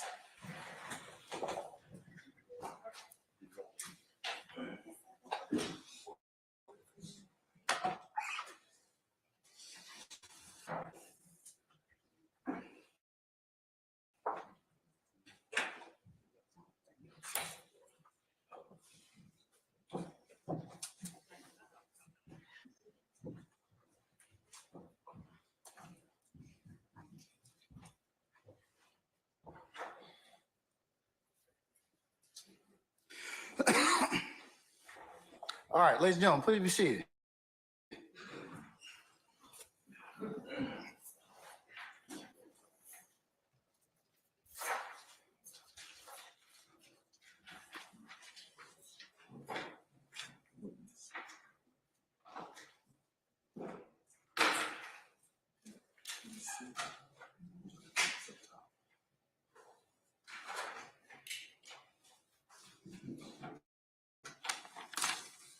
She outside? Yes, sir.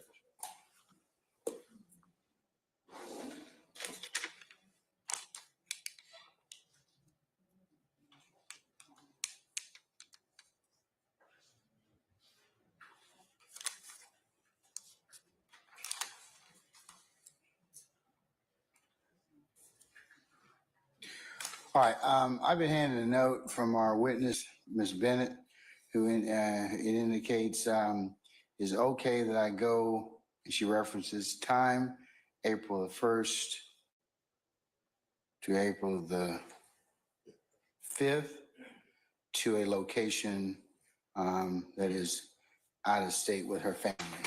You can look at it as to where. I'm going to give you all if you'll get one representative from the state and one representative from the defense. Mr. Kearns, can you show that to council?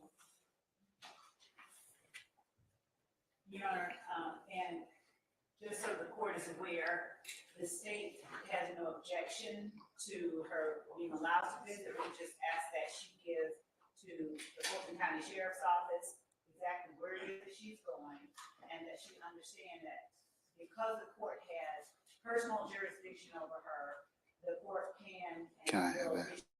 issue a warrant for her arrest if she fails to appear, regardless of what state she's in. Anything on behalf of any defense counsels? Nothing on behalf of Ms. Williams. Okay. All right. Can we have Ms. Bennett return, please?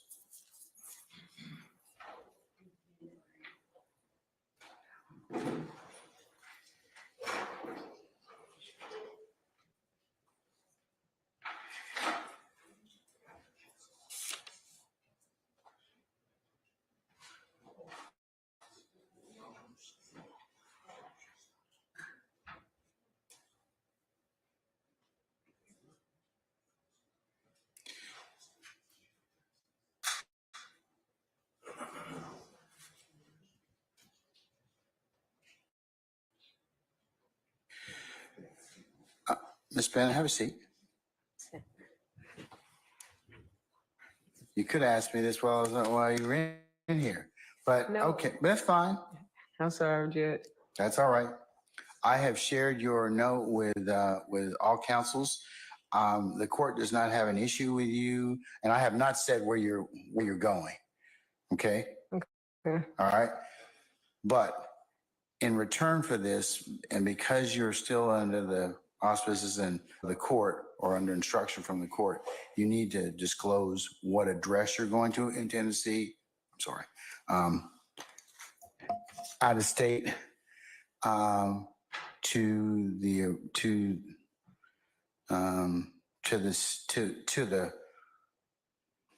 the court. Okay.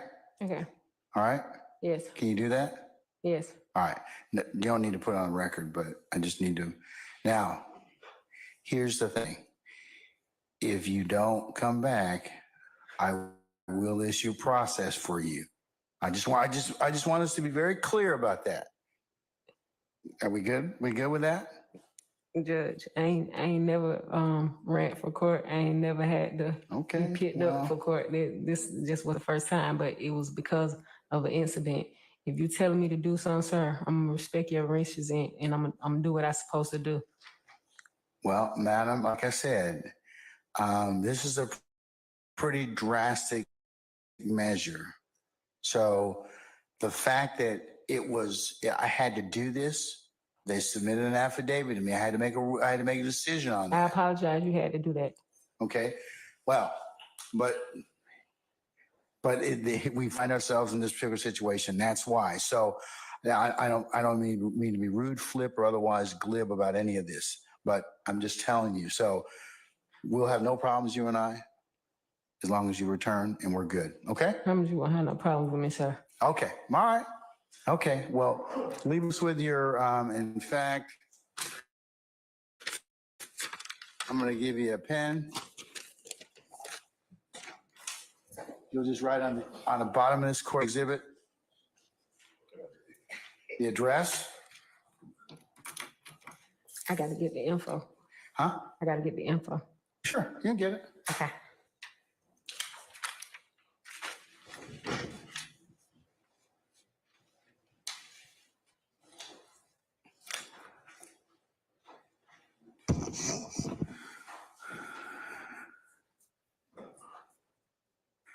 While we're waiting, if you all could turn in your listening devices, that'd be great.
Still got to be marked for identifications. Okay, there's, for identification purposes, it wasn't standard, it was 630 for alpha alpha.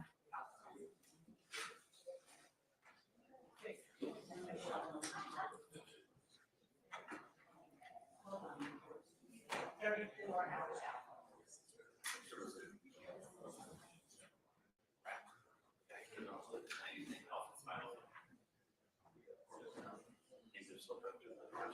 Oh, okay.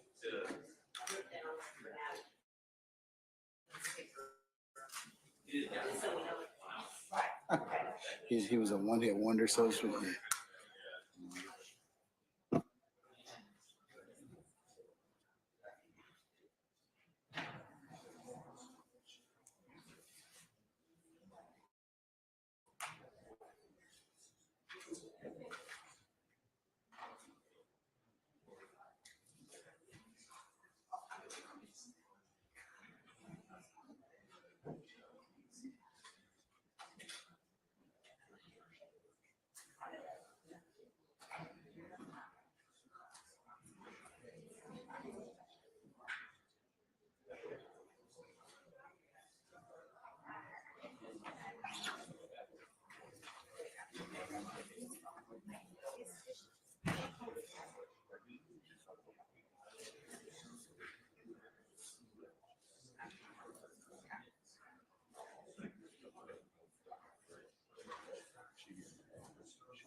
Yes.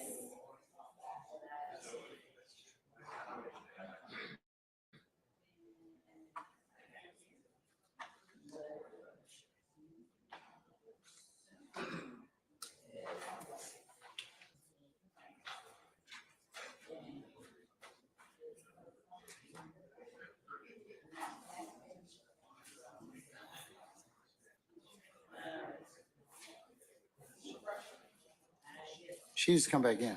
She stated she's living on the bad person. She's a woman.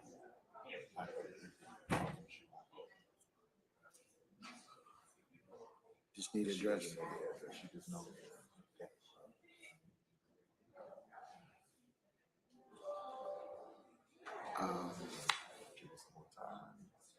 Tell her she needs to find that out where she's staying.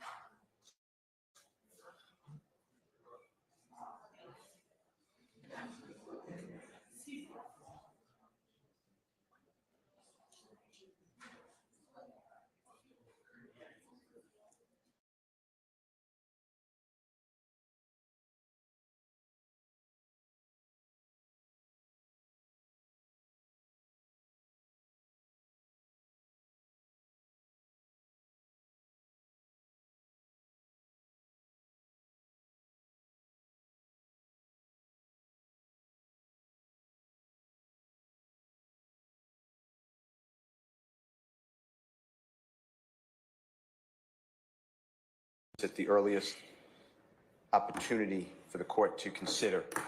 I believe that from listening to the conversation between the prosecutor and Ms. Bennett, the prosecutor has interjected her personal knowledge and of facts of this case and has become an unsworn witness. That's a big problem. And that's what it's called, unsworn witness problem, because the lawyer is making factual assertions without being sworn. And when the lawyer is a prosecutor, that error goes to the heart of fundamental fairness and due process of law, and thus is a constitutional issue. Mr. Williams and the others cannot receive a fair trial, because what has really happened, Your Honor, and this, I'll give you the cases, what really happened is now the jury has to determine, is Ms. Bennett truthful or is Ms. Prosecutor truthful? And that's not the way it's supposed to be.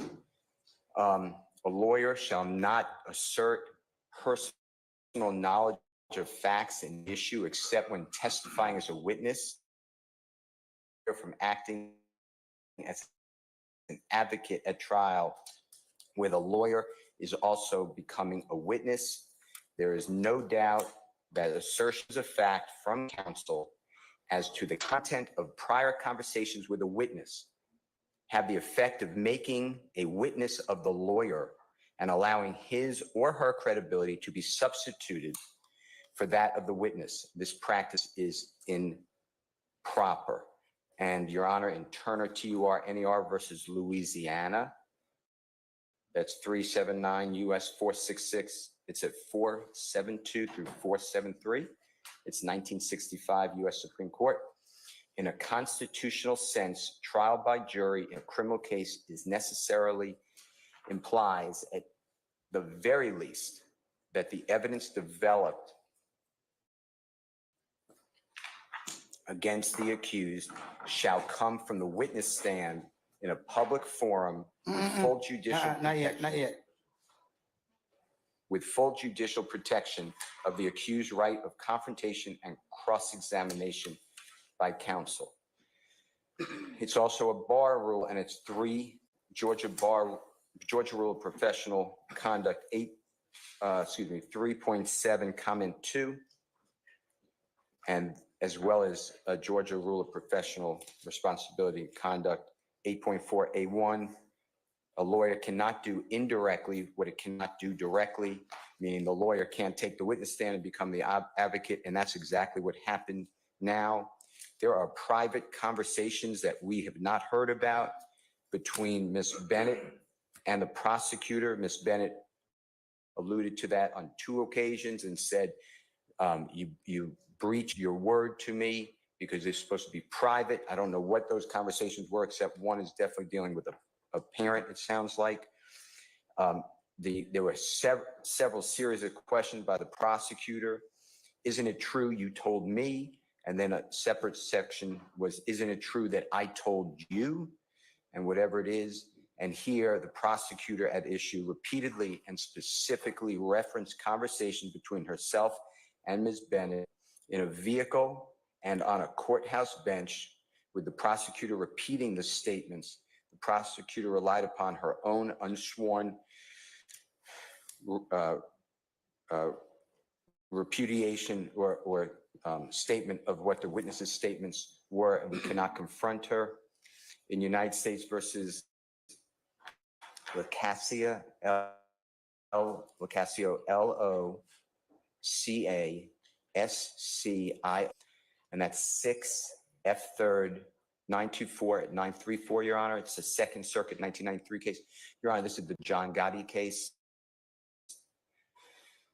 The Second Circuit wrote that the unsworn witness problem arises when the attorney was a participant in events to be explained at trial, and therefore the attorney may convey firsthand knowledge of events without being sworn as a witness, and therefore not subject to cross-examination. That is not allowed. Mr. Williams asserts that he is entitled to cross-examination of the prosecutor, because now what has happened is the prosecutor has put the state, the weight of the state, the pride of the state of Georgia behind her words. We can't cross-examine her. This is from Dillon, D-I-L-L-O-N versus Kentucky. It is 475 Southwest 3D, page 1, 2015. The lawyer is not excusable in making any statement of fact outside of the evidence in which may be in the slightest degree prejudicial to the rights of the accused. In this case, the Commonwealth's attorney, not as a witness, made a statement of fact which flatly contradicted the witness in the minds of the jury. It made the witness look like she is perjuring herself. There was a plain course for the Commonwealth's attorney to pursue, either to introduce himself or judge, and it says Horman, H-O-R-M-A-N, as a witness to contradict. But in seeking to take this course, he should have kept silent as to what occurred in the witness room, for the reason that a repetition of it, not under oath, in the hearing of the jury was incompetent evidence and of the character very damaging to the rights of appellant, which doubtless left an unfavorable impression in the minds of the jury, notwithstanding the admonishment of the court. Your Honor, in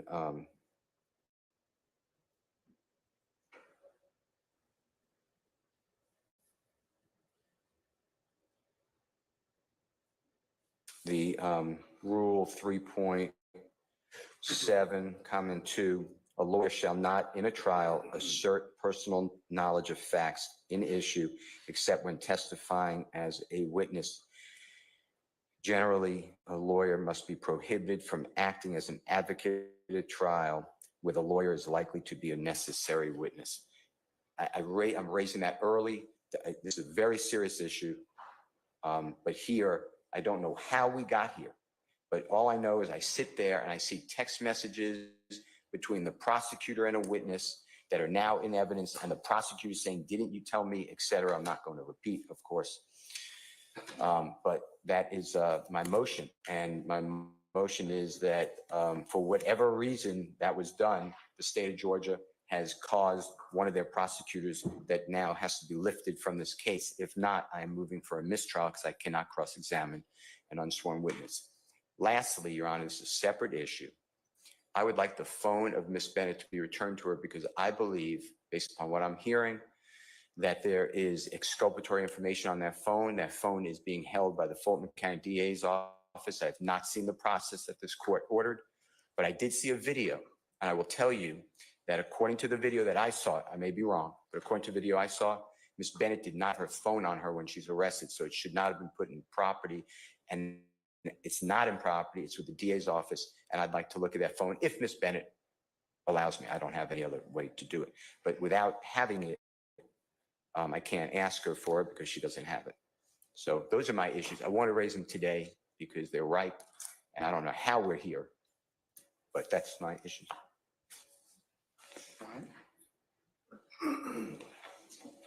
Your Honor, as this is a matter that Mr. Steele has brought up before this court orally, we would ask that the court require that he reduce or place his motion in writing so that the state may properly respond.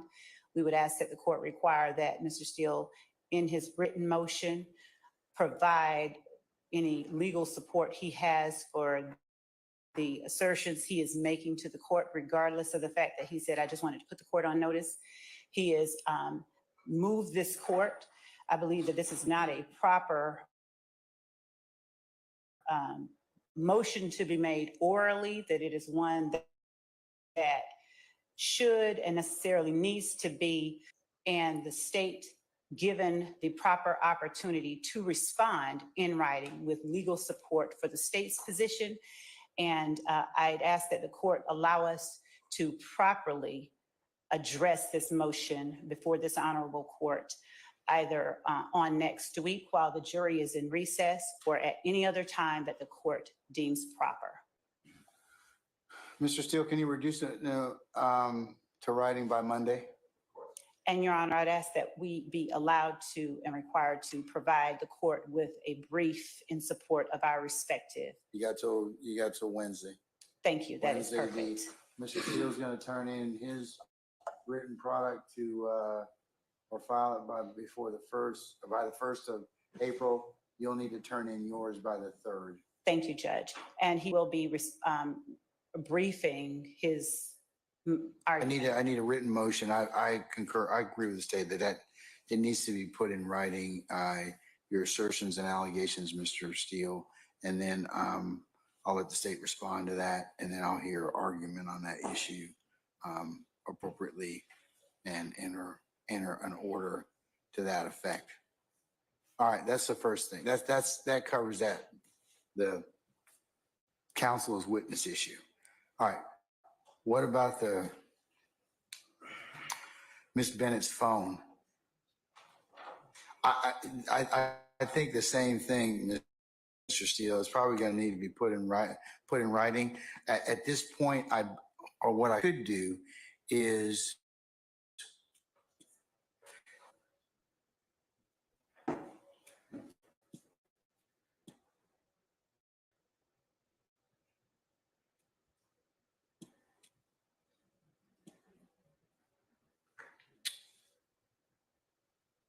May I interject briefly?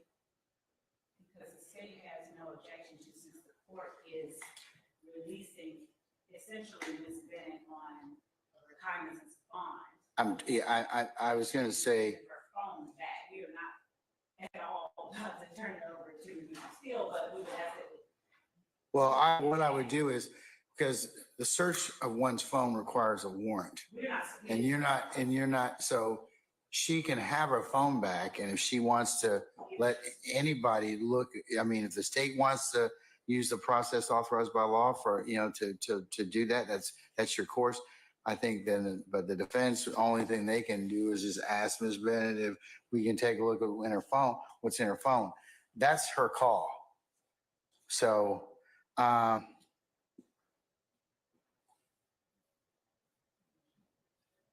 you're saying at this time, Ms. Love, you don't have an issue with returning her phone to her? No, Your Honor, not. Okay. Being released from custody, no. All right, then that can occur, and Mr. Steele and others, you can ask her if she's willing to turn over any of the whatever is relevant to your inquiry. I'll leave that up to you all. That suffice? Okay. All right. Okay. So, Mr. Weinstein, before the day's out, did you complete your order? You've got that look. Apparently not. I have that look, Your Honor. I'm sorry. Apparently not. What order would you like me to complete? Should I totally forgot? No, that's not the one.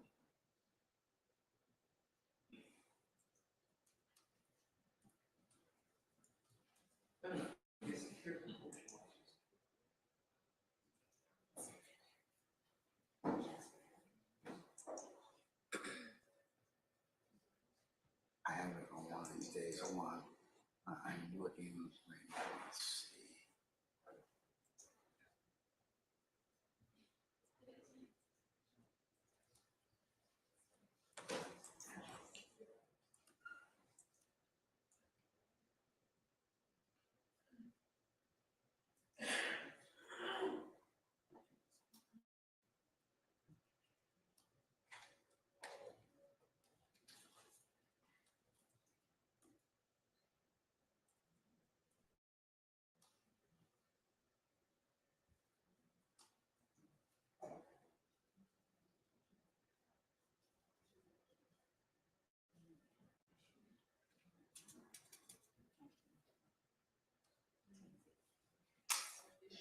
The order for Mr. Kenrick on the motion that we had about 2 weeks ago.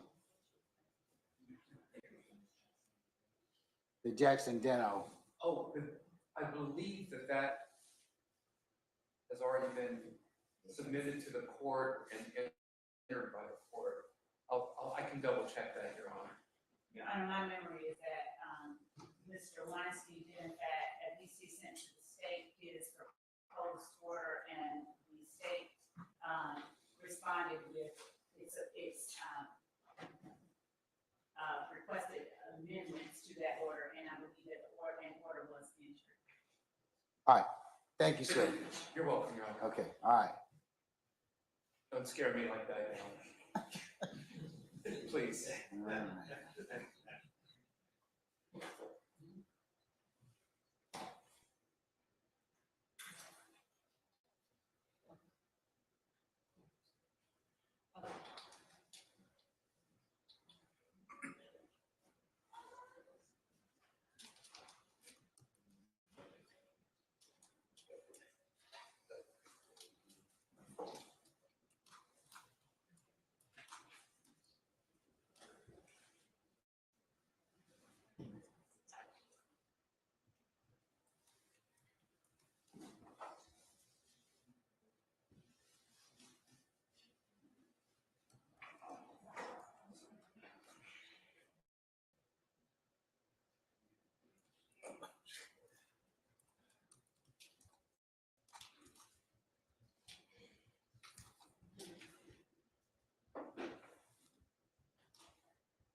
Okay, go ahead and call Miss Bennett, please.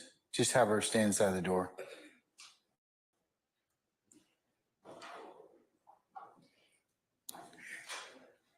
Miss Bennett, we're good. Say again? Oh, thank you. Okay, we'll see you on the 8th, okay? All right.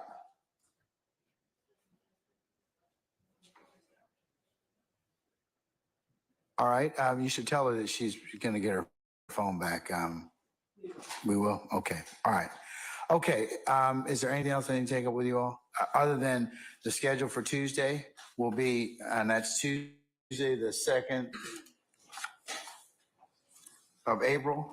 I plan to take up Mr. Williams' motion limine number 2 related to Baker versus the state recently decided. I plan to take up related to that Mr. Shart's motion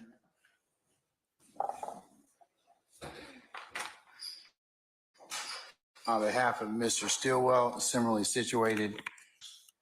I plan to take on a motion to redact the conviction of Mr. Winfrey and the motion for the recordings of Mr. Derek Wise, as well as the motion and amended motion filed by Mr. Apt.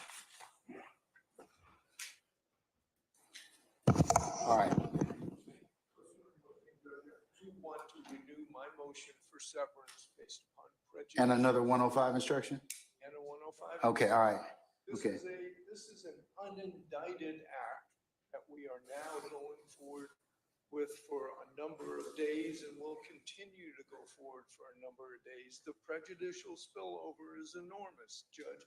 And now we're getting into issues that relate to whether or not the lead prosecutor in this case is required to be recused, none of which it can be laid at the feet of Mr. Nichols. So again, I strongly urge the court to grant a severance on behalf of Mr. Nichols. Okay, for the reasons I've stated otherwise, and been stated earlier, I'll note your motions. I'm going to deny them. I'll give you a continuing objection, sir. Okay. All right. The other thing with the court's exhibit in regards to Ms. Bennett, that will be placed under seal.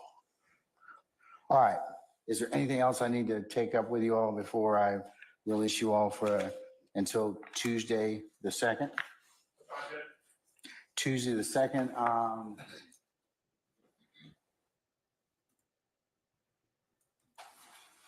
9:30 should work. Okay? All right, we're in recess then, okay? All right, have a nice weekend. Okay.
much DNA. I don't know at this point in time if I obtained any DNA from an evidence sample. So I use my quantification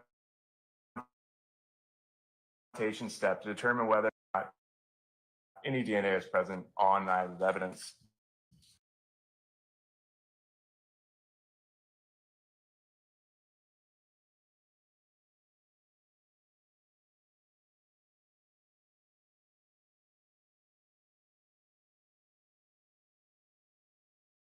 After that, I use that information in the next step to use something similar to like a molecular Xerox machine. So something if you were making photocopies of a piece of paper, you would put it in and make hundreds to millions of copies of that piece of paper. I do that using instrumentation and chemicals in the laboratory to amplify and generate multiple copies of the small amount of DNA I obtained from the evidence. After that, I use sensitive instrumentation to detect the DNA sample that I just processed and amplified. The final step in my DNA analysis process is looking at the data that comes off of my sensitive instrumentation to determine whether or not a DNA profile is suitable for comparison. Okay. So I would like to ask you, what is a DNA profile? A DNA profile is a collection of data as it pertains to somebody's DNA. And so if we think of a DNA profile as a collection of data from particular locations throughout your DNA. And in the testing that I normally do, we would look at anywhere from 15 locations of the DNA, and each one of those locations would give me information. And so if we look at it, the axis going across and how tall the peak is how much information is present.